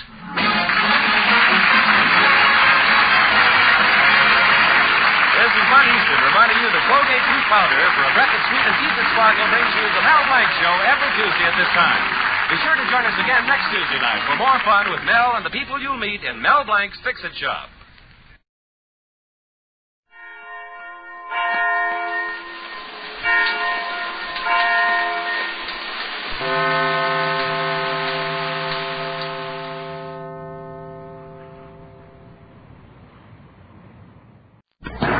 Now let's come to order, folks. It's town hall tonight.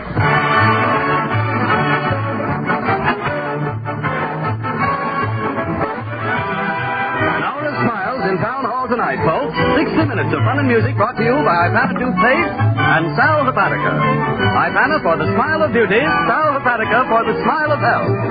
Fun with our star comedian, Fred Allen. Music with Peter Van Steep. New songs, new laughs. It's town hall tonight.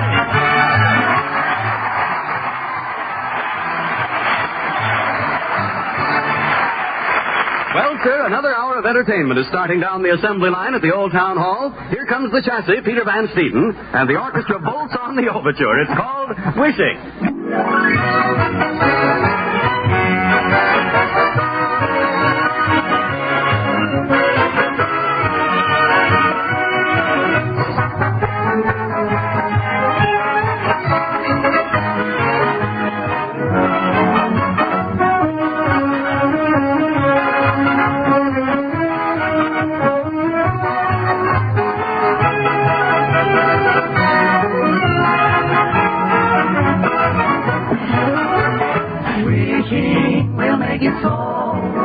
Keep on wishing and care will go. Dreamers tell us dreams come true. It's no mistake. Wishes are the dreams we dream when we're awake. The curtain of night will fall if you are certain within your heart. So if you wish long enough, wish strong enough, you will come to know. Wishing will make it so. And now, tonight, ladies and gentlemen, it is with great pleasure, it is with keen delight, yes, it is with ill-concealed happiness, or I might say basking in an aura of joy, that I bring you for the last time this season, Fred... Oh, say, Harry, what is this? What is this, the last time? This isn't my last program. Are you here again next week, Fred? Yes. Next Wednesday's my last week. Oh, shucks. And that is putting it mildly, Harry. Well, Fred, my whole whole opening is about this being your last program. Well, if you think I'm going to finish tonight just to save you the trouble of changing a few lines, Oh, Harry. that's all right. Well, I'll make up something. Now, ladies and gentlemen, for the next to the last time, I give you that next to the last comedian who is on his next to the last legs, Fred Allen in person.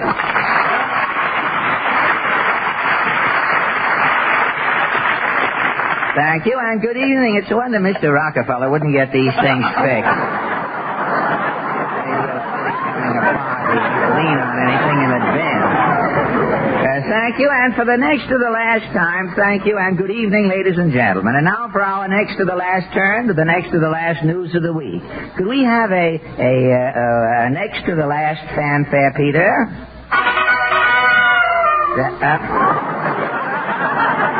Say, that sounded like the last one, Harry. They couldn't squeeze one out after that, could you? The Town Hall News sees nothing, shows nothing. Hey, that's better than something. New York City, New York. As the final curtain drops on the Broadway Theater this month, many actors turn their attention to the Summer Playhouse. Little theater groups spring up in barns and haylofts around the country, affording a haven for actors, producers, and directors when activity in the Broadway show shops all but disappears. To get the confused outlook on rural theater this summer, Town Hall News interviews a motley group of untalented nobodies identified with obscure bucolic enterprises last season. First, an actor who had a most unusual summer in 1938, Mr. Roulard Cuckle. Mr. Cuckle, you are a meadow mummer, are you? Yeah, I do character acting mostly. Really? Yeah, my specialty is surly butlers and diffident roues. Diffident roues, huh? Yeah, in the third act, I always know the millionaire's wife loves me, but I'm diffident. Oh, I declare a diffident. Now, how I just threw that in, if you don't mind. Well, how did you get into the summer theater last season? Well, things was tough around Broadway. You weren't eating regularly? My stomach must have thought me mouth was closed for repair. You and vitamins had nothing in common. Let me tell it, will you, Bud? Oh, I'm sorry. I'm sorry, Mr. Cuckle. Continue. Well, one day I'm standing outside the automat, and I see a guy winking at me out of a trailer. Panhandling gasoline? Yeah, he's casting a show. The trailer is a summer theater. No kidding. Yeah, the guy's trying to get him out of thin actors so they'll fit in the trailer. Well, what was the company called? The Trailer Troubadours. We opened with The American Way. The American Way in a trailer? Yeah. Mm-hmm. Yeah, the show was going on all the time. Did the critics like it? Oh, yeah. Brooks Atkinson covered the show on roller skates. We must have been doing 60. Well, what was Mr. Atkinson's review? He says, a fast-moving attraction. Fine. Well, how was business with the Trailer Troubadours? Brutal. Toward the end, we was driving ahead of cars with the trailer's back door open. If the car behind liked the first act, we'd crowd him over to the side of the road and give the rest of the show. Well, where did you finally close your season? In the finance company's office. Really? Yeah, they caught up with us during intermission. What was the cast upset? Yeah, it was the first time the trailer was ever held over. Well, thank you very much, Mr. Roulard Cuckle. That's all right. That's a matter of it. A society leader who is taking a summer flyer this year, Mrs. Ainsley Portcullis Tweedle III. How did you happen to found a summer theater, Mrs. Tweedle? I don't know, really. Someone at Toulouse cocktail party said, why don't we? The next thing I knew, there I was in a turtleneck sweater and puttees directing. Well, what is your theater group called? The Winnie the Pooh Players. Winnie the Pooh? Yes, we stress the Winnie. Leaving the audience to carry on. I beg your pardon. Granted, I'm sure. Now tell me, has your group a definite objective? Oh, yes, we're putting on Pinafore. Right away? Yes, I'm writing Gilbert and Sullivan as soon as I hear from them. You should live so long. Okay. And thank you, Mr. Ainsley Portcullis Tweedle III. A farmer who is through with the summer theater, Mr. Gumbo Drain. Don't mention actors to me. Well, what happened, Mr. Drain? Well, sir, last summer the drought set in. Got so dry my ducks was treading dust.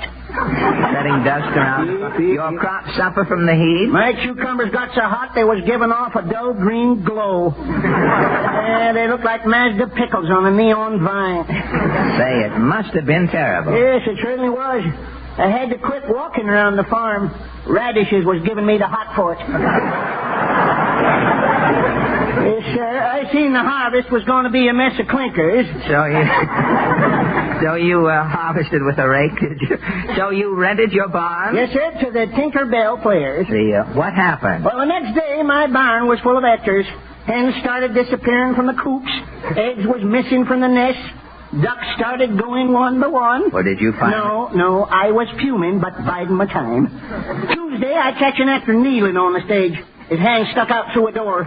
It's going up and down. The door? His hand. Oh. I says, hey, what you doing there? He says, I'm rehearsing. Rehearsing what? I says, shaking hands with a man off stage, he says. He was kneeling down to shake hands? Yeah, he says, in the play, the man you can't see is a midget. Oh, I see. Well, sir, I run around the back. I'd never see the midget. Well, what did he look like? I still ain't see the midget. That actor? He wasn't saying goodbye to nobody. But you said his hand was going up and down. He was milking my cow. To me. A young New York... You forgot to thank me, Mr. Drain. Thank you, Mr. Drain. A young New York producer who uses the Summer Theater merely as a laboratory, Mr. Dawson Bells. Mr. Bells. Thank you. To me, the theater is merely a test tube. In it, I brew all human emotion. You are not interested in the audience, Mr. Bells? The audience means nothing. The theater means nothing. The play means nothing. Only you? Yes. I mean something. Is that the consensus? I am the consensus. I proved that in my laboratory theater during the past season. Well, I didn't have... Did you see my play, Thread? Thread? Yes. No, 200 sewing machines on the stage. Sewing. A silkworm enters. The machine age, he mutters. The silkworm hauls in. The sewing machine stops. Curtain! Think it over. Yes,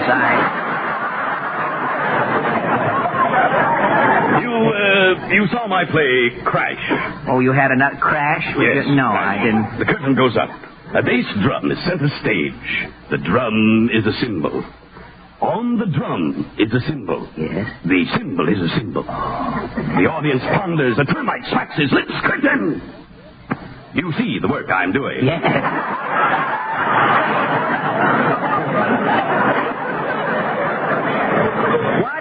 What is wrong with the theater, Mr. Bells? The theater is afraid to experiment. Why should the actors always be on the stage and the audience in the seats? Oh, you're changing all that this summer? Definitely, at Long Crag, Connecticut. Long Crag, Connecticut? Yes. I'm doing an Ibsen play in a windmill. The actors are inside a windmill? Yes, remarkable idea, really. The audience rides around in baskets on the 4 giant paddles. As the paddles pass the bottom of the windmill, the audience looks in. I see. Snatches of the play are seen. Well, how do the people know what the whole play is about? The windmill stops. The 4 groups are introduced. They withdraw. Views are exchanged.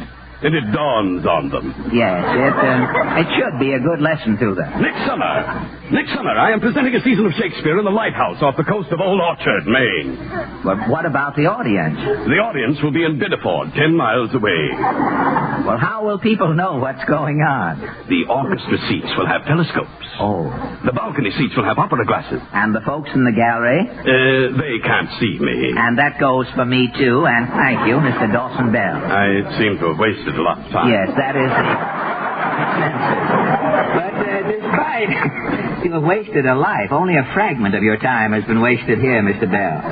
But despite many handicaps, the summer theater will flourish again this year, and many a Shakespearean actor will be pleasantly surprised at the instant service he receives when he reads these lines in a bar. A horse! Make kingdom for a horse!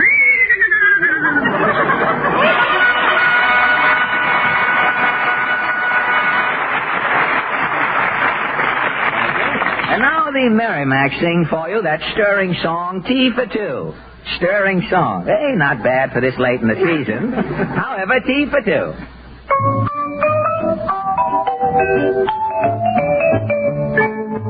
Picture you upon my knee, just tea for two and 2 for tea. Me for you and you for me alone. or hear us, no friends or relations on weekend vacation. We won't have it known that we on a telephone. Day will break and you'll awake and start to bake a sugar cake for me to take, for all the boys to see. We will raise a family, a boy for you and a girl for me. Can't you see how happy we will be? Picture you upon my knee, just T for two and two for T. Me for you and you for me alone. Why, there'll be nobody near us to ever see or hear us. None of our relations on weekend vacation. We won't have it known that we own a telephone, that we own a telephone. They will break, do the wake and start to bake a sugar cake for me to take, for all the boys to see. We will raise a family, a boy for you, a girl for me. Can't you see how happy we will be? How happy we will be.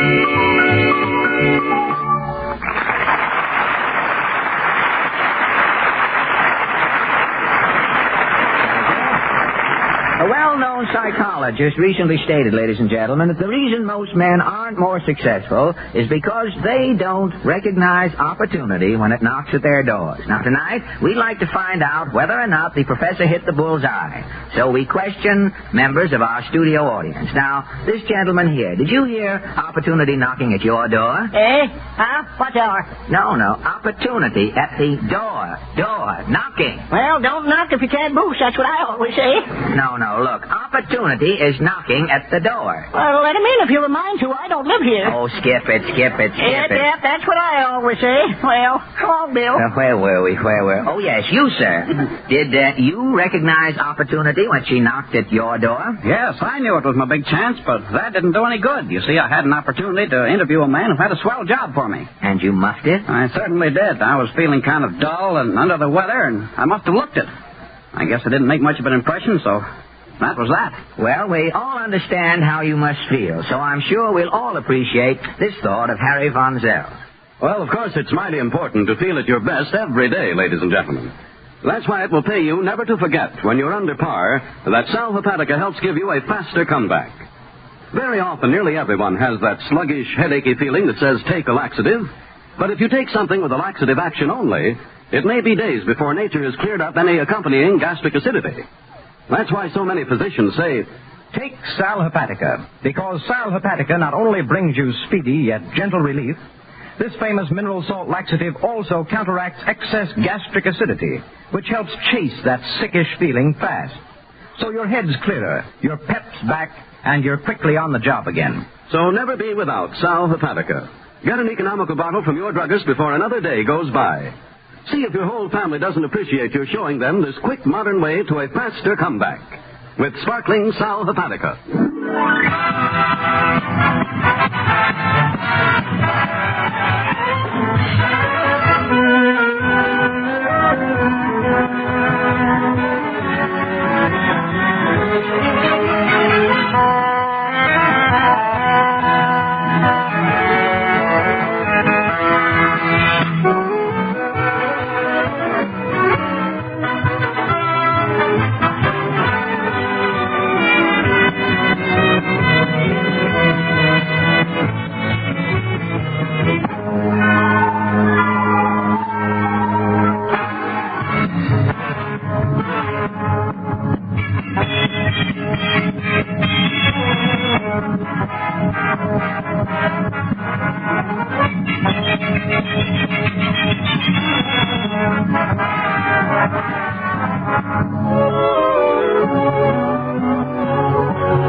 Thank you.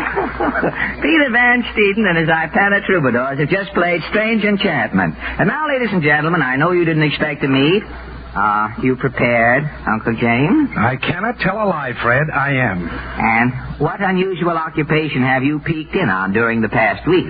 Well, I was sitting in a movie theater the other day watching the newsreels and got to wondering about those men who risked their lives to bring the news of the day to millions of people. Well, don't tell me, Uncle James. Yes, Fred. Our guest tonight is one of them. He's the ace cameraman of the Movie Tone news staff, Mr. Jess Kizis. Well, good evening, Jess. Good evening, Fred. Glad you didn't have your camera. We could have snapped that reception there. Jess, how long? I could have used it many a week up here, you know. We don't get it. Jess, how long have you been contributing your celluloid mite to the weekly newsreel? 12 years, Fred. 12 years. And I imagine that during your long career, you have recorded for posterity, most never having met them, of course, I wouldn't be familiar with the word. But you have recorded for posterity more than your quota of history in the making. Yes, I've covered a wide variety of events and happenings, all right. Now, what are some of the more dramatic episodes you have recorded on celluloid, Jess? Well, there was the Flint sit-down strikes, the Wyoming Valley floods, the Coney Island fire, and the Morrow Castle and Mohawk disasters. Well, between strikes, floods, fires, and shipwrecks, you really ought to be an authority on catastrophes. Catastrophes, unfortunately, make the most exciting newsreel shots, Fred. Yes, that is only too true.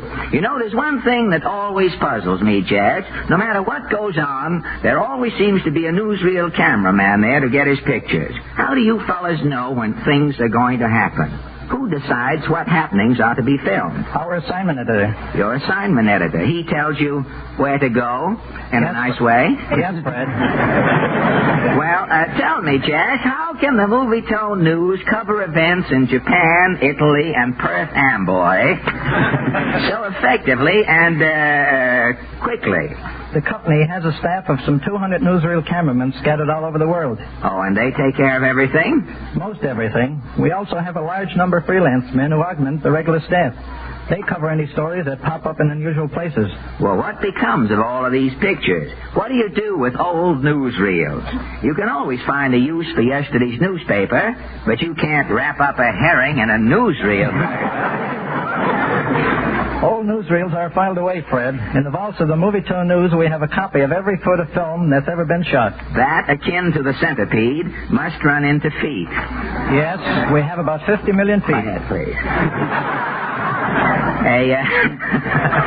A woman overappreciated my last remark. I had to quell her.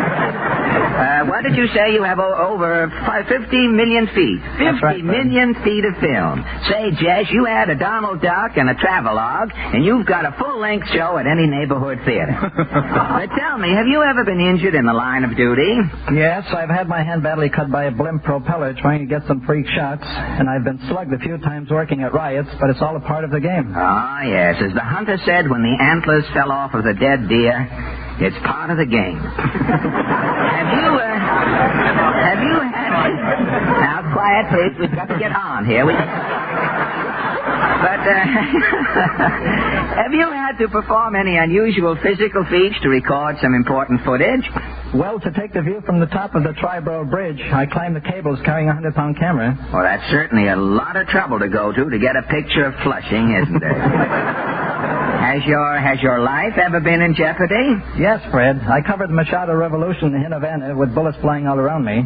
Instead of shooting your subject, it was practically vice versa. Say, what about celebrities? Have many famous folks strayed within range of your focus? Yes, I've taken Colonel Lindbergh, Herbert Hoover, Howard Hughes, President Roosevelt, Al Smith, and many others. Is any one of the front-page personalities a favorite with the cameraman? I'd say Postmaster Farley was, Fred. Postmaster Farley? Well, he doesn't go around handing out stamps to the boys between close-ups, does he? No, but he's always ready to cooperate. We'll know for sure in 1940. What about, look at Jim, that old Republican chortling. But what about the sporting luminaries, Jazz? Max Bayer's my favorite. Max likes to clown around before the camera, and so does Tony Galindo. Oh, yes. I've seen Tony in a lot of pictures. I've seen a lot of Tony in one picture, too. I hear he was pretty mad at one theater manager last week. That's unusual, Fred. Tony's generally good-natured. Well, I know, but one theater showed a newsreel of Tony training for the Lewis fight. It was followed by a trailer that said, "Coming next week, Doc Victory."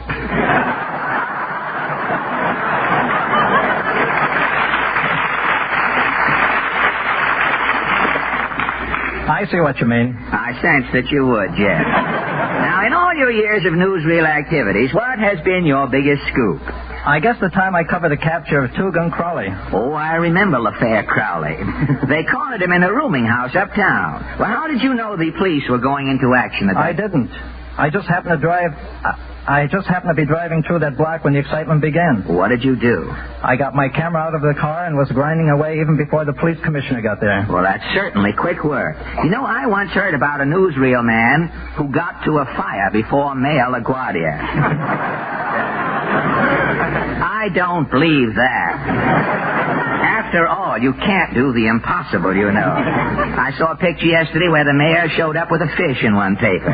Say, I just happened to think about another. A dead heat at the market. Say, I just happened to think, Jess, about another movie tone feature. Do you ever make any of those comedy movie tone shots for Lou Lair? Yes, I have made quite a few. Well, say, tell me, how do you get Lou's picture up in the corner of those news shots? Do you have to take Lou out and hang him up in the hippopotamus cage or wherever it is?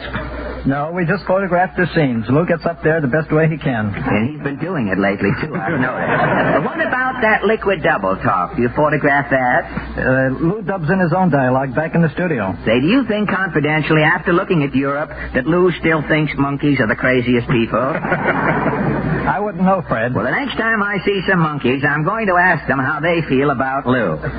But enough of this Darwinian chit-chat. Tell me, Jess, what is the most recent important assignment you have covered?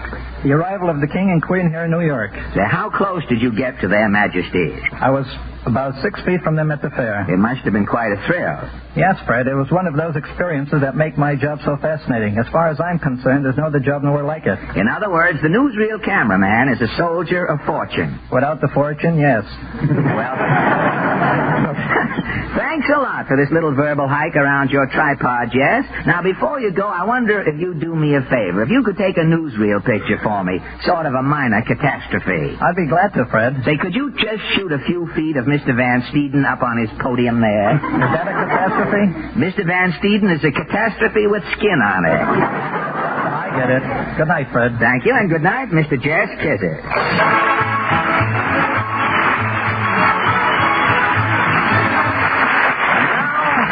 Excuse me, Uncle Jim. It's bad manners to speak over your shoulder, you know, to kibitz verbally. And now Lynn Murray's Town Hall Quartet meted our microphone accidentally to sing for you on purpose, Concert in the Park.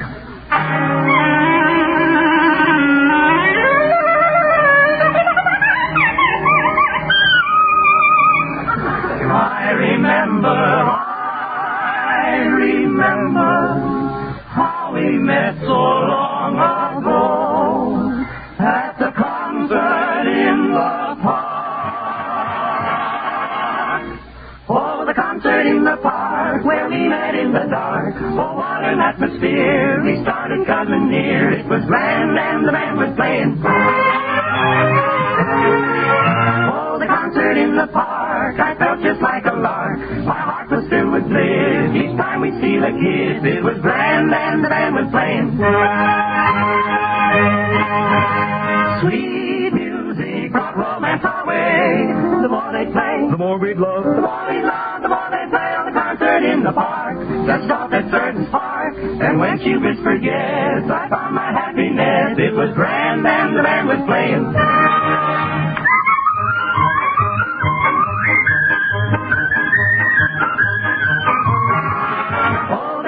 In the park, touched off that certain spark. And when she whispered yes, I found my happiness. It was grand and the band was playing.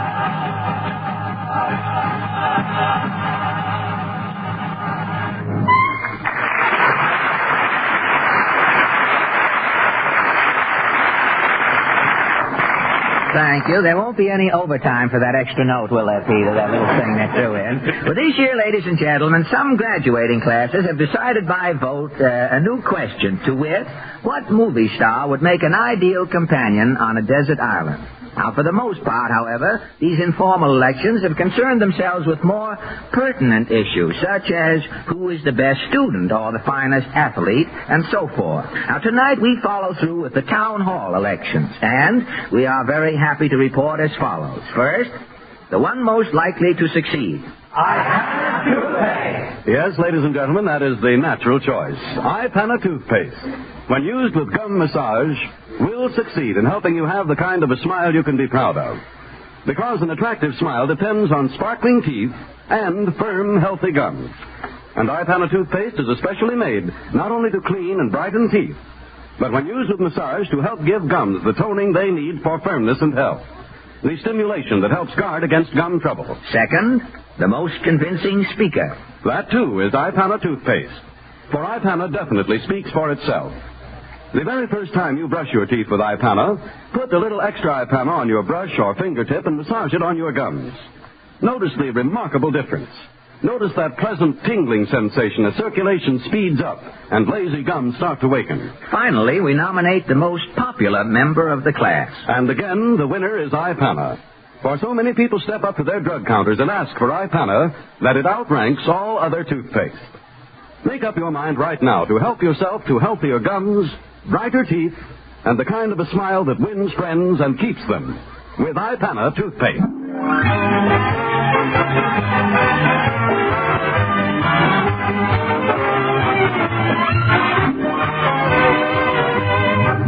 Ladies and gentlemen, Town Hall tonight will continue immediately following a brief pause for your station identification.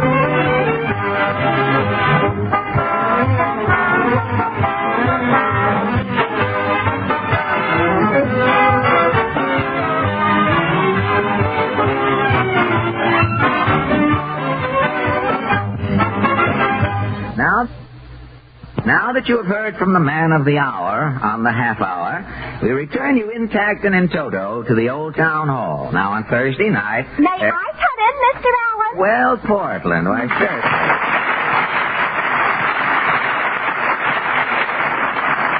Hey, if Gracie can get on information, please, you certainly can get in here. Hey, what's the matter, Portland? Nothing. Why, your forehead is as wrinkled as the knees on a pair of $2 corduroy pants. Are you worried? Well, yes. I've been thinking about after next week. You mean next week is our last program for the summer? Yes. What am I going to do Wednesday night? Say, you think you've got trouble? How would you like to be Waukegan? Is Waukegan worried? Worried? Why, the city hall has lost 80 pounds. Didn't you hear that Benny is going back to Waukegan? Jack is? Why, not only Benny is going back, he's taking his radio program with him and his new picture. If that isn't a trouble parlay, say, that combination will set Waukegan back 20 years. Well, I heard Jack's new picture, Man About Town, is swell. Say, if Benny's picture gets 1 star in Waukegan, it'll be on the sheriff's vest. Gosh, I bet Jack gets a big welcome. Previewing a picture in his hometown. Who does Benny think he is, Union Pacific? You know, I hear he put Rochester in the picture so he could brag around Waukegan the picture's in Technicolor. Oh, you're just jealous. Well, I didn't go home to Boston when my picture opened, did I? No. I didn't go home after it opened. Either, did I? No. You know why? Yes, I saw your picture. All right. You were the one. I should have taken your name at the time. Well, this subject is soil. Let's change it. All right. What has Benny got that if I had, I certainly would get rid of right away? I thought you were going to change the subject. All right. Let's talk about vacations. Where are you going on your vacation? Oh, Mama and I are going out to the World's Fair. Oh, for the whole summer? Yes. We're going to get in that line that's always waiting to see the General Motors exhibit. That line is part of the fair now, you know. They're stuffing it and putting it away for the winter and bringing it. They say the General Motors show is wonderful. Oh, yeah. You get in moving chairs and ride in the dark past a lot of scenery. Oh, you can do that in the Tunnel of Love at Coney Island. Yes, but that isn't educational. That is a matter of opinion.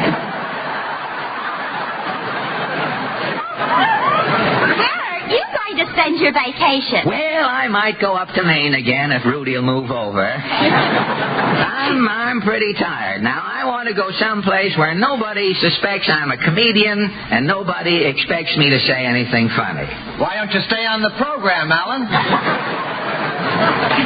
Rift, welcome home to the Loop. Hi, what do you hear from the fog? Ingersoll's writing your stuff, huh? Did you get that quick comeback party? You said last week you weren't going to tell any more jokes, Peter. Well, he's kept his word up to now, huh? Oh, yeah? If you want to hear a wow gag, Porty, get this. I'm in a room with a head of lettuce. Oh, so there's one head in the room. Why? Well, what's the answer, Peter? Which one of us goes out first? The lettuce can't walk. You go out. No, the lettuce leaves.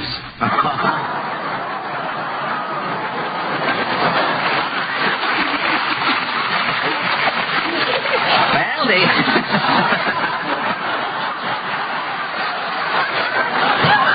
Listen, this is the end of Van Steven. We can't hold him now. We've got to put him on We the People. The man got applause with a gag like that. All right. Now, the lettuce leaves. If you'll join it, now you'll be able to say what he's got to get a coat to match the pants now, the way he's going. Maybe you didn't tell that joke right, Peter. Yeah, I must have let down. I'm pretty tired. I'll be glad when my vacation starts. If we'd known it was going to get a laugh, we could have changed those lines. We had all that. Oh, are you going away, Peter?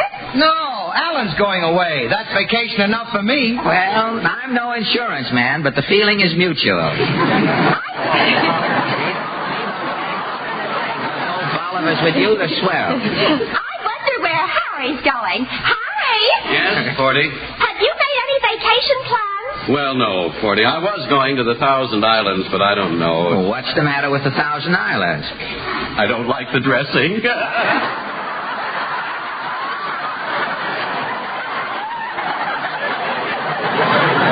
Am I on the right program?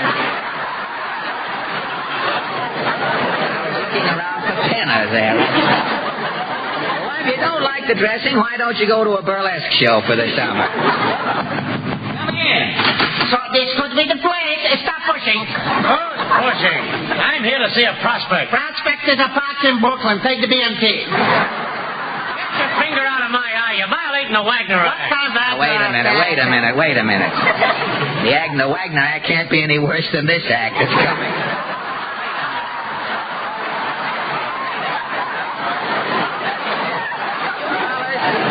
If you fellas want a third for trouble, what goes on here? I am here to arrange for your vacation, Bobby. What vacation? If you want a vacation, Alan, I'm your man. Take a mind at rise, Bobby. You're coming to the mountains. What you need is some good salt air, Alan. Now, look, To me, you're looking like a man who's wanting the best. And the best is Pomeroy Pinker's playground in the park. Why the woodpeckers eat the penthouse off his joint every summer? The woodpeckers, he's saying. My place is Beaverbot. Your boat ain't fit for a beaver. No, now, wait a minute. No. If you want class, Alan, I'm running a seashore rendezvous. Seaweed Haven. A rendezvous. It's a dive. What do you mean a dive? So help me from the bed to the floor. You can dive and not touch bottom. I don't want to fall out of bed and bump my head on the Coast Guard, you know. This could happen. By Seaweed Haven, the first 2 floors is reserved for the tide. Now, Now, don't tell me the beds are pontoons. But leaking yet. That is a lie, Pinkus. Look, one night only I'm stopping by the Sealtest Haven. Well, what happened, Pinky? In the morning I am baking. A shark is in bed with me. What do you want in a $1 room, a tuna? By Honorary Pinkus played around in the parks. You are living the life of Riley. What's Riley doing at your joint? Listen here. Riley is there incognito, using the name Ravinovich. Now, look, I'm not roughing it this summer, boys. I'm looking for something high class. High class, you say. By Pinkus, you're not getting in with other simple kids. Well, who is your social director? Social director? Honorary Pinkus, a mine host and part-time buffoon. Guest is calling me an old Mickey-Rooney. Well, all right, now what about the rates? Well, if you're sleeping hillbilly style, 8 guests together, that's $2 daily. With the sheets, of course, I'm charging extra. Now, you don't think I'm sleeping in a room with 8 strangers? Strangers, you say. Before you are getting into bed, each guest you are meeting personally by name. Slumming, Alan. Slumming. At Seaweed Haven, I'm renting a single room with combination pillow and water wings for $6. For a bang-up good time, boarder, coming to Honorary Pinkus's playground in the pond. For a salty siesta, come to the Seaweed Haven, chum.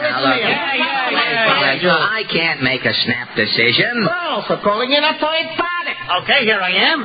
Not you, Chisler. A stranger. Say, Portland, what do you think? Here! That's what I think.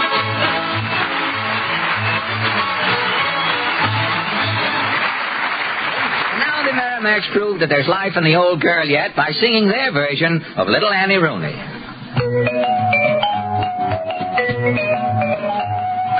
She's my sweetheart, I'm her beau. She's my Annie, I'm her Joe. Soon we'll marry, never to part. Little Annie Rooney is my sweetheart. She's my sweetheart, I'm her Bo-do-de-o. She's my Annie, I'm her Joe. Soon we are going to be married, and we will never part. Little Annie Rooney is my sweetheart.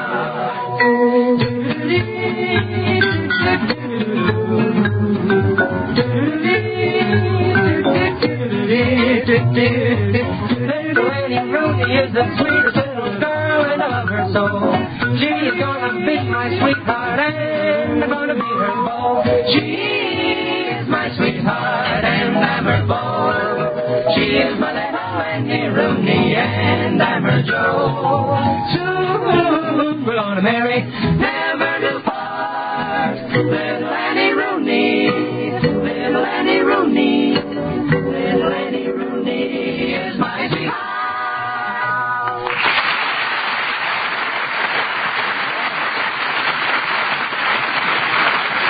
Now, may I introduce a man who has made a hobby of World's Fairs, a man who has seen every fair in the last 25 years, and who is here tonight to tell us what he thinks of ours, Mr. A.C. Patterson. Now, Mr. Patterson, what impressed you most? The benches. Every way you look, there are benches. And chairs, you just get in one of them and the fellow pushes it around. And then the buses, you sit down on one of these buses and away she goes. Yes, well, that's all very gratifying, but how about the exhibits? Oh, I never go inside the exhibits anymore. Why not? Well, you see, I'm subject to World's Fair fee.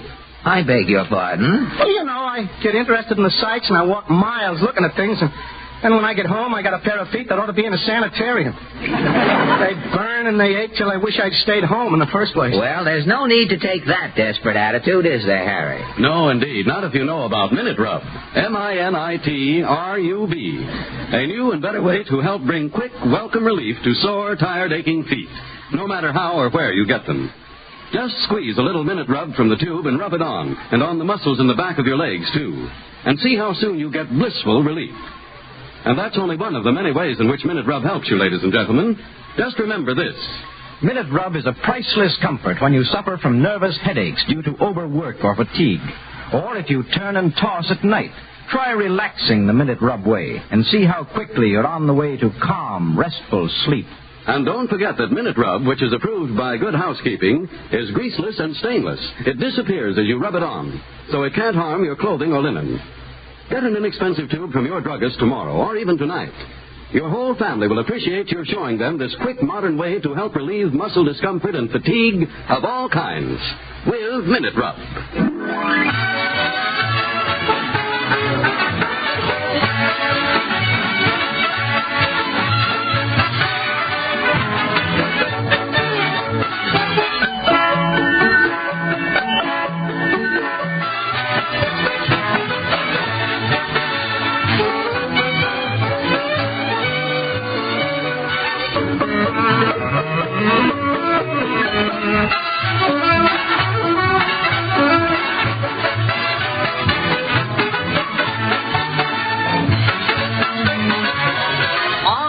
The glasses tinkle while outside the raindrops sprinkle. Do you think a little ring will do us any harm?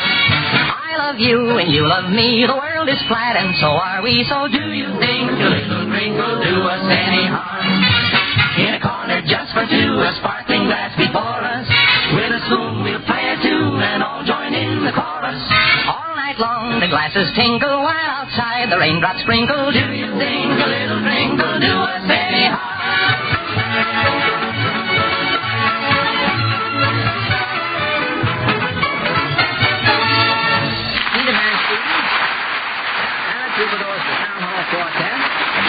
To present the Tinkle Song. And now, ladies and gentlemen, the mighty Allen Art Players. Tonight they present a study of life along the Mississippi. It's called A Crisis Boards the Showboat. Or, Captain Andy couldn't land the boat, so he finally docked the actors.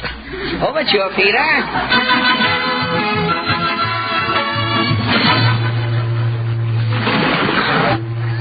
Hi, Captain Andy. How's the old showboat? Howdy, howdy, folks. The old Captain Andy's docking his showboat, the Ball Weevil, here in Memphis again, to give you all your annual treat. Playing Uncle Tom's Cabin again this year, Captain Andy? Yep, ain't nothing changed. Only Simon Legree's got a new dirty laugh. Come aboard, folks, and get your ticket, neighbors. Soon as the gangplank's down. It's a great show, and it's starting in an hour. Hey, how about a song, Captain Andy? I'll sing for you all in the concert right after the big show, neighbors. Lanny and me'll do a duet. Your old Captain Andy's going into his cabin now for a spell. See you all at showtime. Well, about time you got in here, Aunt Allen. Why, Cindy Lou, my nagging wife. I thought you all was in the galley fixing victuals for my actors. Ain't no victuals to fix. Ain't nothing in the galley but some eggshells. Well, take 'em out and get 'em refilled. Listen, I laid the table. I ain't laying eggs to go on it. I've got to have victuals for my Uncle Tom actor, Cindy Lou. If things gets any worse, we're going to be eating bloodhound ragout. What do you think that stew last night was, veal? Well, doggone. And all gone, if it's any news to y'all. So that's what that wagon was in my stomach. I didn't know. Why don't y'all get a job on land, Captain Andy? I still got faith in my showboat, the Ball Weevil Cindy Lou. I still got faith in Uncle Tom's cabin. I'm carrying on. Borrowing money in every town. Never paying your actors. I'm paying my actor's share tonight. Paying them what? Compliments? Uncle Tom's cabin is selling out here tonight in Memphis. Captain Andy Allen is meeting his obligations right after the show. What show? Uncle Tom quit last night in Hattiesburg, didn't he? And good riddance. Called himself an actor. Could only go 2 weeks without food.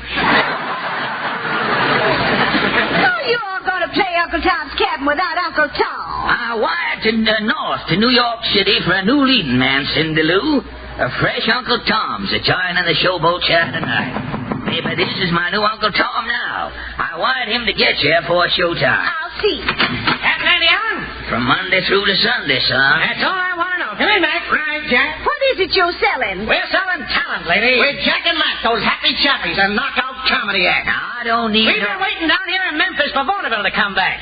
Been here 10 years. Yeah, we just heard about your show. Well, what about my show? Words around the levee, it's a blizzard. Yeah. Blinzer, sir. A clam bake, a turkey. Put Jack and Mac in your show, brother, and you got a hit. Right. I ain't presenting no floating Fanchon and Marco unit. My showboat chair is playing Uncle Tom's Cabin. Well, that opera's passé, brother. Jack and Mac and pep it up, right, Jack? Right, Mac. Now, first we need a new title. I got it. Uncle Tom's a Poppin'. Great. We'll make it a musical. Great. Now, here's your opening. Uncle Tom and two other cotton pickers swim by the levee. Bang. Then comes your theme song. Three little pickers in the itty-bitty pool. Yeah. And then, melodrama. Take it, Mac. Bang. Simon Legree comes on cracking his whip. Yeah, Legree's snarling to himself. Legree says, I'm vicious. I'm vicious. I'm vicious. And bang, the theme song again. Three little fishes in the itty-bitty pool. Hold on, child. I ain't a standing. Quiet, carpetbagger. Take it, Jack. I see a musical finale. Eliza's crossing the ice. The bloodhounds pursue her. The ice is dry ice. Yeah, it was dropped in the river by a good humor man. The three bloodhounds get 12 hot foots and jump in the river to put them out. Zoe, a reprise. Three little bloodhounds in the itty-bitty pool. Congratulations, man. You're a genius, Jack. Where are they leaving? What do you say, Cole? Only this. Open that door yonder, Cindy Lou. Hey, let go of my car. Hey, let go of me else, too. There's going to be two little Yankees in the itty-bitty pool. I'm dumping you both all in the river. Oh! And you, too. I got on a cheap suit. It'll shrink. Ups a daisy. Oh! Now you all can film and film, and I don't give a... Andy! I'm coming, Cindy. Doggone Yankees. Trying to Gilbert and Sullivan my Uncle Tom's cabin. Open the window, Cindy Lou. Let them suggestions blow out at you. Okay, Andy. Carry me back to Laws the suit. The good old suit. Close that window, Cindy Lou. Okay, Andy. Happy-go-lucky plantation hands a giggling and a bending down, a picking cotton and a singing. Why do they always start picking cotton when they're singing? They pick the cotton to stuff in their ears so they can't hear the singing. Come in, Sheriff.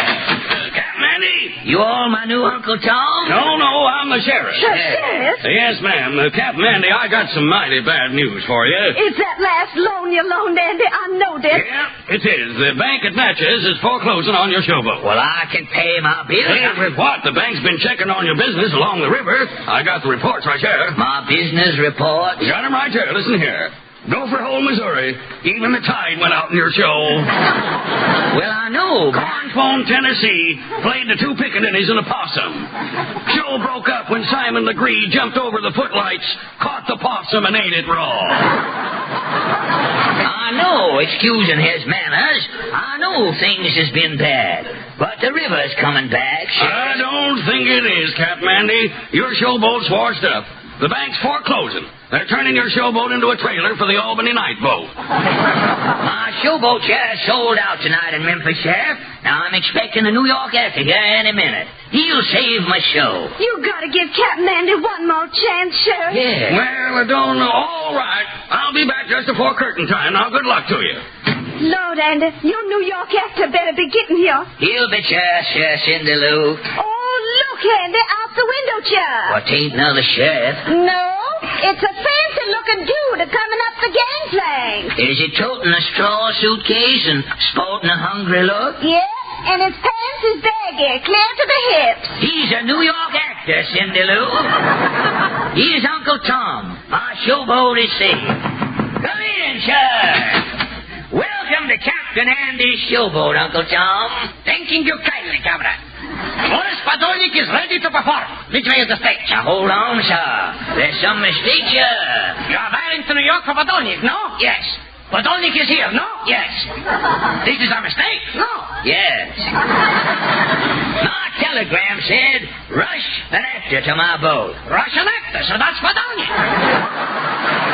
I am the Russian actor. Well, peel my yam. The telegraph company must have misspelled your wire, Andy. Well, I'm powerful sorry, neighbor. You all can't play Uncle Tom. Can't play, you saying? 20 years in the Moscow art. Podolnik is playing Uncle Tom's cabin. We are calling it Commissar Tomaszewski's Cabana. Oh, wait a ain't no use, Andy. He can't never play Uncle Tom. Nobody'll understand it. My back's to the pin rail, Cindy Lou. On stage, everybody. 5 minutes till curtain prop. 5 minutes. What am I going to do? Here is some store polish. Podolnik will schwatzing up. Oh, I tell you, Andy, he'll ruin Uncle Tom's cabin. Well, Captain Andy, what about the show? Well, I guess I'm ready, Sheriff. Hey, is this your New York actor? Yeah. For you, I am Boris Podolnik. What? I am taking off Uncle Tom. Jumping jackpot's a foreigner. What? Our Keystone Copper is insulting the great Podolnik? Разная пиздичек рубьяне, не праздно Господи помилуй. What's he saying? It ain't high old silver.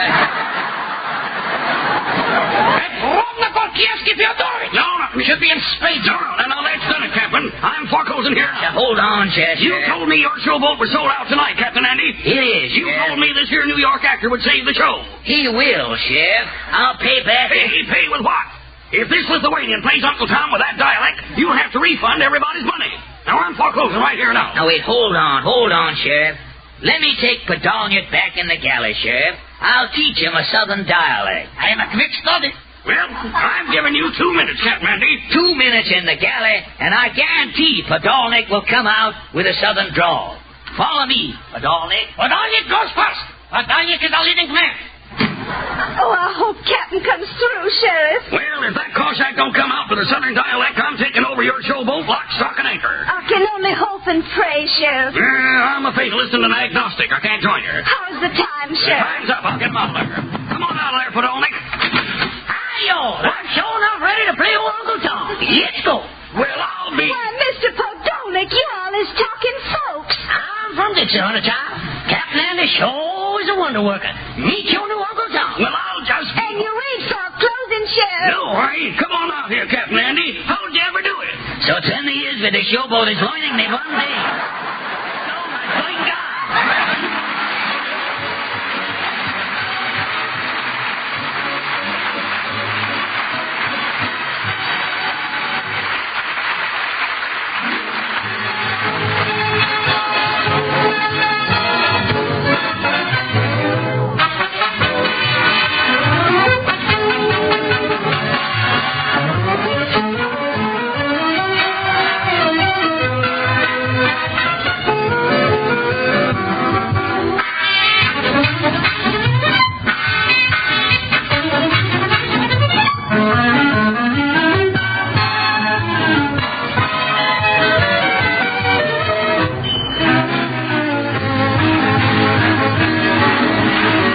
Ladies and gentlemen, before we tell you about next week's show, may we sincerely hope you've enjoyed this one. Thank you for having us in your homes and for your friendliness to our famous product. Ipana toothpaste for the smile of beauty, Sal Hepatica for the smile of health. Ipana and Sal Hepatica. Thank you, Harry. And don't forget, ladies and gentlemen, next Wednesday evening, Town Hall Tonight brings you honest health advice. How to get rid of the grit. Give it to a red cap. Your song of the week. California, here I come. Nino, that's Here I Come, not Here I Come, isn't it? I'm hitchhiking, bud. People you didn't expect to meet. Our sponsor. Will Fred tremble in his boots?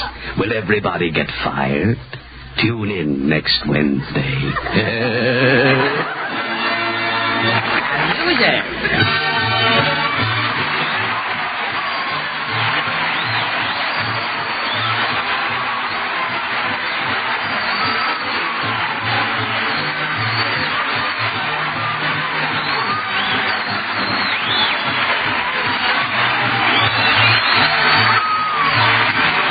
The selection Strange Interlude heard on this program